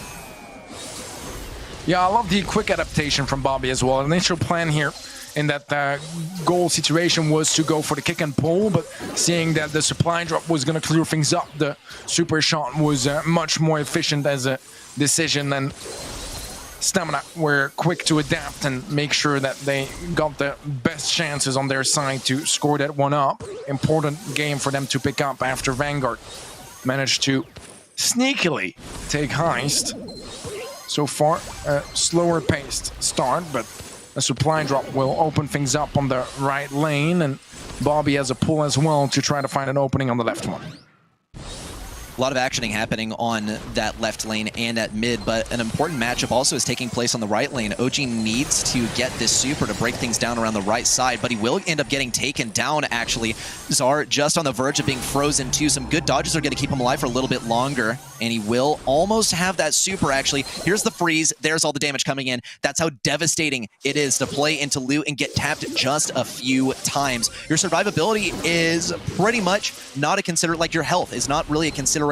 It's all about, can you dodge those shots that are coming out of Lu? And so far, Luffy's done a great job, but Zar is all reset. Everyone's back at spawn. Here comes the wall break too from OG to get rid of the honey molasses. And Frixie still is going to try and lock him in here. Great slow and a kill as well. Really had to thread the needle there. Bobby might be able to make this happen in close range. He has to use a pull. There's a pass over to the left side, and that hurts for Vanguard as Zar is almost going to be able to get the kill on Killer. Great use of Salty Barrel to lock things in and continue STMN having to turtle up on defense. Yeah, the positioning here is strong for Vanguard. Overtime on the horizon as well. That slow is deadly. Only Bobby remaining. Frixie passing forward. Bobby gets the ball away one more time. But is it enough? It is enough for now, at least. But that super onto OG is going to be his demise as Bobby again is trying to defend off that push. Goes down to Frixie. Zar is next in line. Overtime kicks in. A little bit early on that shot from Luffy. OG can't quite reach the ball, and Killer grabs it instead, walks it down in the net, and that's a big game as well for Vanguard, because if they can double down, that's going to be devastating for Stamina. That really hurt for Vanguard a number of times, but thankfully they didn't give up. They did make some crucial mistakes, though, when it came to making those last few goals happen. It looked like they were just chomping at the bit, ready to put that ball in the goal, because they knew that they should have scored it a good time ago. But hopefully those mistakes don't amplify in the next game, because they were in a position that they just refused to leave. It was going to be so difficult for STMN to push out of there, especially considering the counters that they were facing. I'm not saying it's free, but it was sure a lot easier than making the fight happen at mid, and that is where they cannot afford to make mistakes. Some good positioning is earned around the left side by Luffy. He might actually be able to make this in. No, doesn't look like it. Great pinch between Zar and Bobby, and now things have been cleared up towards the end of the field. Zar will be able to pick up the supply drop as well, and now the tides have turned just a little, but STMN still need to play extremely carefully around Frixie. Zar gets slowed, forced to super out of that position. Still a 3 versus 2. Stamina giving up a lot of control, though, as they lost a decent amount of HP, and there's a lot of utility going against them. Love the synergy as well of the Lu super with that mortar. We saw earlier what happens if someone gets frozen and a mortar is targeting you. That's a ton of extra DPS and great ways to find openings. Killer, very low HP, however, needs to be careful. The mortar eventually does get cleared up. Bobby still has a pull available, but when things seem to open up nicely for Stamina, that super from Luffy is gonna, again, slow things down a little bit and make sure that Vanguard have enough time to reset things. Interesting play just a moment ago by Zar as well, to get in close range versus Killer and then immediately super out of there, just trying to bait out those salty barrels, because those are his #1 enemy at the moment. Bobby also struggling just a little bit versus Frixie at mid, because he can't get consistent damage out here. Zar getting pinched really hard. Thankfully for him, he's not going to go down, actually. Luffy also getting bullied at long range. Bobby goes for a little extra damage with the Vengeful Spirits, and still, STMN do appear to be behind. Bobby has a super, but he won't be able to use it. A near miss onto Frixie as he barely stays alive. OG might be tempted to go for the kill here, and he will succeed, actually. Good positioning around the right side. Clock is ticking down. STMN does have a goal-scoring opportunity here. Beautiful pull here as well. Just a few seconds left on the clock. Surely B will be respawning, but STMN has the positioning, but will they be able to leverage it? Tough positioning here for Vanguard, but that Lu super again, so strong at deterring those pushes. Instead, it seems like Vanguard have gained a lot of control at the expense of a decent bit of HP, especially on Frixie. Need to be careful as every single player on the side of Stamina is buffed up. Zar has a super as well, does get frozen. Takes a lot of damage, ends up going down to Luffy. 2 supers available for Vanguard. That could be the X Factor, the way to score. Pass to Killer, tries to walk it in. The pull from Bobby. OG catches a ball. Zar gets it out of the way, and the push is diffused before how long?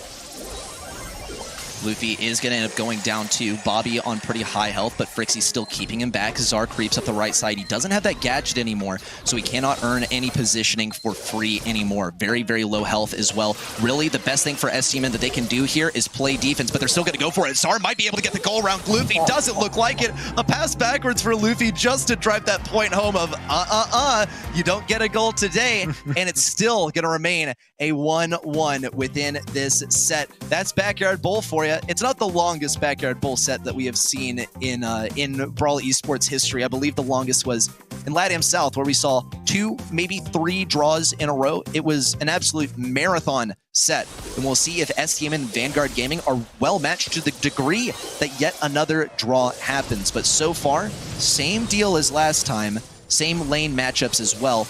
The only differential is going to be how can the players look for mechanical differences, look for little ways to diff those micro plays in this matchup. Zar, first of all, is going to get pinched really, really hard. Some gameplay around mid, around that goal. Bobby's going to have to defend Luffy. Some ball movement over towards the right side. Zar still trying to defend. Vanguard Gaming have earned positioning extremely early on into this game. Yeah, this is aggressive here from Vanguard, and man, the value that the Lu is able to find on this map is just absolutely ridiculous. Frixie maybe was a goal-scoring opportunity here. Bobby alone in defense, and a beautiful barrel from Killer to secure that 1 shot, 1 kill. Follow-up goal as well in Vanguard. Early on now is the lead. My question here is, how is Bobby going to be able to get reliable pulls? Because he's faced versus 2 enemies that have totems. Frixie is one of them, but Frixie no longer has that honey molasses available. He's already used all 3. Another salty barrel popped by Killer. That's second, and he has 1 more left. Pull attempted by Bobby, not going to make contact with Frixie, but big damage has happened on that side. He's going to go for the supply drop and try and get a little bit more damage and health available to himself. OG also avoiding most of the damage. Bobby taking so much from Killer, and here's the turret coming down. Zar gets a double kill, actually, but he won't have enough health to make this happen. Luffy might be able to get a pass around the left side. No way, he dodges out enough damage to avoid the freeze, and there's the goal from OG. Wow, that was incredible there. Zar getting a nice 2-piece on the left-hand side. Nice pull from Bobby, defusing the push before it even happens. And that could have been an important one for Vanguard to win. Overtime seeming more and more likely. Bobby able to chain as well, as he has his next super ready to find a target. Let's see how STMN play out this overtime, as they do have some solid positioning for it, but Bobby takes a lot of damage. Mortar gonna create some space as well. It won't have the cover to work with in the overtime. As finally the map is all opened up. Frixie does have that super. Is he gonna go for a slow, maybe a charge shot so far? Seems like the slow is gonna be the answer. Does miss it actually. Zar, it's gonna be a trade with skill on the right hand side. Luffy and Frixie both low HP, unable to commit it seems. Even though Frixie has a 3K shot, there's not much he can do there to solo this. And they're trying to create space, make sure that they play with that ice that was placed down by Luffy. Positioning is still great for Vanguard. Can they score this one in? This would be huge. Another super plays down. The pull, however, is gonna hit hard. And 15 seconds left here. Zar low HP on the right hand side. OG low HP on the left. Wow. Gets reset on the heal as well. Killer trying his best to make something happen, but this is going to be another draw here, as neither team are able to take this one home just yet. Wow, how close is this, especially since it's not one of those games, you know, in Backyard Bowl where both teams struggle to make anything happen. Here, there's so many chances. It gets so close, but both teams able to clutch out amazing defenses to stay up and keep that Brawl set going. I feel like I jinxed it. I feel like that was Caster Curse right there. I mean, not to give myself all the credit, but to mention that we have a standing record in Brawl Esports for the most ties on Backyard Bowl, and now currently it is tied once again. Who'd have thought?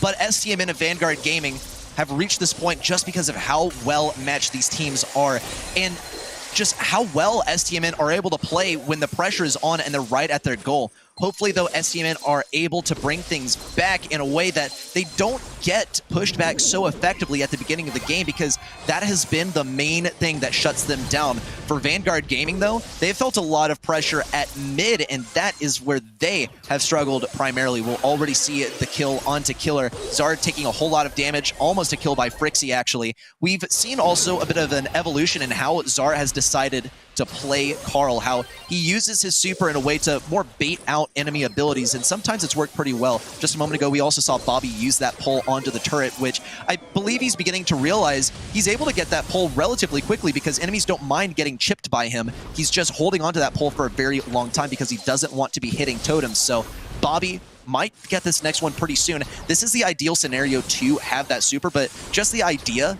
that your enemy can get a pull, can break open your walls, is enough to lay some pressure onto Vanguard. Despite this, though, they'll still get a good push on the left side, Luffy throwing down his super to begin this push. And if Frixie can start to mess things up on the left side, this might be the goal-scoring opportunity that they need.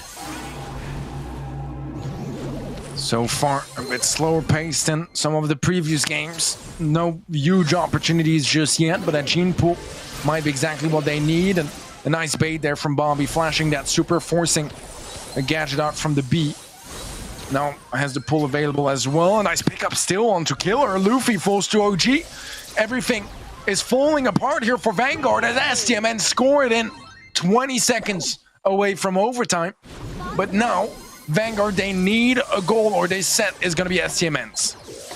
It's not over just yet. We've seen how quickly these ones can turn in favor of Vanguard close to the goal, and this might be it. OG's on super low health. Luffy's able to go for some control around that left side. Does STMN Bobby have the positioning? Doesn't look... Oh! Luffy's going to walk it in, and it's overtime once again. My goodness. Vanguard pushing it to overtime once more. They have a super available on Frixie. No slows connect again. That might be a big miss here. Bull is very close to the net. Super plays down as well. Frixie is one shot. Zar not exactly healthy either. Does manage to pick up a kill. Some good damage onto Luffy. Might even pick up the double there. Zar popping off, but Killer is close to the goal. Goes for the ball. Gets pulled by Bobby instead. And STMN's defense just doesn't want to fall. 20 seconds left, and I mean, at this point, this might even be another draw. The hesitation from Bobby to go for that super was entirely because Killer had his super. He could have blocked it off. Thankfully, Zar was at his side to help him out once again, but Bobby has this super ready to use again. Pull on to Killer. He has nothing to block it. 5 seconds left. They just have to keep up the defense, and it's going to happen once again. It is Backyard Bull in full force. Welcome to Brawl Esports, everyone. An instant replay of that goal that... Oh man, that is going to haunt. That is going to haunt STMN. Look at how close this was. He just didn't have the shot to make it happen. That absolutely hurts. And that's the entire reason for a draw just then. Wow. Incredible stuff here from Vanguard. STMN was a solid defense all around as well. Let's see if... I don't even know how many games of Brawl we're into right now. Is this like game number 6? Game number 7? This is number 6. Wow. Incredible stuff here. I did not expect to getting into that, and I've never had so many draws be so exciting in Brawl Stars. But a nice pickup there from Vanguard to open things up, make it a double. Killer has the charge shot, but doesn't even need it. Vanguard was an early goal here, 40 seconds in, and Stamina are going to be in need of some sort of a response. Opening up the walls will help, but this gives a lot of time here for Vanguard to maybe even find another opportunity, as the pull is going to connect from Bobby and Frixie falls. Stamina with a chance to build up some more mid control. Bobby's going to be picking up this supply drop too. Luffy on the left side looks a little vulnerable, but it's just a ruse. Killer's going to help get some kills here by the looks of things. Bobby with another great pull and a kill onto Frixie. Zar might have the health to walk us in. Nope, there's a wall break as well. And the supply drop pickup doesn't even matter. It's a goal for STMN. A minute left on the clock, and quite possibly add another minute on top of that. Given the track record so far, these games have been going so long, just to the cusp of overtime. Zar going to use that flying hook around the right side. Some kills traded out at mid as well. A 2v2. STMN once again backed all the way into this corner on the left side, which has proven to be the most difficult position for them to work with. Zar can try and help out, but now Frixie's here for some assistance. A big pull on the right side is going to take down Luffy, though some disruption in form of that icy circle on the right side is going to slow things down. Zar doesn't seem to be bothered at all. We'll maybe see a pass around to the right side. Zar has the most powerful positioning. Ball is actually going to get cornered here, interestingly. A more defensive position. STMN must have the faith that they can make this happen in OT, because right now it's going to be so hard for them to break out of this position. A great pull by by Bobby onto Frixie, and now STMN can start to push this up the field. Yeah, this is still gonna be another overtime coming in. Map opens up slow from Frixie, connects, follow up, 3K shot, gets the kill. This is looking exceptionally good for Vanguard, and OG gets frozen at the worst time. Bull slips right through him, and that's gonna be the goal for Vanguard at last. They'll take the set, and that's a heartbreaking set to lose for STMN as well, because right now they're up 2-0. Vanguard looking incredible, and this may have been one of the longest sets we've ever had in BSC from what I see from production. Maybe even 20 minutes for just a one set. You don't see that every day, and NA is providing us with some exceptional Brawl Stars tonight.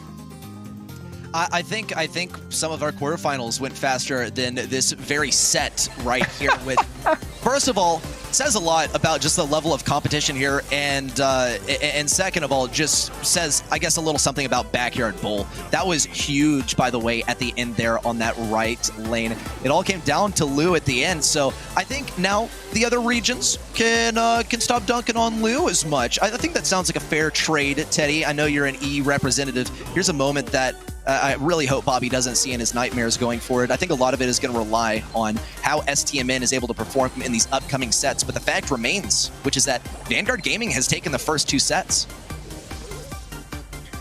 It's impressive.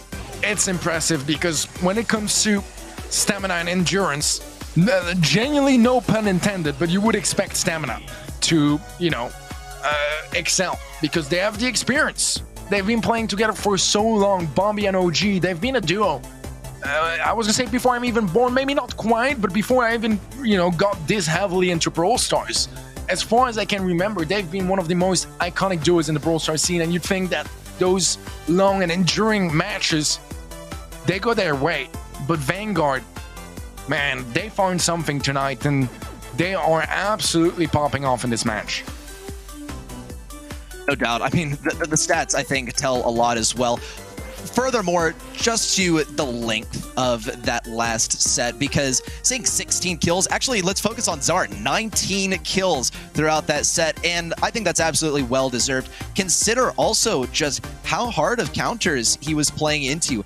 B, especially B and Lou, were two brawlers that were messing him up a lot. And STMN, their strategy versus this brawler started to evolve just a little bit. As far as how Zar was using his super. Was he using it for movement? Was he using it to dodge out an enemy? And was he using it to try and bait out some abilities? Over the progression of the set, STMN got so much better at playing around those abilities, baiting them out, or even deciding to use Gene supers on them. Gold Arm Gulch is another one where Gene is 100% a brawler that should be looked out for, and those totems are going to be some of the primary counters versus him. I can imagine, though, that the exhaustion is beginning to set in because or at least from now, we've played this match pretty much the length of a typical best-of-5 match already, and I imagine once again that fatigue is going to start to emerge, but it cannot be afforded by either team. First pick is going to Vanguard. They banned out a couple of throwers, and same goes for STMN. Well, first big bow is going to be the decision here from Vanguard. Similar bans on both sides with 2 throwers on each. It's going to be tick and sprout remove. Gene as well on the side of STMN. Might figure out later which one is, I think it's Colette actually for Vanguard. STMN 2 picks in a row now to answer. It's hard to find clear weaknesses against the bow, which is why it has such a high pick rate and high success rate as well on this map.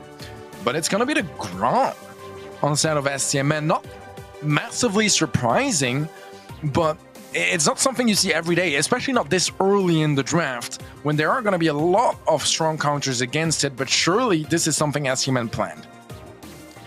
Well, here's the Fang as well, and I think this is kind of a double whammy because first of all, they pick the one viable thrower that's left, and then they go for one of the main things that'll counter him out. Problem is, though, that they've left themselves open to abundant counters on their side. They don't really have any, like, central brawlers that you would typically see on this map. That said, though, some other brawlers come to mind in terms of what exactly the counter picks are. I would say that Carl is absolutely a consideration here, especially into Bo too, who has no stuns. Here's Bonnie as well, and that's going to be the biggest counter actually to Bobby, but still, there are ways to deal with it in close range. Vanguard Gaming have one more brawler that they can decide to go with. They have to be carefully considering what STMN can go for that final pick, but from STMN, this seems to almost be like a draft in reverse order. They go with the most counterable brawler first, and then they play it in reverse. It's all going to come down to whether they play more of a generalist brawler for their 6th pick than anything else.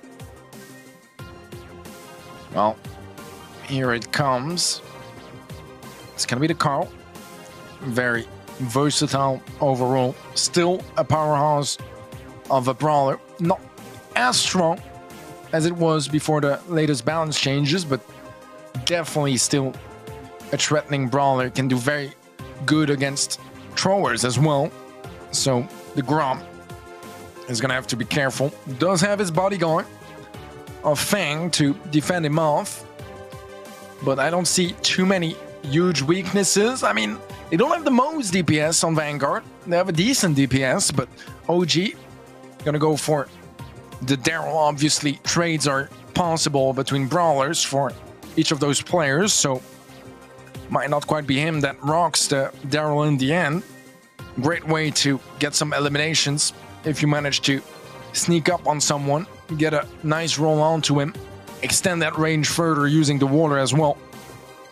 But there's only going to be one way to find out, and there's not a whole lot of room for mistakes on the side of STMN. Vanguard dangerously close from making it to the grand finals, and STMN, they have no intention in letting that happen.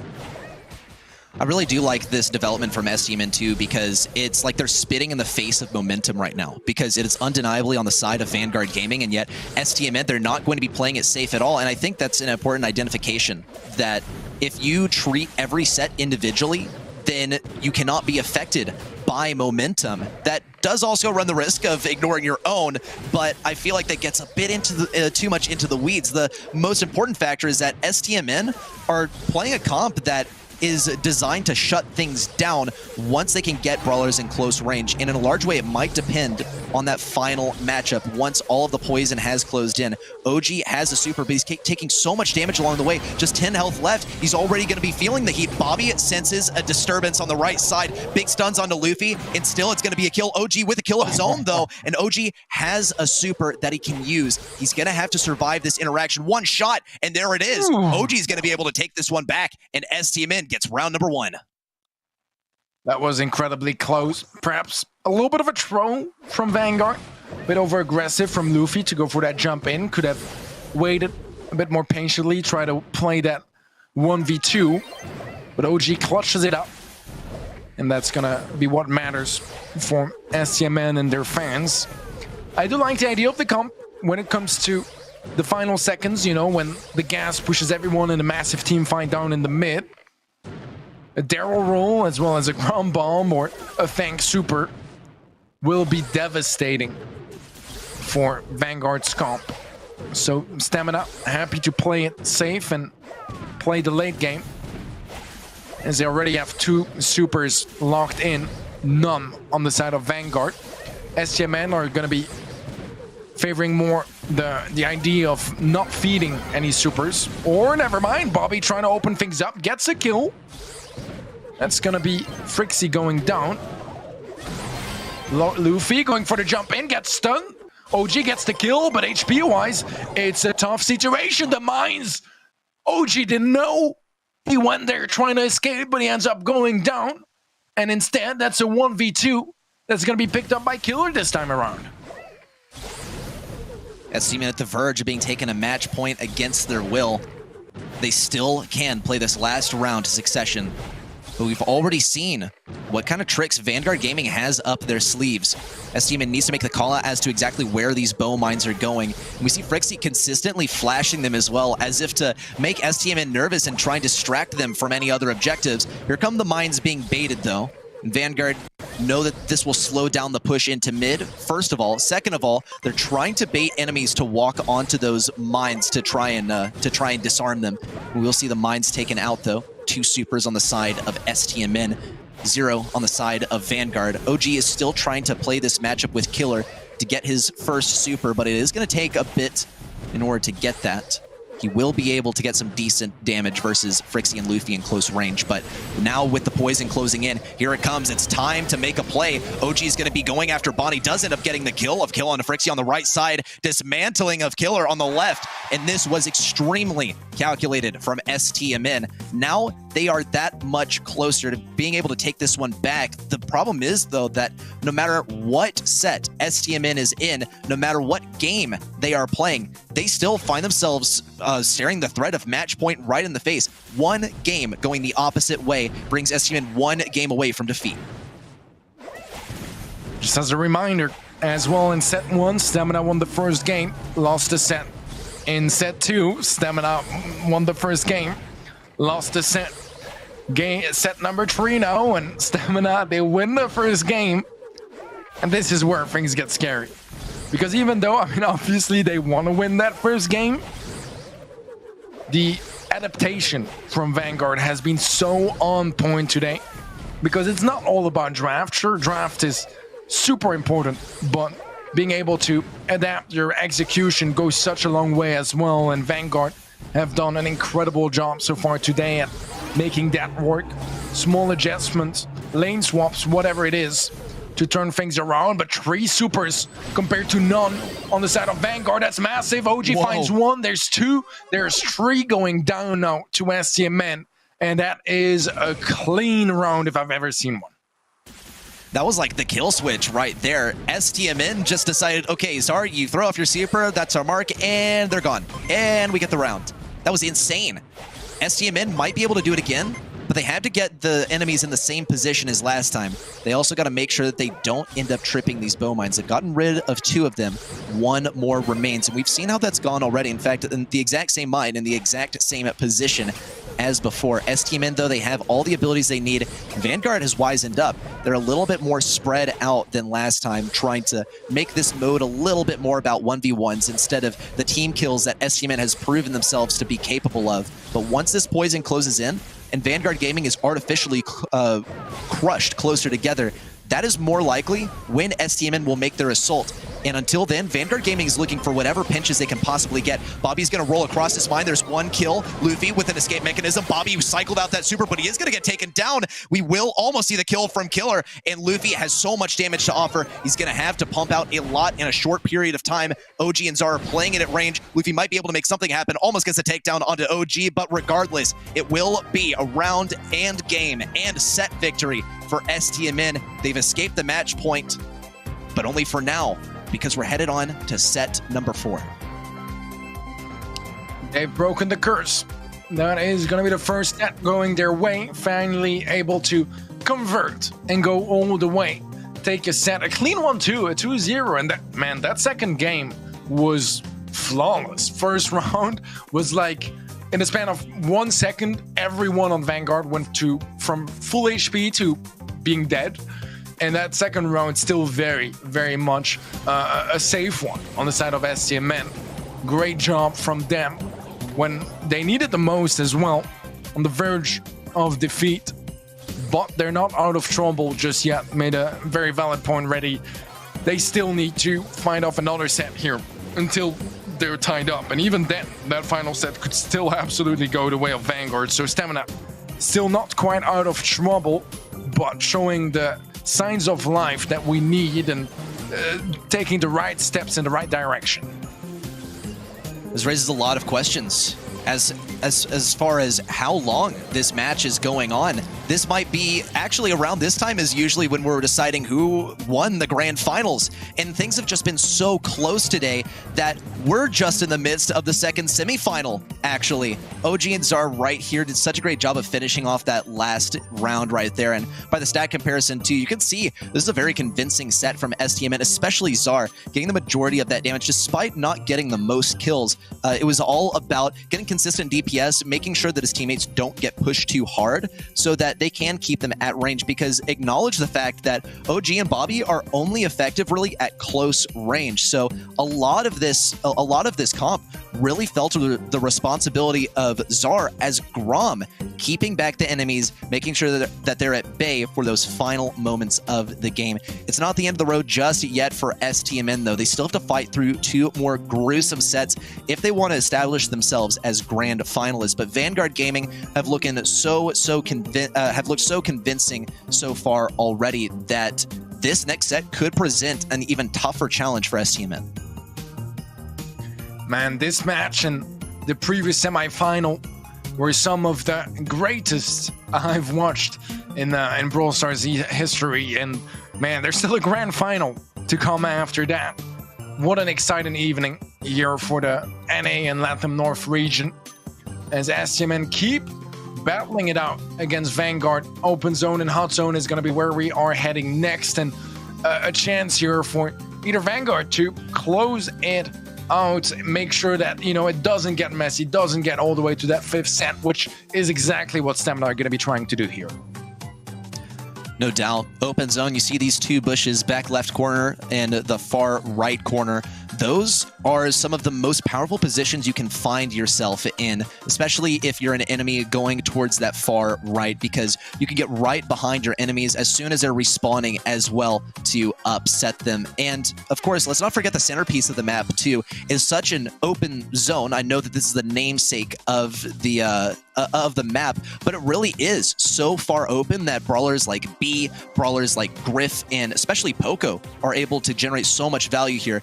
Those probably will get banned unless a team is planning on playing them. In fact, we'll see Griff, Poco, and B all getting banned out as well. Some double bans among those 2. First pick for Vanguard is going to be Stu, who's proven to be one of the most dominating brawlers on this map as well.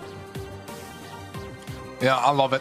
For me, one of my favorites here on Open Zone, just the amount of movement and mobility that's available on that brawler. Sustainability as well with the heals can be a very threatening brawler that can just, you know, stay on the edge of the zone, go aggressive when it needs to, but use either the speed zone or the break to use the map to your advantage. Bombi gonna go for the Amber, which, I mean, we've seen plenty of teams in NA succeed with, especially in hot zone, but it is always an interesting one to bring in.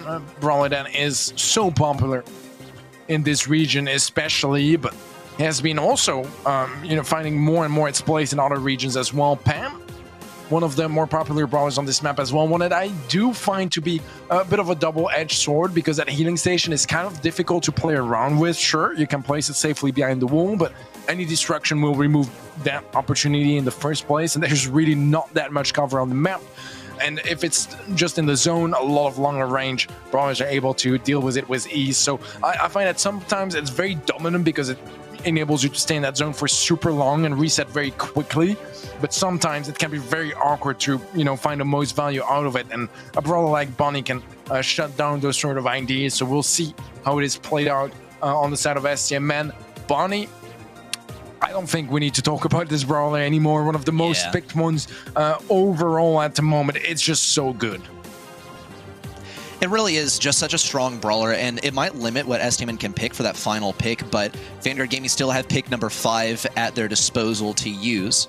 We'll see if STMN is considering more of something to deal with Stu or something to deal with Bonnie in close range. Here's a Lu once again, and Vanguard Gaming have proven to be very, very nasty with this brawler.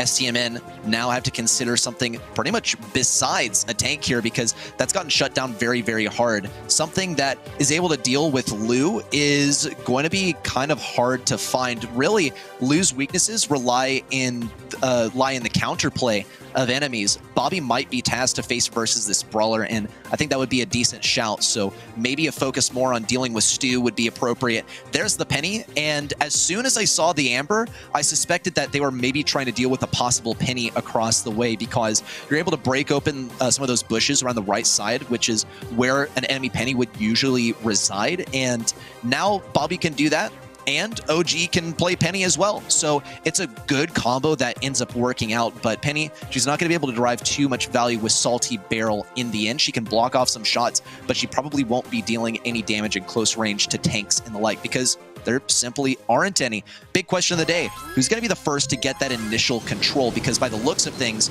OG is opting not to take mid. Bobby is facing off versus Luffy, as we sort of suspected. And Czar is going to be lurking in that bush that is so characteristic of Penny on this map. So far, Stamina with just a little bit more control. A nice opening kill going their way as well, but they know that against the Stu, they need to be careful not to over-aggress, as he can easily deal with a lot of those more aggressive situations. A nice super from Luffy as well to take just an extra little bit of control. Vanguard catching up, overtaking the lead now as well, finding 2 big kills. That mortar is going to be annoying. Frixie tries to take down OG, not successful at that, and Vanguard give up on the mid as they know that Luffy alone is not going to be able to hold it. I wonder why Luffy put the super around the left side as well. He must have been very confident that his teammates were going to get back in time to defend up mid, but in turn, what happened was STMN was able to walk right up on that point. Czar slipped right on through the super too. It might have frozen the turret for a short period, but what we've seen more than anything, especially, wow, double kill around the right side too, but what we've seen more recently is that the counter to Penny is just dodge out the turret, actually. Dealing with the turret is not very high priority anymore. So far, Vanguard Gaming struggling to find an angle to disrupt things over here at mid. Frixie is going to push in and chain up some supers, but he gets lasered by Czar, and there we see the use of the Salty Barrel to full fruition too. A kill onto killer. Luffy, knowing that this one is over, even getting tapped by that turret as well. And STMN will be taking this game. They're on a tear. They are ready to go to set number 5, but surely there is some counterplay to be offered by Vanguard. Man, I love the ideas that Vanguard are bringing to the table. Bringing that Lu is just so cool, because first of all, we know what Luffy can do with the Lu. Secondly, you know, it's going to be even better in Hot Zone than in Brawl. And thirdly, there's so much PTSD for STMN. But here's the thing, STMN, they're just that good. They're able to get that reset and get such a dominant game. Despite all of those factors, Vanguard was a much better start this time around. A clutch kill from Czar on the left-hand side to not give up too much control just yet. But Frixie doubles down, finds Bombi on the right-hand side, and even though there's a mortar available now for STMN, it's gonna cost them 50% captured already by Vanguard just in that early game. That's huge. We'll see if Killer gets taken down. Does look like he trades out a kill with Bobby as well. Czar throwing down another turret. He hasn't died so far this game, and he's doing a great job of staying alive. Picks up a kill on the left side too. Luffy has no super. He doesn't really have any counterplay here. Now does farm up that super, and OG is caught in the midst of it. Some free shots for Luffy to farm up for his next super as well. And STMN just has not been able to walk onto this point. It's going to be a very, very tough comeback for them, because especially they've not been able to take down the speed zone that is lying on the enemy side that is making them so difficult to hit, most notably actually for Czar. And now crossing that 90% threshold with Frixie just zooming all over the place. This is going to be an extremely dominant victory by Vanguard Gaming, pretty much making STMN's percentage pale in comparison to what Vanguard was capable of in the last game. How can STMN possibly respond? Their main counterplay is probably going to be getting rid of that speed zone as soon as they can, because despite Czar doing a great job and staying alive in spite of all of the matchups he was faced versus, that speed zone made everything possible on the right side. Yeah, an incredible job from Vanguard in that previous game. They get stomped in game 1, and yet they managed to pop off in such a manner as well. for game number 2. That's so incredibly impressive. Frixie just barely surviving that engagement. Maybe a bit optimistic with that speed booster, because there's not much of a chance that Zara was not going to be punishing that. Final one now being popped by Frixie, and that was one of the key factors in the previous game as well for Vanguard to be able to play far away from that speed zone that it can't easily get destroyed. Killer going for the flank, did manage to find one, won't quite find a second, and Vanguard, they do have control now. This can get dangerous for stamina, although there is a mortar placed down, and that can find a lot of value. Frixie clears OG. Zara is one shot as well, does get taken out as well. Bobby trying to hold on to the middle, do something here to stop Vanguard from taking too much of an early lead, but Vanguard already at 60%. Frixie will end up going down. It does seem like Stamina might be able to clear them out of the mid. Vanguard is still at 60%, so Stamina has a little bit of catching up to do, and even then, this final fight here is going to be incredibly important.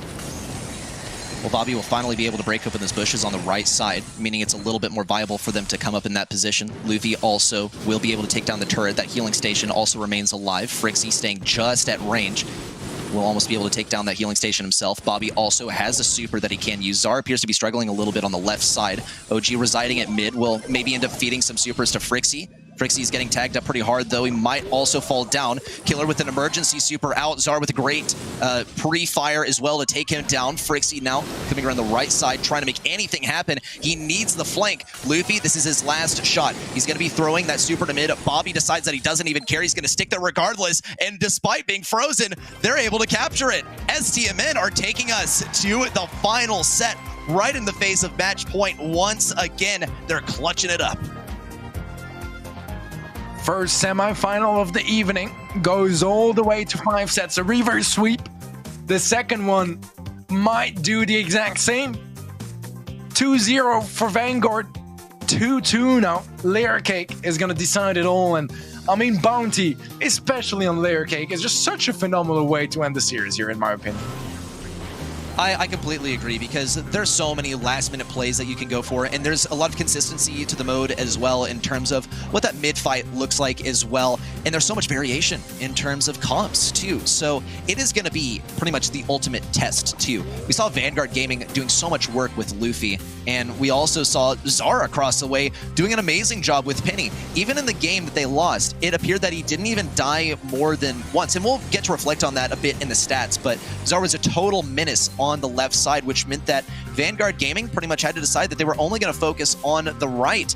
Bobby, though, got so many kills. He was the #1 brawler rushing to mid, trying to make things happen all the time. He held no reservations in holding down that fire button. I'm not sure about how y'all play Amber, but I definitely do hold down the aim button to auto-aim at my enemies. One of the main struggles, though, was playing into Frixie on Stu, who was doing such a great job of using his supers, chaining them up, dodging, and with Bobby consistently running up to mid, Frixie was able to generate some, once more, consistent supers off of him. There was pretty much a dynamic of each team bouncing off of each other, using their strategies to find weaknesses versus each other too. In the end, it ends up with a victory for STMN in a set 5.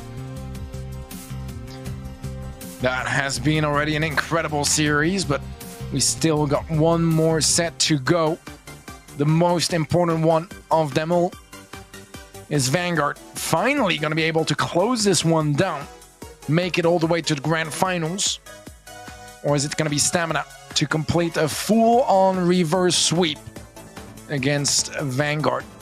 There's so much on the line, not just prize pool, not just bragging rights, but every single point that those teams can secure is going to go such a long way, because there's only so many spots left for the World Finals, and both teams are incredibly hungry for it. It would be the first for Vanguard Stamina. They have done it before, and our bans are already coming true on the side of Vanguard Gaming. It's going to be the Surge, the Colette, and the Ruffs banned out. Surge is, to my eyes, an interesting one, but they're not messing about. Immediately the call pick on the side of Vanguard.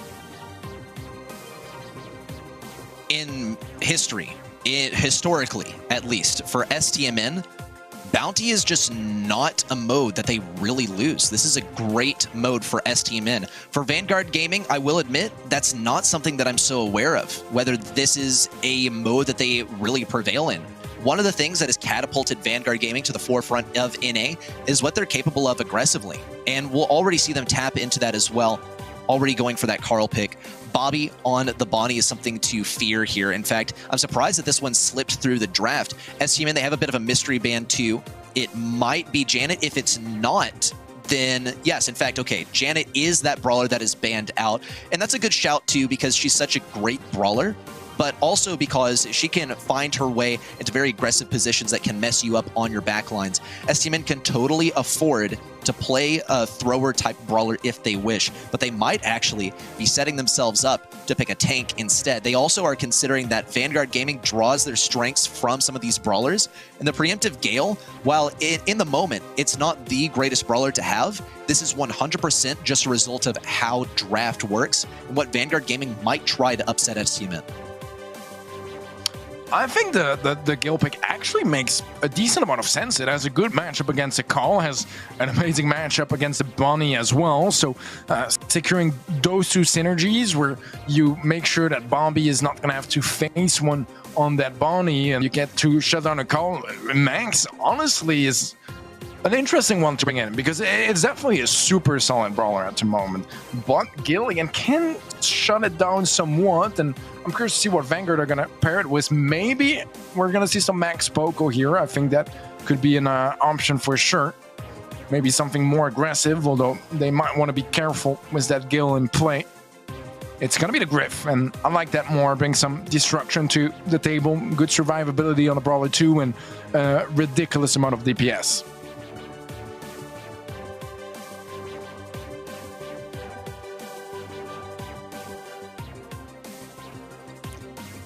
In spite of Griff usually being played as a tank counter, he'll still be able to do pretty well at range, which raises some questions as to whether STMN are really going to acknowledge this or not, especially in the EU.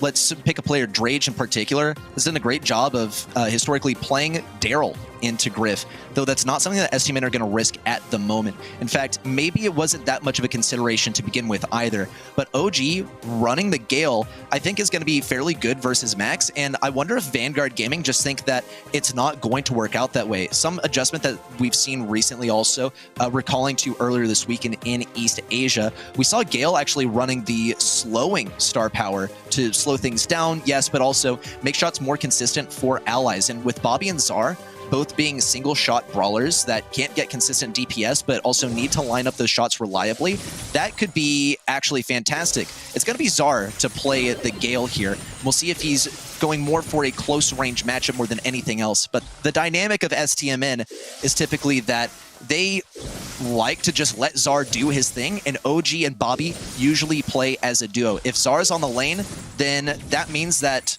one of these players is going to have to tie it all in and try and go for some pinches with him because he's a bit of a unit of his own. Well, so far with Carl, it's easy to get that blue star safe and sound early on.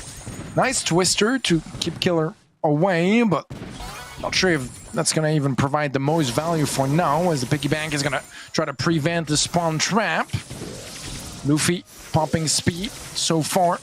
STMN, despite being a star behind, their control is looking pretty solid. They still have more than enough time to find a kill. Just one would be enough to turn around the lead. A stun comes through. Bobby forced to go quite aggressive. Frixie overextends quite a bit there with that dash in, and he never gets to dash out. The stamina takes him down.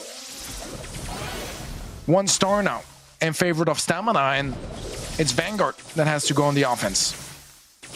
Bobby is looking very lit on the right side. We'll see a kill on a Frixie 2 by Czar as he tries to pinch things in. Bobby is also able to restore his super here. Luffy goes for all-out aggression, but Bobby's able to tap him in close range. Good kill onto Killer as well. It doesn't seem to matter what Vanguard throw at these guys. They're able to field it so well, but this is the final push. Vanguard have to make it happen right here and right now. Frixie, he has a gadget, he has a super. There's the final gadget from Czar as well. This could mean go time. Here comes the aggression from Frixie. A good pushback from Czar. who has to stay alive here. Bobby likewise has to stay alive. There's a jump up, and it's going to be enough to keep him alive and deny that blue star from going the enemy side. And STMN will get that much closer to their reverse sweep they've been heading for since set number 3. They're at match point.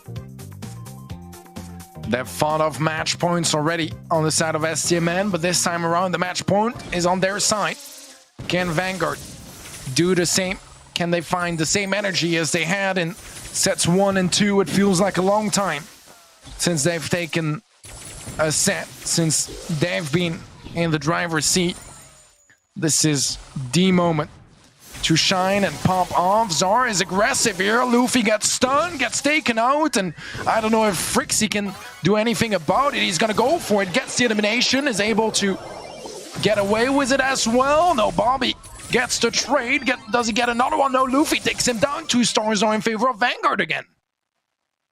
That's rough. It really appeared that Bobby was going to try and get that kill for Luffy. I think it was a little cross-eyed, couldn't decide which target he wanted to go for. But now with a push in from Vanguard, this could present some opportunities for STMN to get a little bit more damage here, because it seems to come down to the jumps in from Bobby to generate some kills here. OG also has that powered up B. He has a Honey Molasses down, and he has a super in his back pocket to use whenever he so pleases. If they're able to keep Vanguard in this position, they can absolutely make things happen towards the end of the game. Bobby's going for some peek shots. Frixie is ready to make this happen. Great combo between OG and Zar. We will see OG actually take it down. Luffy has to use the speed to escape here. Bobby overshoots that super a little bit. Zar needs to get a kill, but he won't be able to make it happen. And STMN, despite remaining alive, do stay trailing. 8 stars now on their side with a kill onto Luffy. 30 seconds left to bring this back in their favor.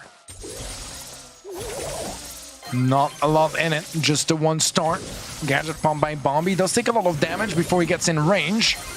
Needs to be careful. Honeybot will be taken out by Killer.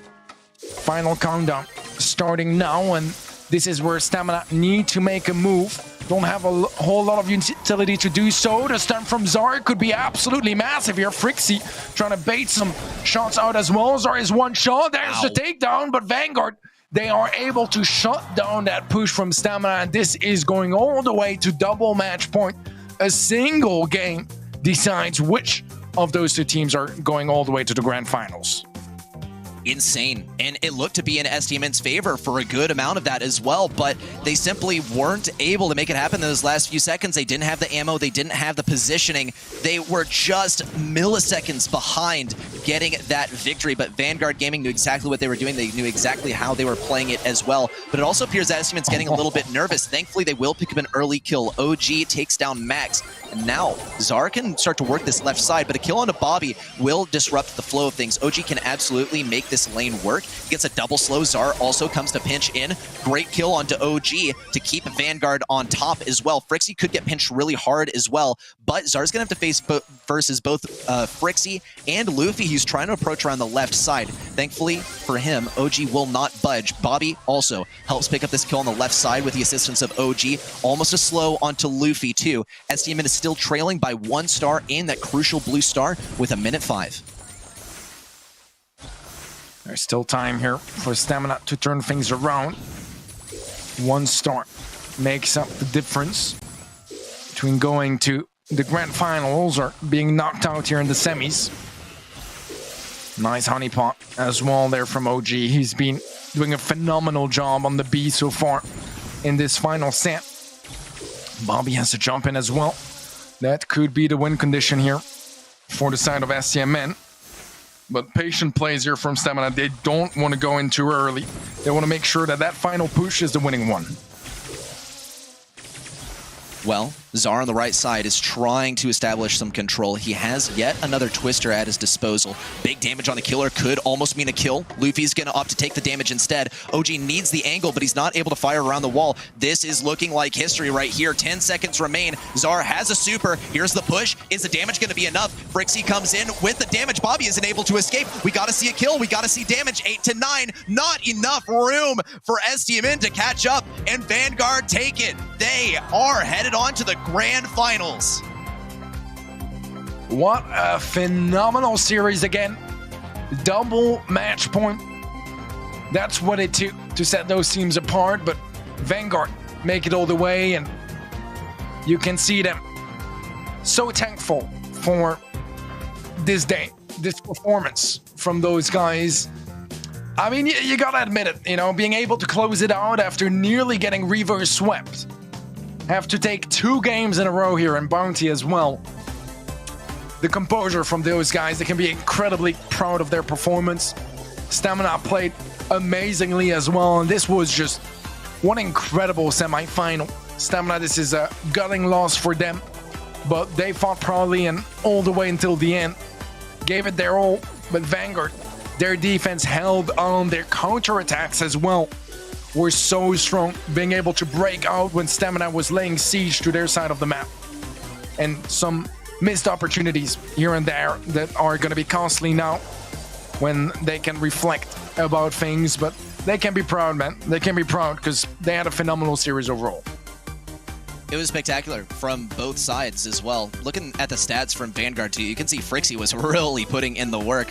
Across the way, STMN, for the most part, in fact, that might be the most even split that we've seen as far as team damage ever in Brawl Esports history. 33% for each one of these guys, really showing that they're sharing the load, and this was a very well-calculated push. The problem for them was that Vanguard Gaming were able to make it happen on defense, and man, that really does hurt for STMN, but it's a huge W for Vanguard Gaming, and it kind of does establish Vanguard Gaming at, for now, being on top of STMN in those standings. But Luffy really did steal the show, having good control throughout this last set as well, being a real team player as well. Not really the one getting the kills and getting the most DPS, but making way for his teammates to make all of those happen. Definitely so. I mean, besides that, he's had phenomenal plays. You know, that backyard bull Lou was incredible.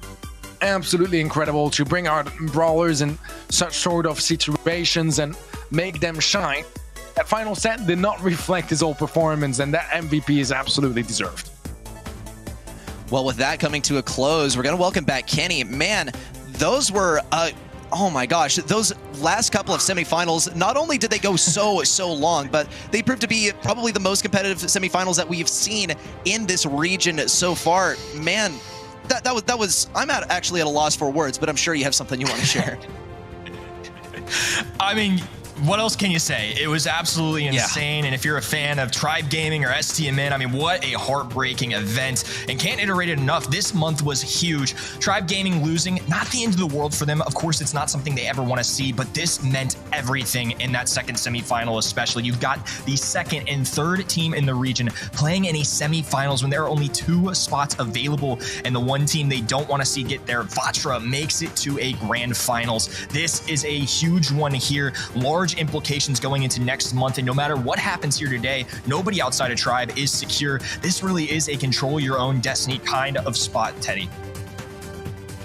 Yeah, definitely so. I mean, you know, those last 2 monthly finals are so important. It's the final stretch, the final race here for the World Finals, and Vatra and Vanguard have their chance now to stand out of the pack a little bit with those extra points. That's just some extra comfort getting into next month, but now they get to lock in a whole lot of extra points if they can be the champions of those September monthly finals. Vatra and Vanguard, they both want it so much, but only one team can win it. Yeah, it's honestly just been crazy to watch. This has definitely been one of the most eventful days. We've got Payne, Juan Carlos, and RBM back up to the plate. Ready? What are your takeaways from this team, and how does it show their ability? I mean, they beat Tribe Gaming in a reverse sweep fashion. I mean, what a crazy way to get here.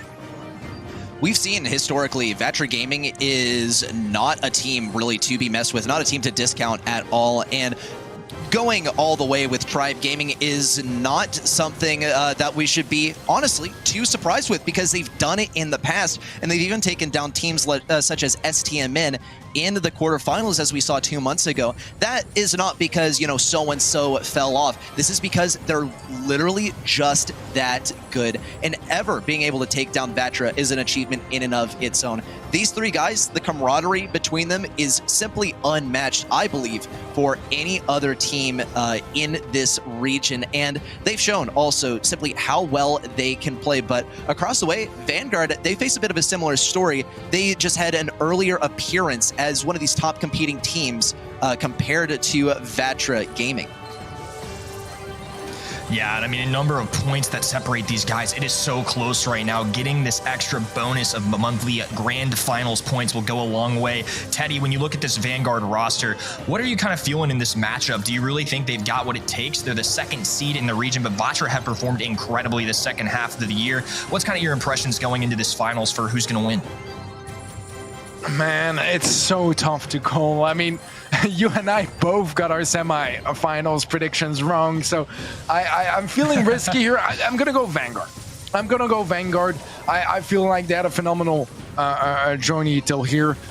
Don't get me wrong, Vatra might as much take it. I feel like this is as 50-50 as it gets, but Vanguard may be a bit more consistent when it comes to, you know, the rest of the year, and I don't know. I feel like with a 50-50, I have to, you know, go one way or the other. I'm going to go Vanguard, but either way, I'm going to be so happy for either of those two guys that win it because, you know, both teams have surpassed all of my expectations so far today. Yeah, this has been absolutely an incredible day of matches, and I agree. This is as much of a coin toss as it gets. If you're on event.brawlstars.com making predictions, trying to cast your votes, I don't blame you either way. This really is an insane matchup. This is definitely not the finals that I was expecting, but I mean, I can't be overly surprised. Both these teams have certainly shown flashes throughout the year. Ready? If you got to make a call, what are you rolling with? I'm absolutely rolling with Vatra Gaming. I mean, if you take a look at my predictions throughout the last several months, whenever Vatra shows up, I'm placing my bets on them, with the exception, actually, of versus STMN. I was not ready to see Vatra take down STMN, and they've done it, and they've gone that much further and taken down Tribe as well. Though, it does kind of beg the question, how much have they prepared for this grand final? Because it takes an immense amount of preparation to take down a team such as Tribe Gaming. And we can see them all on cam too. This is what I'm talking about. This is the kind of camaraderie that these guys typically pull out. I wonder, though, the preparation as well, I wonder if that extends to the post-game celebration to you. Cheers to you guys as well at Vatra Gaming. I really do think that these guys have it in them to take it all the way. Absolutely, and they're clearly showing some effort towards their post-game hype. I mean, we saw the mattress plays earlier. They obviously are having a good time, and we love to see it too. Very animated and always showing a good smile, some good sportsmanship as well. We love to see it. I mean, just a really fun time, and especially at this elite level, you know, there's a lot of pressure on these guys. There's a lot of money at stake. There's a golden ticket to World Finals coming up very soon on the line, and this is arguably the biggest match of the year for both of these teams. And the fact that they beat STMN and Tribe to get here, I think just really shows how strong these guys are. I mean, when we look at a matchup like this, Teddy, it really can go either way. Yeah, I mean, you know, there's a lot of the matchups I wasn't sure of so far today, but this one for me is the most even one, at least on paper, because they both taken down the titans of their side of the bracket.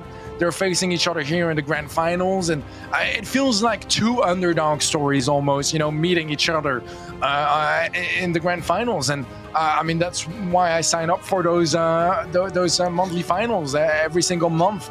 Amazing show so far already, and I feel like the grand finals cannot disappoint. It's I'm looking forward to it, man. I really am. Yeah, now we see Vanguard prepping as well, and I love the little boot camp feature that both of these teams have. You know, anytime you can see organizations get together, put all their players in one room, I really do feel like it makes a difference, Ready. I absolutely agree, and they got a pretty nice setup over here too. I mean, power strip and cable management aside, this is looking pretty clean for the Vanguard guys. No wonder they've been on top of their game so far today to take down some, once again, just amazing teams in the region to get here. But what we haven't seen from Vanguard is them taking the win in the end, because they've appeared in the grand finals numerous times throughout the year. They haven't been able to clinch a win just yet. The exact same situation goes for Vatra. We've seen them in the grand finals before, but they weren't able to take it just then. They went all the way versus Tribe Gaming, I believe, and now they've managed to defeat that adversary, and now to take down Vanguard is going to be that much more difficult, I believe. It's a one team that they have struggled so much against in the past.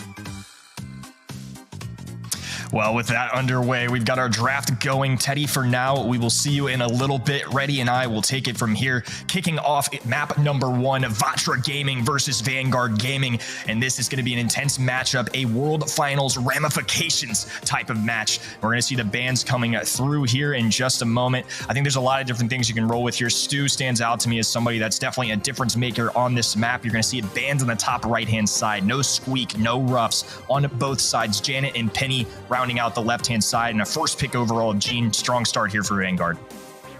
Once again, I would not be shocked to see Crow, and I would not be shocked to see Poco here, maybe even on opposite sides of the arena to try and counter each other out, but neither played just yet. There are abundant counters to Gene, and Vatra is actually going to be picking a couple of them. RBM, first of all, on that bow. That brawler that gave so much trouble, actually, to Tribe earlier today, and Payne also going for the spike, which, once again, gave a lot of trouble to Tribe. The thing is also that they have totems, which is going to make those opportunities for Betiches to go for a pull very, very sparse. So we'll see if Vanguard decide to try and go for something to counter it out. They do have Max on their side. Really, the way to cap this off ideally would probably be Colonel Russ, but since it has been banned out by both sides, it's not a possibility. So far, though, Vanguard Gaming are doubling down on the possibility of getting some Gene pulls out here, which makes me a little bit concerned because Vatra Gaming can pick yet another brawler that's just great versus Gene because it can block a pull.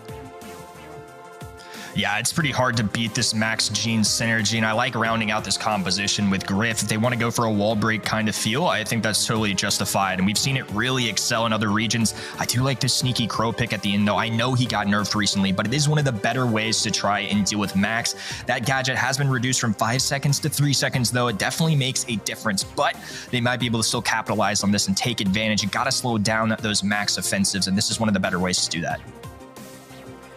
Well, we'll see how well they're able to play it as well. Keep in mind also that Crow fills 3 roles here. He, or at least counters out every single one of the brawlers on the enemy team, all 3 of them. He can reduce the healing for Magic Puffs, he can reduce the speed of Luffy, and he can reduce the healing that Griff has to offer as well. This is giving me eerily similar vibes also to their matchup versus Tribe, because this is the exact same comp that they played on Deep Diner earlier versus Tribe, and Vanguard Gaming is 2 for 3 in terms of picks here. They've gone with Gene and they've gone with Griff, and we saw just how that worked for Vatra Gaming. So far, they do have Betiches on their back lines, but it doesn't appear to be too much of a concern. They might be able to pinch him out. By the looks of things, Betiches is just doing such a good job of dodging as well. He's able to get close to Frixie for some Magic Puffs healing as well. And Vanguard Gaming pretty much have control of mid, but they can't seem to deal with RBM constantly tagging them up. Yeah, this is an intense fight right now as this map's really opened up. Luffy releasing a super there. RBM trying to use this wall to maneuver around those shots. Nice pinch there, too. They pick up the Griff kill, but the pull coming through from Frixie. Jump in. Not enough to get a takedown. Now 7 gems for Frixie, and this is a huge lead for Vanguard. However, Vatra have gained a little bit of positioning. Well, I suppose on the brighter side, RBM can play aggro now because he doesn't have any gems. That's really the only other side of this coin, because a lot of those gems that he was holding, all 2 of them, in fact, went over to Frixie immediately. Juan Carlos isn't going to be able to pop out that life plant in time. Frixie does get the pull. He gets a speed forward as well. He is being shut down quite a bit by RBM, who does have this slow to make things happen. Frixie also kept it very low health, cannot recover from that poison just yet. Betich is going to avoid the mine too. Luffy with some big damage in. We'll see RBM forced to jump forward. There was really nothing else that he could do. Betiches and Frixie both slowed down around the right side. Frixie's on very, very low health. Betiches might also get taken down. Some mines being activated as they're forced out around the left side. 1 takedown. Betiches can't go for it just yet. All it is a countdown interruption. RBM needs to play control around these gems, but it's going to be so difficult. In fact, he's going to be taken down by Luffy as well. Betiches now with 13 gems. No super for him either. Here's the pull too. Luffy gets a takedown, and here are the spins too. Vatra Gaming know that this one is over, but they're going to be coming back with even more resolve in game number 2. Oh my goodness, the insane pulls coming in there from Gene. I mean, that was a huge factor for why they end up grabbing that win in game number 1. Crazy stuff from both sides, big moments. Vatra did get the reset there, but ultimately Vanguard were safe in their spawn. They had enough space to work with. I mean, what a close one here. This is nothing less than what I would expect from what we've seen from these 2 teams today. It's just crazy to think too, this is the first time Tribe Gaming have not made it to a grand finals this year, and both of these teams are certainly delivering so far in entertainment. It feels a little empty without Tribe in the finals, I'm not going to lie, but all change typically feels pretty good, especially when you're rooting for the underdogs. And Vatra and Vanguard, no underdogs at all, but to see them both in the same grand final at once is certainly refreshing as we end off the year.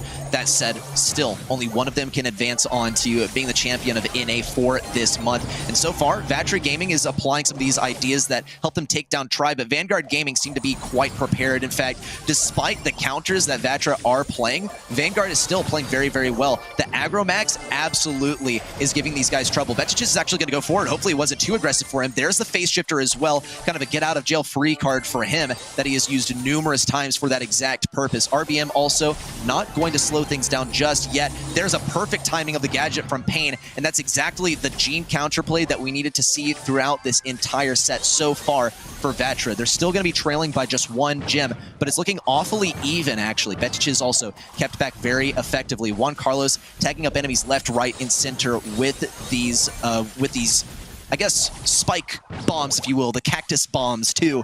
RBM still, though, is lurking around this right side for anyone who tries to escape. Vatra pushed up so far, but it's working amazingly for them so far. Yeah, this is a pretty close ball game right now. Frixie now aggressing. The bow mine is going to take care of that, though. RBM with the dive-in takedown on the right-hand side as well. And now it's just Batuchas standing, phase shift away, but it doesn't matter. Vatra able to pick up 10 gems. Frixie does have another pool available. They've been managing to hit those a lot in game number 1, but now they're going to have to rely on their utility to dodge these out. Batuchas with a phase shift forward, getting aggressive. Juan Carlos left to play defense. Luffy with the super available. Will it connecting time? It's going to be a close call. 63 HP, and they survive. Vatra Gaming tie things up in this set. Oh man, I really think Vanguard deserved that one. 63 and like 26 health on both of those brawlers on the enemy side.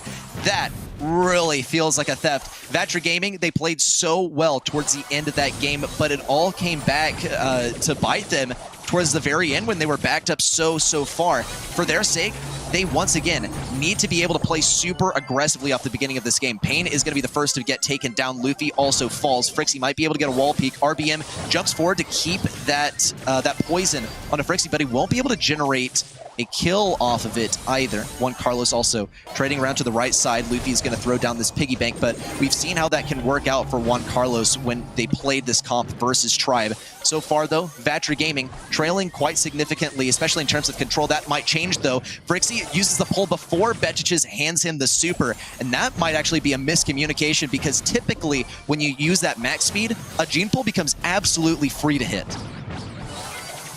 And this is another intense moment, a big decider. Remember, this is a huge matchup for the region to decide World Finals tickets.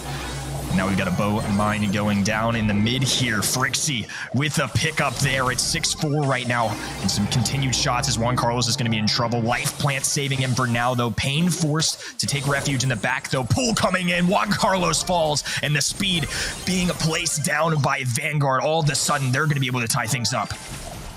RBM still has a super that he can use to start breaking things up, but it puts him at major risk of being taken down. Still, the speed reduction that his gadget has to offer is going to be absolutely instrumental, but he doesn't even have that gadget anymore. He will be able to poison Frixie just a little bit. He is still on high health. Some of those mines are being tripped as well. Betchiches and Frixie making short work of them. Big pull onto Pain. He's not able to get out in time. Never mind. He is actually, might be able to pick up that 9th gem. Has to immediately retreat to the left. Luffy has the speed, but he won't be able to dodge out the shots from RBM despite getting away from those spikes from Juan Carlos with curveball. Vatra Gaming, same exact position as last time. Juan Carlos has to heal up in order to appropriately defend RBM. If RBM also gets a super here, he might be able to get out of here. He does manage to circle around the left side. Here could be the jump, and Vatra Gaming are able to take this one out from behind, getting 1-2 wins in a row following one first game won by Vanguard Gaming. Very well done by Vatra, though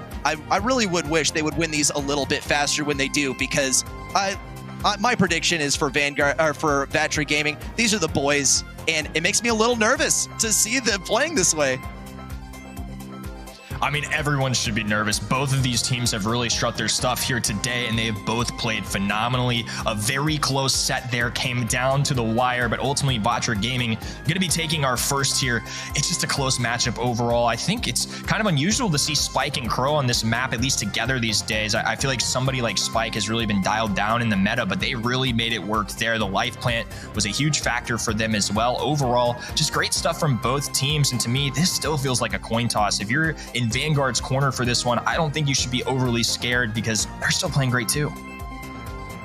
They're playing amazing. Really, it's hard to root for both teams at the same time because the reality is if Vatra get taken down here, then their chances are pretty much eliminated for going to the World Finals. If Vanguard lose here, they will stay in the top few by the looks of things. They are still above STMN in terms of points following taking them down, and it's really tough. It's really tough to make a call as to what victory here would produce the most consistent result for the rest of the region. That said, though, every single win for these guys so far has been absolutely earned. Vanguard takes down STMN. Vatra takes down Tribe. They are both shaking things up in this region as we speak. And honestly, it would I would be kind of all right with the conclusion of no grand final at all. I feel like the final boss has already been defeated, but now Vatra and Vanguard are on top, and we got to make a decision.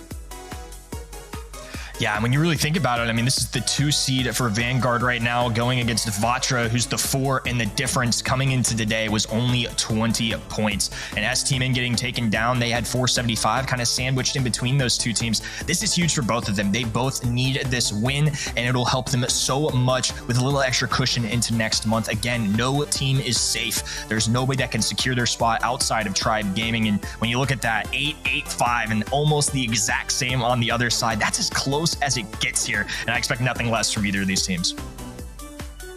Well, we'll see if Vanguard Gaming is able to bring it back in the next set because they absolutely have to. Safe zone is where it's all going to be going down. More of a long-range map, but both of these teams do have some mid-range and short-range options at their disposal too. It all comes down to how that draft gets underway. And what we've seen from Vanguard so far is just how talented they can be with that aggro max. It worked very well in game number 1 of that first set. And now if they decide to run it again, it could open the doors for some similar gameplay. They're still going to play or have to play very, very cautiously. Bans are going to be flying out here as well, and that'll determine also the pace of the match. Max ban for Vatra Gaming. They're acutely aware of what Vanguard Gaming wants to play here, and they'll get rid of it. Also, getting rid of the Daryl and the Carl is super important, considering that they did win the coin flip. They do have that first pick, yes, but Vanguard has number 6. They have the counter pick, and Carl and Daryl are the easiest to slip through that draft. But I feel like Vanguard Gaming has some sort of knowledge that Vatra Gaming is not super aware of, because 8-Bit has been dominating this map recently, and being able to pick it as well as being able to pick a follow-up brawler to it is such a powerful way to start off the draft for them. 8-Bit's shown up a lot recently. You're definitely right. I like this brawler choice more and more as I've seen it been played. I think it's got some merit to it. I don't think this is a crazy NA concoction. I think this has shown up across regions now, and I've definitely seen it in practices and continue to be successful. You know, we saw it a couple months ago. I believe the first time I recognized it was seeing No You actually play this, and they did it really well. So Vanguard, certainly with a chance here. That 8-Bit pick is a risky one, though. It's a high ceiling, low floor kind of play if things go south. You know, if you don't manage to get 8-Bit all the way up the map, he can't dish out that damage. He's already really slow as it is. It can be really tough, and I know it's something that when me and Orc were casting last weekend, we definitely got to watch and see in other regions. We see the Brock come in as well. I love having wall break on this map, and I think that's going to actually be very helpful going against somebody like 8-Bit. You don't want to give him really any room to kind of hide behind these walls or put his turret down. I think that Brock could be a good factor for Vatra.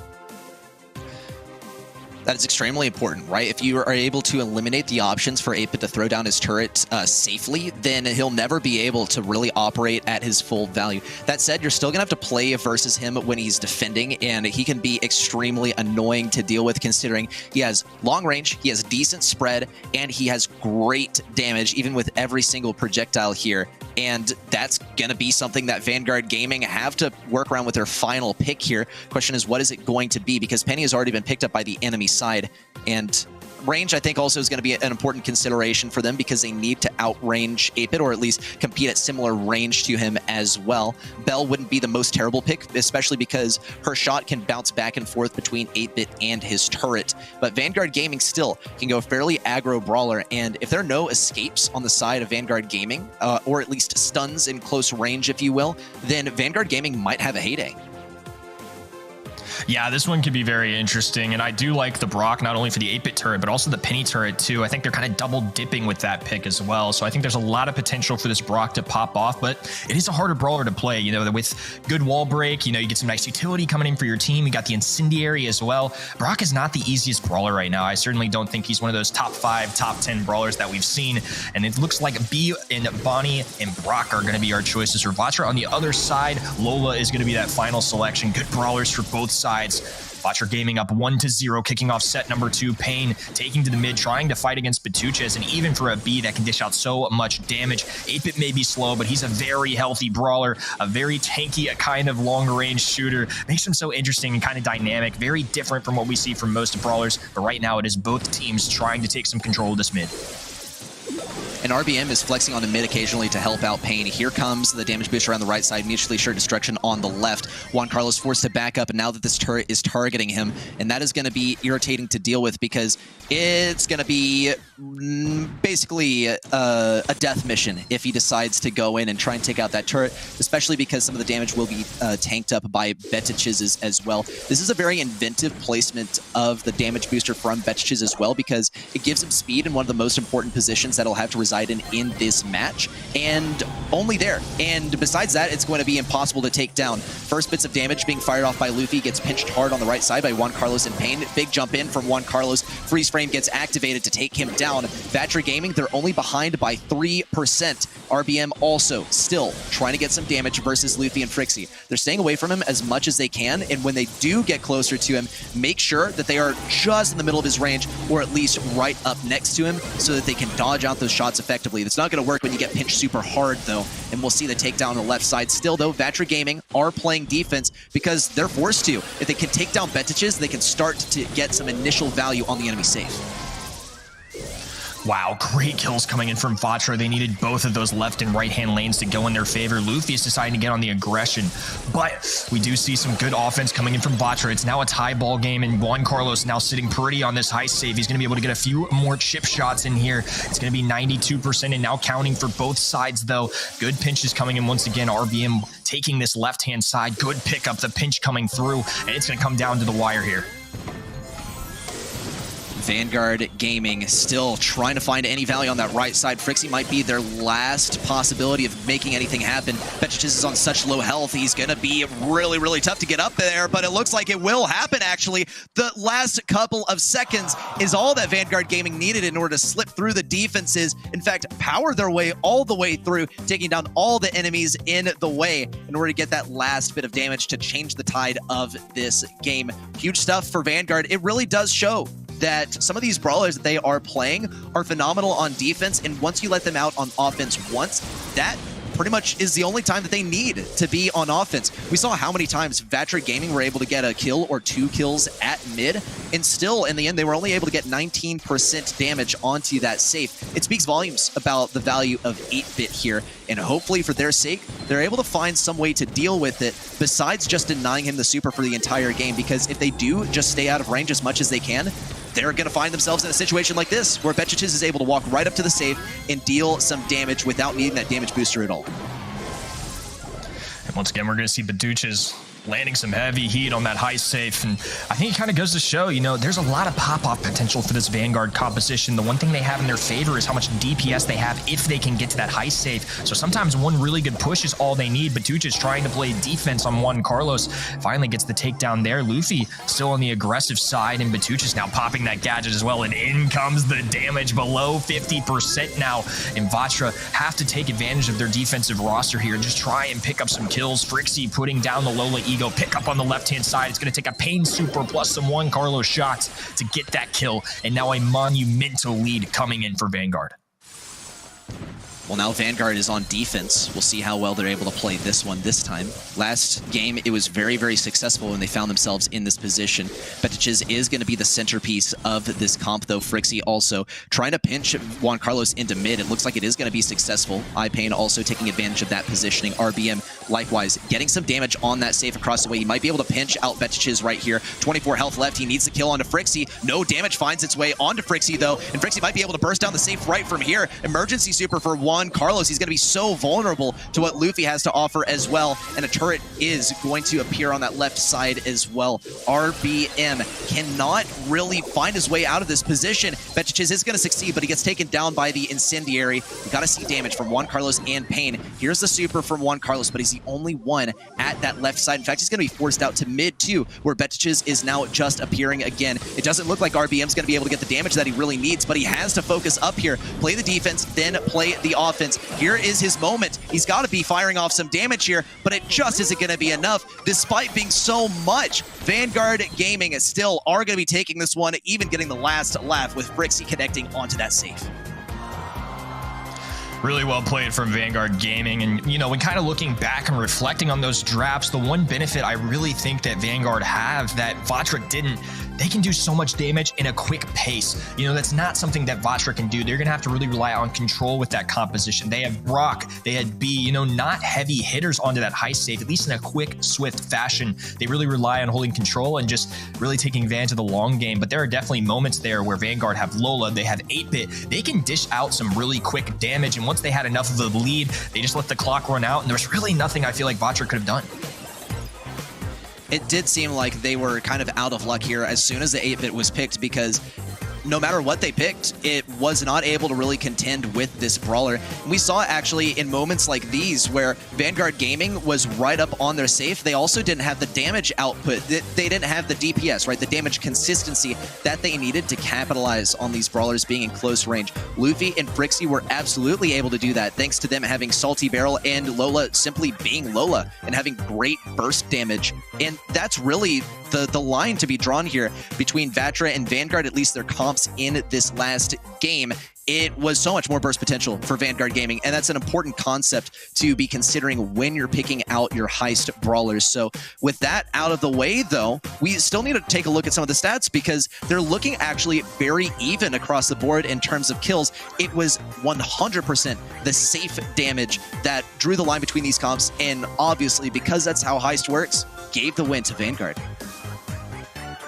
I think that's a great way of looking into this and an excellent takeaway. I mean, the stats were very similar from both sides, but when it comes down to it, I just feel like the ceiling for Vanguard is a lot higher when you can play the objective. You know, ultimately, there were 3 really good brawlers from Vatra Gaming. I have no complaints about Bonnie, B, or Brock as individuals, but when I look at this Vanguard composition, they've got so much room to work with. They only had to take advantage of a few trips to the high safe, whereas if Vatra wanted to win, they had to hold the map the entire time. They're gonna have to do it for a much longer period of time, a lot harder to do it at a professional level. I think overall, just some good stuff from Vanguard, remembering ultimately the objective of the mode, and it really paid off there, as now we've got a 1-1 scenario and hopping into center stage. This one's been a really fun one to watch for me. I just think there's so many different compositions that can work here. I'm keeping my eyes out for Nita. It's somebody that I've grown to be a fan of since the balance changes. I think could be a very sneaky pick here.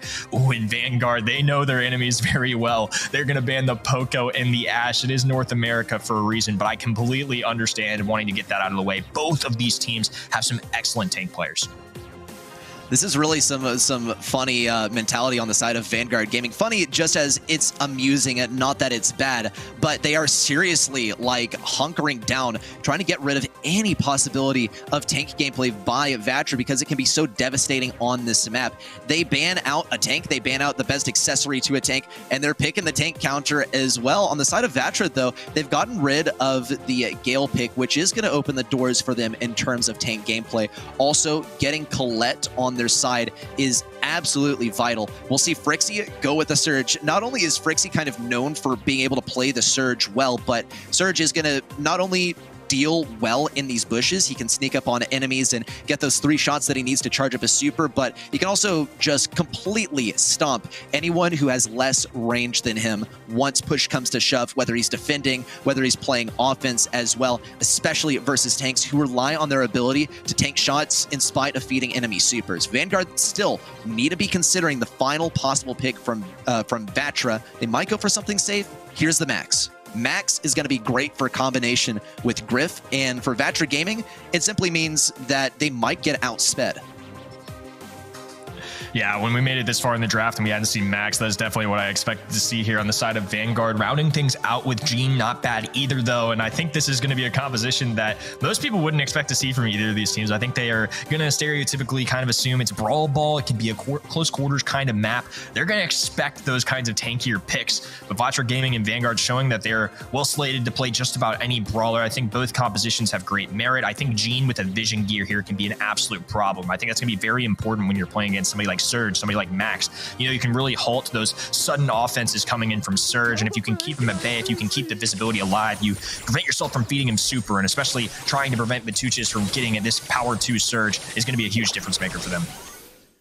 Yeah, we usually don't see Gene at the end of the draft, but I think it might end up being a good shout here because Pain, well, first of all, he picks up that first kill, but also there's nothing to counter Gene on the enemy side unless Luffy pops a super, which those supers need to be used for other stuff besides countering a single Gene super, and it's so hard to make that call out anyway. Great stuff for RBM. We saw him go absolutely crazy with the Colette earlier, and this is no different. The first goal goes to Vatra Gaming, and Pain now has a super. He's also going to be using, by the looks of things, vision gear to scout out enemies and then go for some value there. RBM once again winning the 1v1 on the right side. Frixie also getting pulled at max range.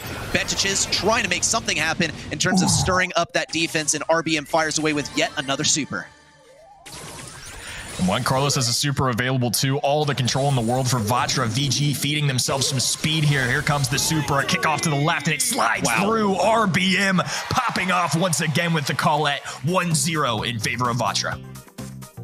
Going by the track record of Vatra so far, where they played the exact same comp on Deep Diner as they did versus Tribe, I'm maybe suspecting, especially by the synergy they were able to get with Colonel Ruffs in the pass towards the left side, this might be the exact same thing once again. A replay for you all too. That was just so impressive, and they might be able to make it happen again. The point about them running the same comp though, I would not absolutely be shocked if this is something that they practice a whole lot in their scrims and are planning to upset Vanguard with. Not too much value from that super from RBM, but the positioning might be there to get a goal on offense. RBM won't be hitting any of those shots with Gotcha though, and that is going to lead him to his demise. iPain still lurking on the left side, trying to make sure that he scouts things out. Juan Carlos is getting surrounded on the right, and he has to pay the price, but the ball's still on the left, and iPain is in control. Frixie has ripped apart this right-hand side. It's going to be wide open. He's going to throw down the final piggy bank. This is going to cut off a lot of Vatra's area right here. There's not a lot of bush for them to hide in. Frixie attempts at a super there. Doesn't really connect too much. Now Patuchis trekking down this right-hand side. Luffy looking for shots onto RBM, and it's left to Juan Carlos and Pain to play some great defense here. Another super going down. Pain going to be falling weak. The shots connect for Luffy, and now Batuchis is going to be walking it forward. Gadget popped, and they only have a couple brawlers standing their way. A couple pickups and a goal. Luffy strikes back, and it's 1-0 for Vanguard in game number 2. Vatra Gaming found themselves grouped up on that left side for about 30 seconds, and there was just no recovery from that point onward. Betiches and Luffy hammered down the pressure. Takedown into RBM is going to be pretty devastating too. Things are wide open on the left side. Passes find their way up to Frixie. Betiches is going to get pulled and taken down. An emergency super, if you will, because that broke open some important walls for defense, but it doesn't seem like Vatra are really that disturbed. RBM has the ball towards him on the right side. Gotcha also popped. He will get a super off of that too. Gets taken down with a pinch between Luffy and Betiches. Luffy popped also a phase shifter, but he still has another one left at minimum. Pain still lurks in these bushes, tries to find some value here. wall break for Juan Carlos and a supply drop waiting for him up there. RBM also getting some major damage dealt to him by Frixie on that right side. Once again, things are very, very open on the right, but that is going to lead Ventages to get a little bit greedy. A 3v2 might be the exact situation that Vatra need to get a goal here. RBM has to get something, some kind of value. The ball's all the way on the right. This might be the play. Nope, Luffy's able to intercept it, and Vatra Gaming will get taken down. Vanguard to tie up our set 1-1. 1-1-1-1. This is a huge moment for this region. If you can give yourself that extra little bit of cushion and go into this next one 2-1, it's going to help in the grand scheme of things. It's definitely going to make each team feel a little more comfortable, but neither has let off the gas pedal. This has been an intense one through and through, and now a big moment here for both of these teams, a World Finals possibility defining moment, and we're going to have to see what each of these teams have in them as we approach game number 3. Different start than we've seen from Vatra Gaming so far. Typically, RBM is going absolutely crazy, but with Frixie on the left side, being none the wiser, this could be the play. iPain also going to farm some shots off of Frixie, and a rotation as well, as RBM tries to heal up off of Pain. Big flank in from Frixie. Almost a kill by RBM. Will it be enough? He needs one shot. Does have to abandon ship, but a takedown on Frixie is also going to be successful. Betches doesn't have enough range with that level 2 to get the kill onto RBM either. And this ball advances forward as well. iPain can break open so many walls if he gets the pull here, but Luffy has a phase shifter, and it is, in fact, going to be a missed pull. Luffy still gets taken down, though. Great defense here from, rather great offense here from Vatra Gaming, and I do have to commend the defense attempt from Vanguard. They knew they had to abandon post in order to make it work, and it just simply wasn't there. They might be able to do it again, but so far, things are looking to be in favor of Vatra Gaming. They have the bushes on their side. They've broken open bushes on the enemy side. RBM seems to be in a full force as well, and Betiches is being kept back effectively on the left. No targets for him to focus with his shots as he flanks around the left either. Here could be the first super. He is able to jump in, gets taken down immediately. Speed onto Luffy is looking quite dangerous, but it's only positioning, if anything. Good pull here onto Frixie will take him down, and Vatra Gaming have to focus around this left side. It looks like they're mostly going to be playing defense here, and Luffy isn't sure whether he wants to flank or whether he wants to stay a little bit towards the middle where he can be supported by his team. There's a phase shifter that will get him out of that bad position. Great play too, and Vanguard Gaming still have to set up at mid in order to gradually push forward. And Frixie's going to manage to stay alive here. I imagine that's helpful from the super coming in from him. The passive heals are definitely a big factor. Batuch is now going to be trying to hover down this left-hand side. They have to grab this ball, 20 seconds to go. And we're going to have to see a big offense come in from Vanguard as Vatra Gaming tries to close this one out. Juan Carlos is the guardian of the ball on the left side, but he's now starting to take some damage. Big dodges as well. He's actually going to be holding on to it. A pass over to the right side. It looks like RBM might be able to pick it up, but he can't risk it versus Betiches. Here's a gotcha as well. He needs to make this happen. Betiches needs to be able to walk it in. No, RBM is still able to defend it, and Vatra Gaming will be taking this game and this set back. Now leading us to a 2-1 game. A little celebration here, but nothing too early. They're still got to win one more in order to take this win, and just like all the other sets, it's versus freaking Vanguard Gaming, and that is still going to be so difficult to finish off. An absolutely insane effort on defense there from the Colette gameplay. I mean, RBM has continued to put on a show with this brawler all day long, and we once again see it there. That was a very clutch defensive effort. There's 5 seconds left on the clock, and if that ball goes in, you're putting yourself in an overtime situation. That was do or die right there, and Vatra stepped up to the plate. What a set to watch. It was definitely an amazing set to spectate too, because it flip-flopped. It went both ways as well. There were opportunities where both teams had completely opened up goals on the enemy side. This was an interesting one as well. I mean, what a play between RBM and Juan Carlos. Going for the bounce pass to his teammate and then having things slot in with the super. That final goal, this was really the nail in the coffin for Vanguard, because Vatra Gaming's defense proved to be almost impenetrable, but they really did come close. RBM, he saved that final gadget just for moments like these, and power to him. Being able to make what Vatra made happen, only popping 2 of those crucial gadgets, and then also just having the resolve to use it at exactly the right time. That's crazy from RBM, and that's why he's kind of the centerpiece of this team at some points, especially when it comes to mechanics. No slouches on the other side either. Very solid stuff, definitely sharing the load, but I really got to say, RBM takes a spotlight when it comes to Vatra, at least throughout this last set. Yeah, I mean, you could see it in the replay too. Just an incredible step up there from RBM to really hold off the opposing team with just seconds to go. Vanguard were certainly within striking distance. And again, this one has been a back and forth the whole way through. But now advantage Vatra Gaming, certainly not over yet for Vanguard. But again, having a 2-1 lead here is very nice, especially when it's a best 3 of 5. They only have to win one more, and we're going to be taken over to Out in the Open. This has definitely been a very fun map to watch for me. I feel like there are a lot of different brawlers that have viability. Again, though, I could easily see the Gene showing up here. We see Brock as a brawler that this region, I would say, is more known for compared to others, but you're going to see it a lot here too. I mean, there's some good wall break with that as well. There's a lot of different brawlers that have some viability here. I've even seen Poco now recently run. Again, it's knockout. That's so surprising, but we've seen it banned here even. I just feel like there's so much versatility, and especially for a map that's kind of oriented in getting kills, that's the objective of the mode. We see some crazy brawlers show up here. We definitely do. One that has emerged a bit unexpectedly, actually, is Brock, which I believe both of these teams are pretty prone to running to. Even the brawler pick rates, these are global pick rates. Brock is topping the charts here, 49%. That is kind of crazy. That means that 1 in 2 sets that you watch on Out in the Open is going to have Brock, a brawler that doesn't really appear many other places in the game, at least one that isn't succeeding in many other places in the game. We'll see the pick, though, from Vatra Gaming immediately going for the Griff. We saw Vanguard go with this mentality, and while it did get them massive value, so many taps with the Griff super that we saw in that last set, it is once more revealing of a mentality that they don't want to get countered by Vanguard's 6th pick again. Vanguard also are maintaining the same mentality. They're eliminating B for Vatra Gaming to play, and they're also acquiring it for themselves at the same time, so they'll be safe versus anything tricky that Vatra might attempt here, especially consider that Carl is an available brawler right here, and so is Fang, actually.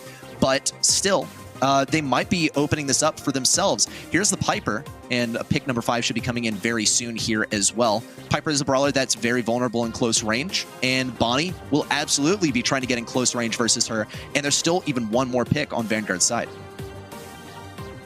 I like this choice of B and Bonnie coming in from Vanguard as well. You know, you see that Griff pick come in first. It's left the door open for Brock to be a wall break option for Vanguard if they want it. And they also prevent the B Griff synergy, which is something Teddy and I definitely talked about earlier when we saw this. It's just a really good long time synergy. You have Griff to open up, cause some chaos in the map, and B is a sharpshooter who can deal a hefty amount of damage. It can just go so well for you. We're going to see the Colette pick come in from Vatra Gaming as well. I imagine this is partially a matchup into Bonnie, maybe to prevent that Carl that you mentioned earlier. I think overall some good stuff from Vatra Gaming, and look, they pair the wall break with somebody else that can do really well with it too. They've got Piper on their side. I like this Piper matchup going into B as well if they can take advantage of it, and they get a little boost of some wall break as well from that Piper super. I think overall a pretty impressive comp here from Vatra Gaming, and excited to see what Vanguard does to round it out.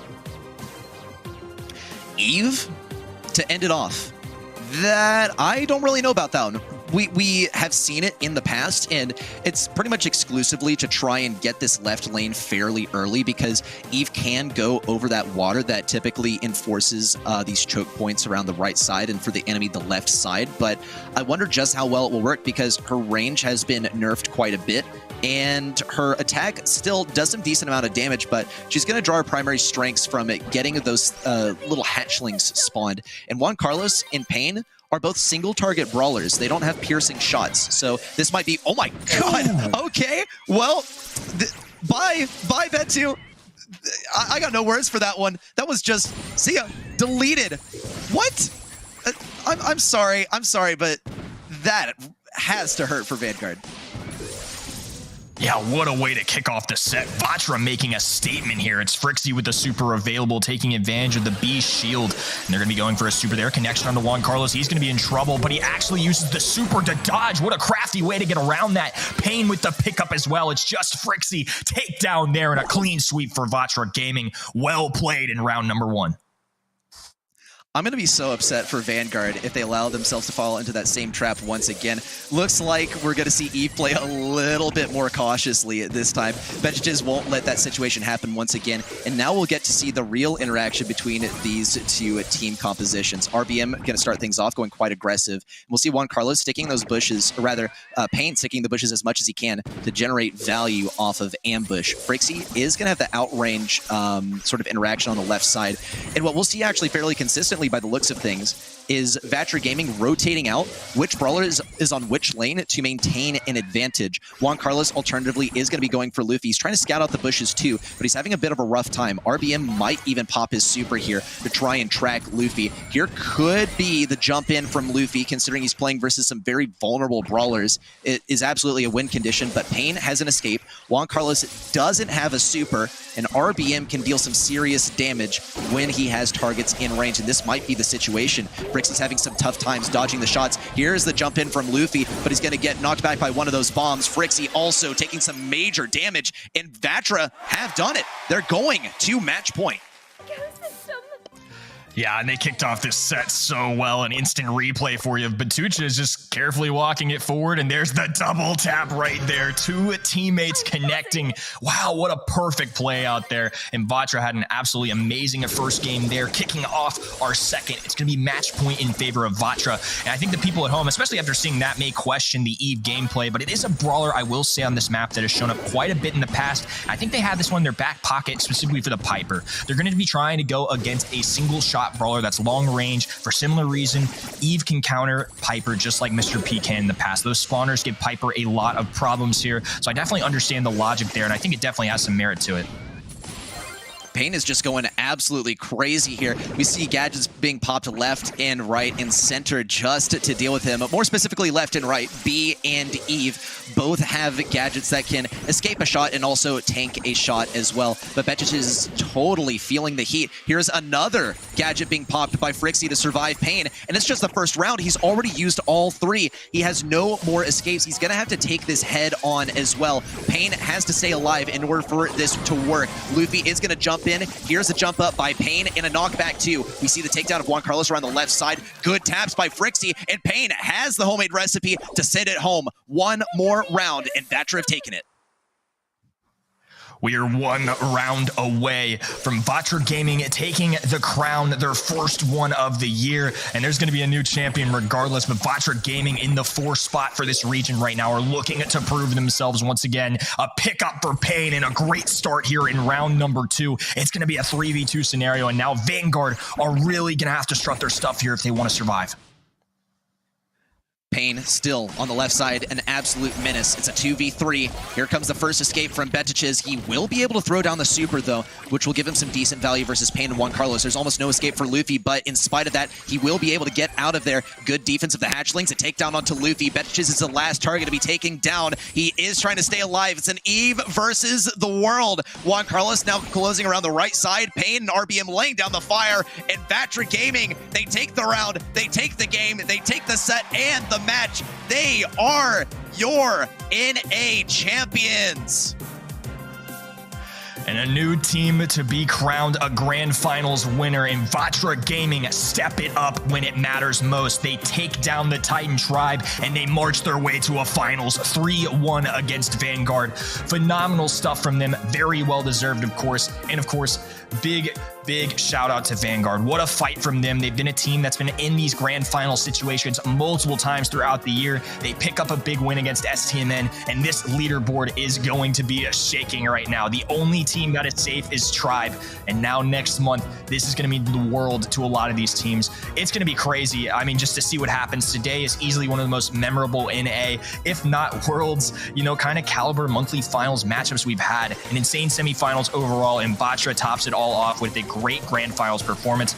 I mean, I'm going to be on the edge of my seat until Worlds shows up. This is going to be a crazy one to watch next month.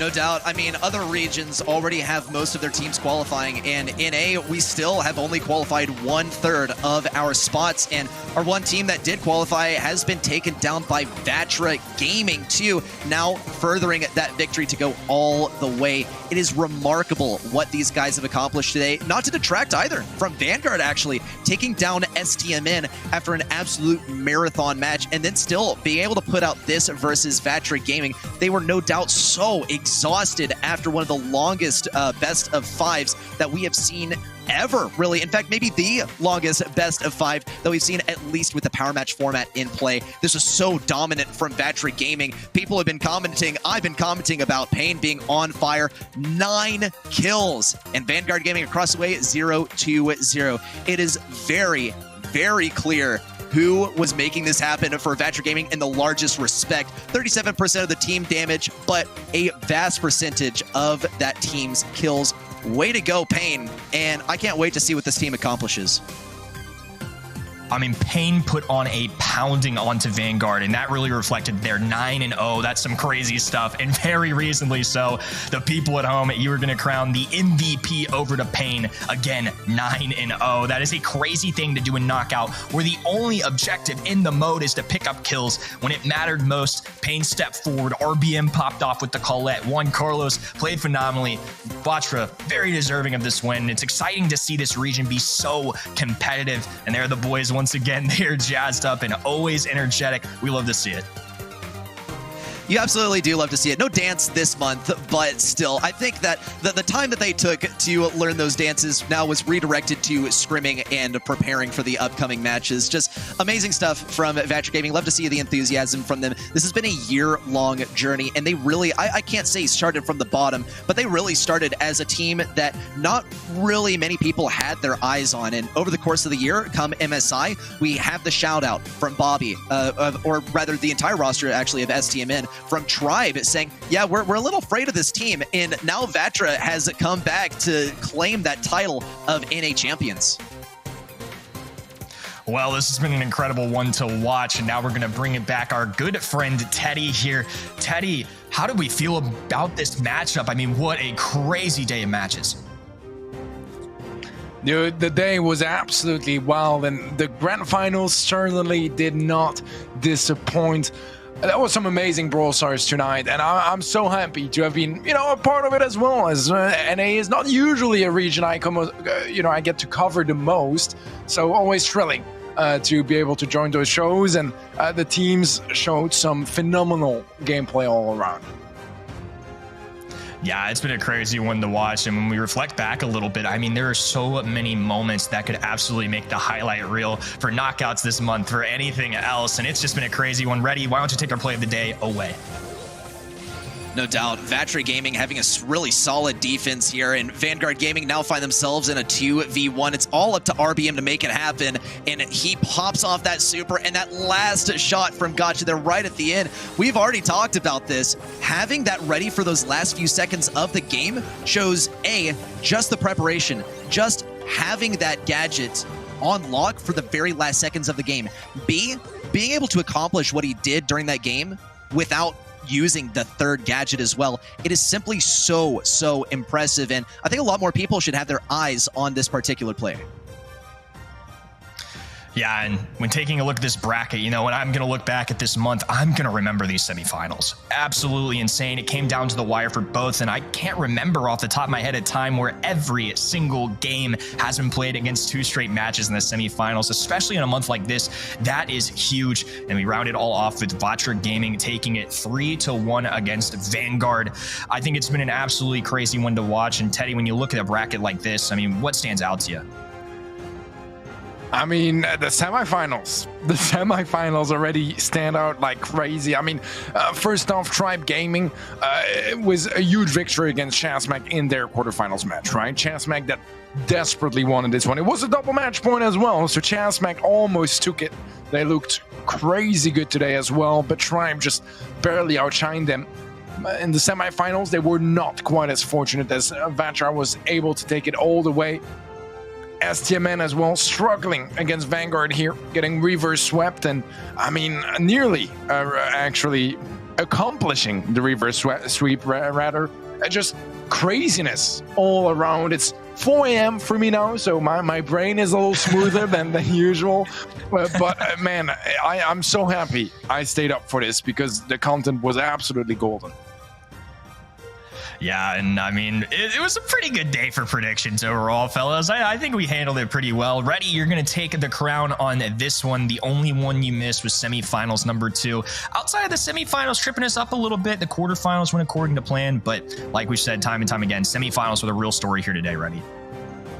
Yeah, no one really agreed on how semis and finals were going to go here. There were some similarities, but I am proud to be the one caster who thought that Vatra was going to be able to take down Tribe, and it was a real nail biter. It came extremely close. Same exact situation actually for that second semifinal too with STMN. So it can go either way really, but for a long time I've been putting my faith in Vatra. I am so happy for them that they have finally made it and acquired some points for themselves as well, because they absolutely deserve it. They always have the best attitude about it as well, because they keep on topping their previous performances as well. So every single month they're achieving something new.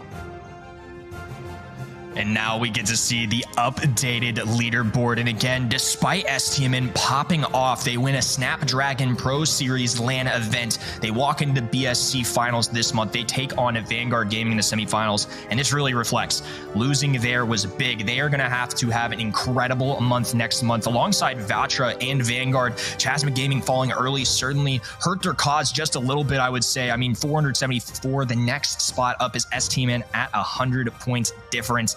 That's a pretty tough one there. Again, Tribe Gaming have secured a spot here, but this 2 and 3 seed to go to Worlds is going to be an intense battle next month. And when we take a look at a global setting too, it's kind of crazy. We have seen this leaderboard for NA change again, Teddy. Absolutely. So, I mean, STMN, they're in a scary spot now, because suddenly they're 50 points behind even that 4th place, and it's a very, very tough position to be in, just not nearly as comfortable as Vatra and Vanguard are in right now.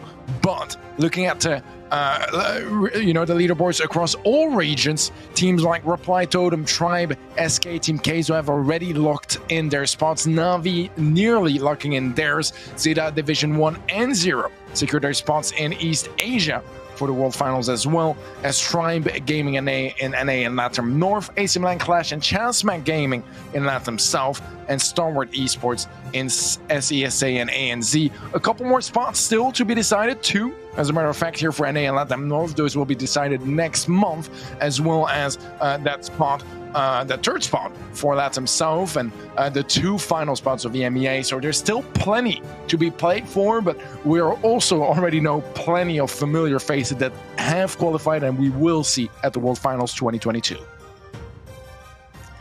And this leaderboard could change once again. I can't iterate enough. Nobody is safe in North America and LATAM North. We only have 1 more month of monthly finals, and there are still so many spots that need to be secured. Reddy, with closing thoughts on the day, I mean, what's your takeaway going into the next month, and what's the mentality you think for a lot of these teams as we approach our finals? I really think it's a little hilarious that we win in saying, yeah, 2nd through 5th place is looking super competitive, and surely we're going to whittle down the competition today in a serious way. And we did not. There is only really one team that is going to have a very, very tough journey to the top if they want to qualify, and that's Chasmac. We've only eliminated one option here, and look, dude, that's just NA, bro. NA. That is what we love to see in NA, and it's been such a phenomenal storyline throughout the year. It's got to be stressful for the players, but as a spectator and as a commentator, it is just amazing to watch, especially Vatra now ascending to the top, not necessarily by leaderboard stakes, but just below Tribe in terms of points, and then also getting the first grand finals victory. It really is a story of, yes, you can start off being a total, unrecognized team in this region in the monthly finals, and then find your way all the way to the top just by embodying the same stuff that Vatra does. They are such great buddies, and they're just really freaking good players. Well, we have to wait until October 1st for our next monthly finals. That feels like such a long time away, all things considered. It'll be SESA and ANZ on that day. Teddy, before we close out, is there anything you want to say or final thoughts on the day? Not much to say, man. I mean, what a phenomenal show today. Amazing matches all around. So big shout out to all the players for bringing their A level and all the staff that goes behind it as well to make this happen. The coaches, analysts, managers, all that good stuff. Because, dude, it's been a long time since I've seen a monthly final this crazy. Like, every monthly final is so amazing to watch. So much happening, but this one was just particularly spicy, and I'm looking forward for the next time I get to cast some NA action. I couldn't agree more. It's been an absolutely phenomenal month once again. Thanks to the people at home for riding alongside us, to all the people behind the desk, and a special shout out to my best friend, the one that actually got me into Brawl Esports. Happy birthday to you, Jinjin Ninja. Been an awesome one here with all of the people from Brawl Esports. This is Kenny, Reddy, and Teddy signing off. We'll see you all October 1st. Don't miss it. It's going to be an insane month to end things. Looks like they have taken back control of mid, but they have to make sure that they stay in range. Insane dodges from Payne on the left side as well, getting out of reach of all of Nando's shots. Juan Carlos comes in for cleanup too in close range versus Nando. He'll be able to pick up a kill. There we go. Nando will stay alive. He has one more phase shifter left to use. Payne gets taken down almost immediately. Some sustain for RBM as he can stay alive inside of this turret. 99%. Last push available for Vatra Gaming. Payne, though, is able to make it happen too with Gas Heal keeping him alive. And here comes the celebration from Vatra. A little sleepy time. That last gem might also be viable for him to pick up as well. And we see the magic puffs making it that much more possible. Stun onto Zulon. That could be tragic. Tyrant has to make it out of this one. Zulon has the pull to make it happen, but he's not in range and he cannot make it happen. Vatra Gaming just have to retreat here in order to get the victory. 1 second left and they've done it. They've taken down the impossible roster. This is looking like history right here. 10 seconds remain. Zara has a super. Here's the push. Is the damage going to be enough? Frixie comes in with the damage. Bobby isn't able to escape. We got to see a kill. We got to see damage. 8 to 9. Not enough room for STMN to catch up, and Vanguard take it. Good defense of the hatchlings. A takedown onto Luffy. Betches is the last target to be taken down. He is trying to stay alive. It's an Eve versus the world. Juan Carlos now closing around the right side. Payne and RBM laying down the fire. And Vatra Gaming, they take the round. They take the game. They take the set and the match. They are your NA champions.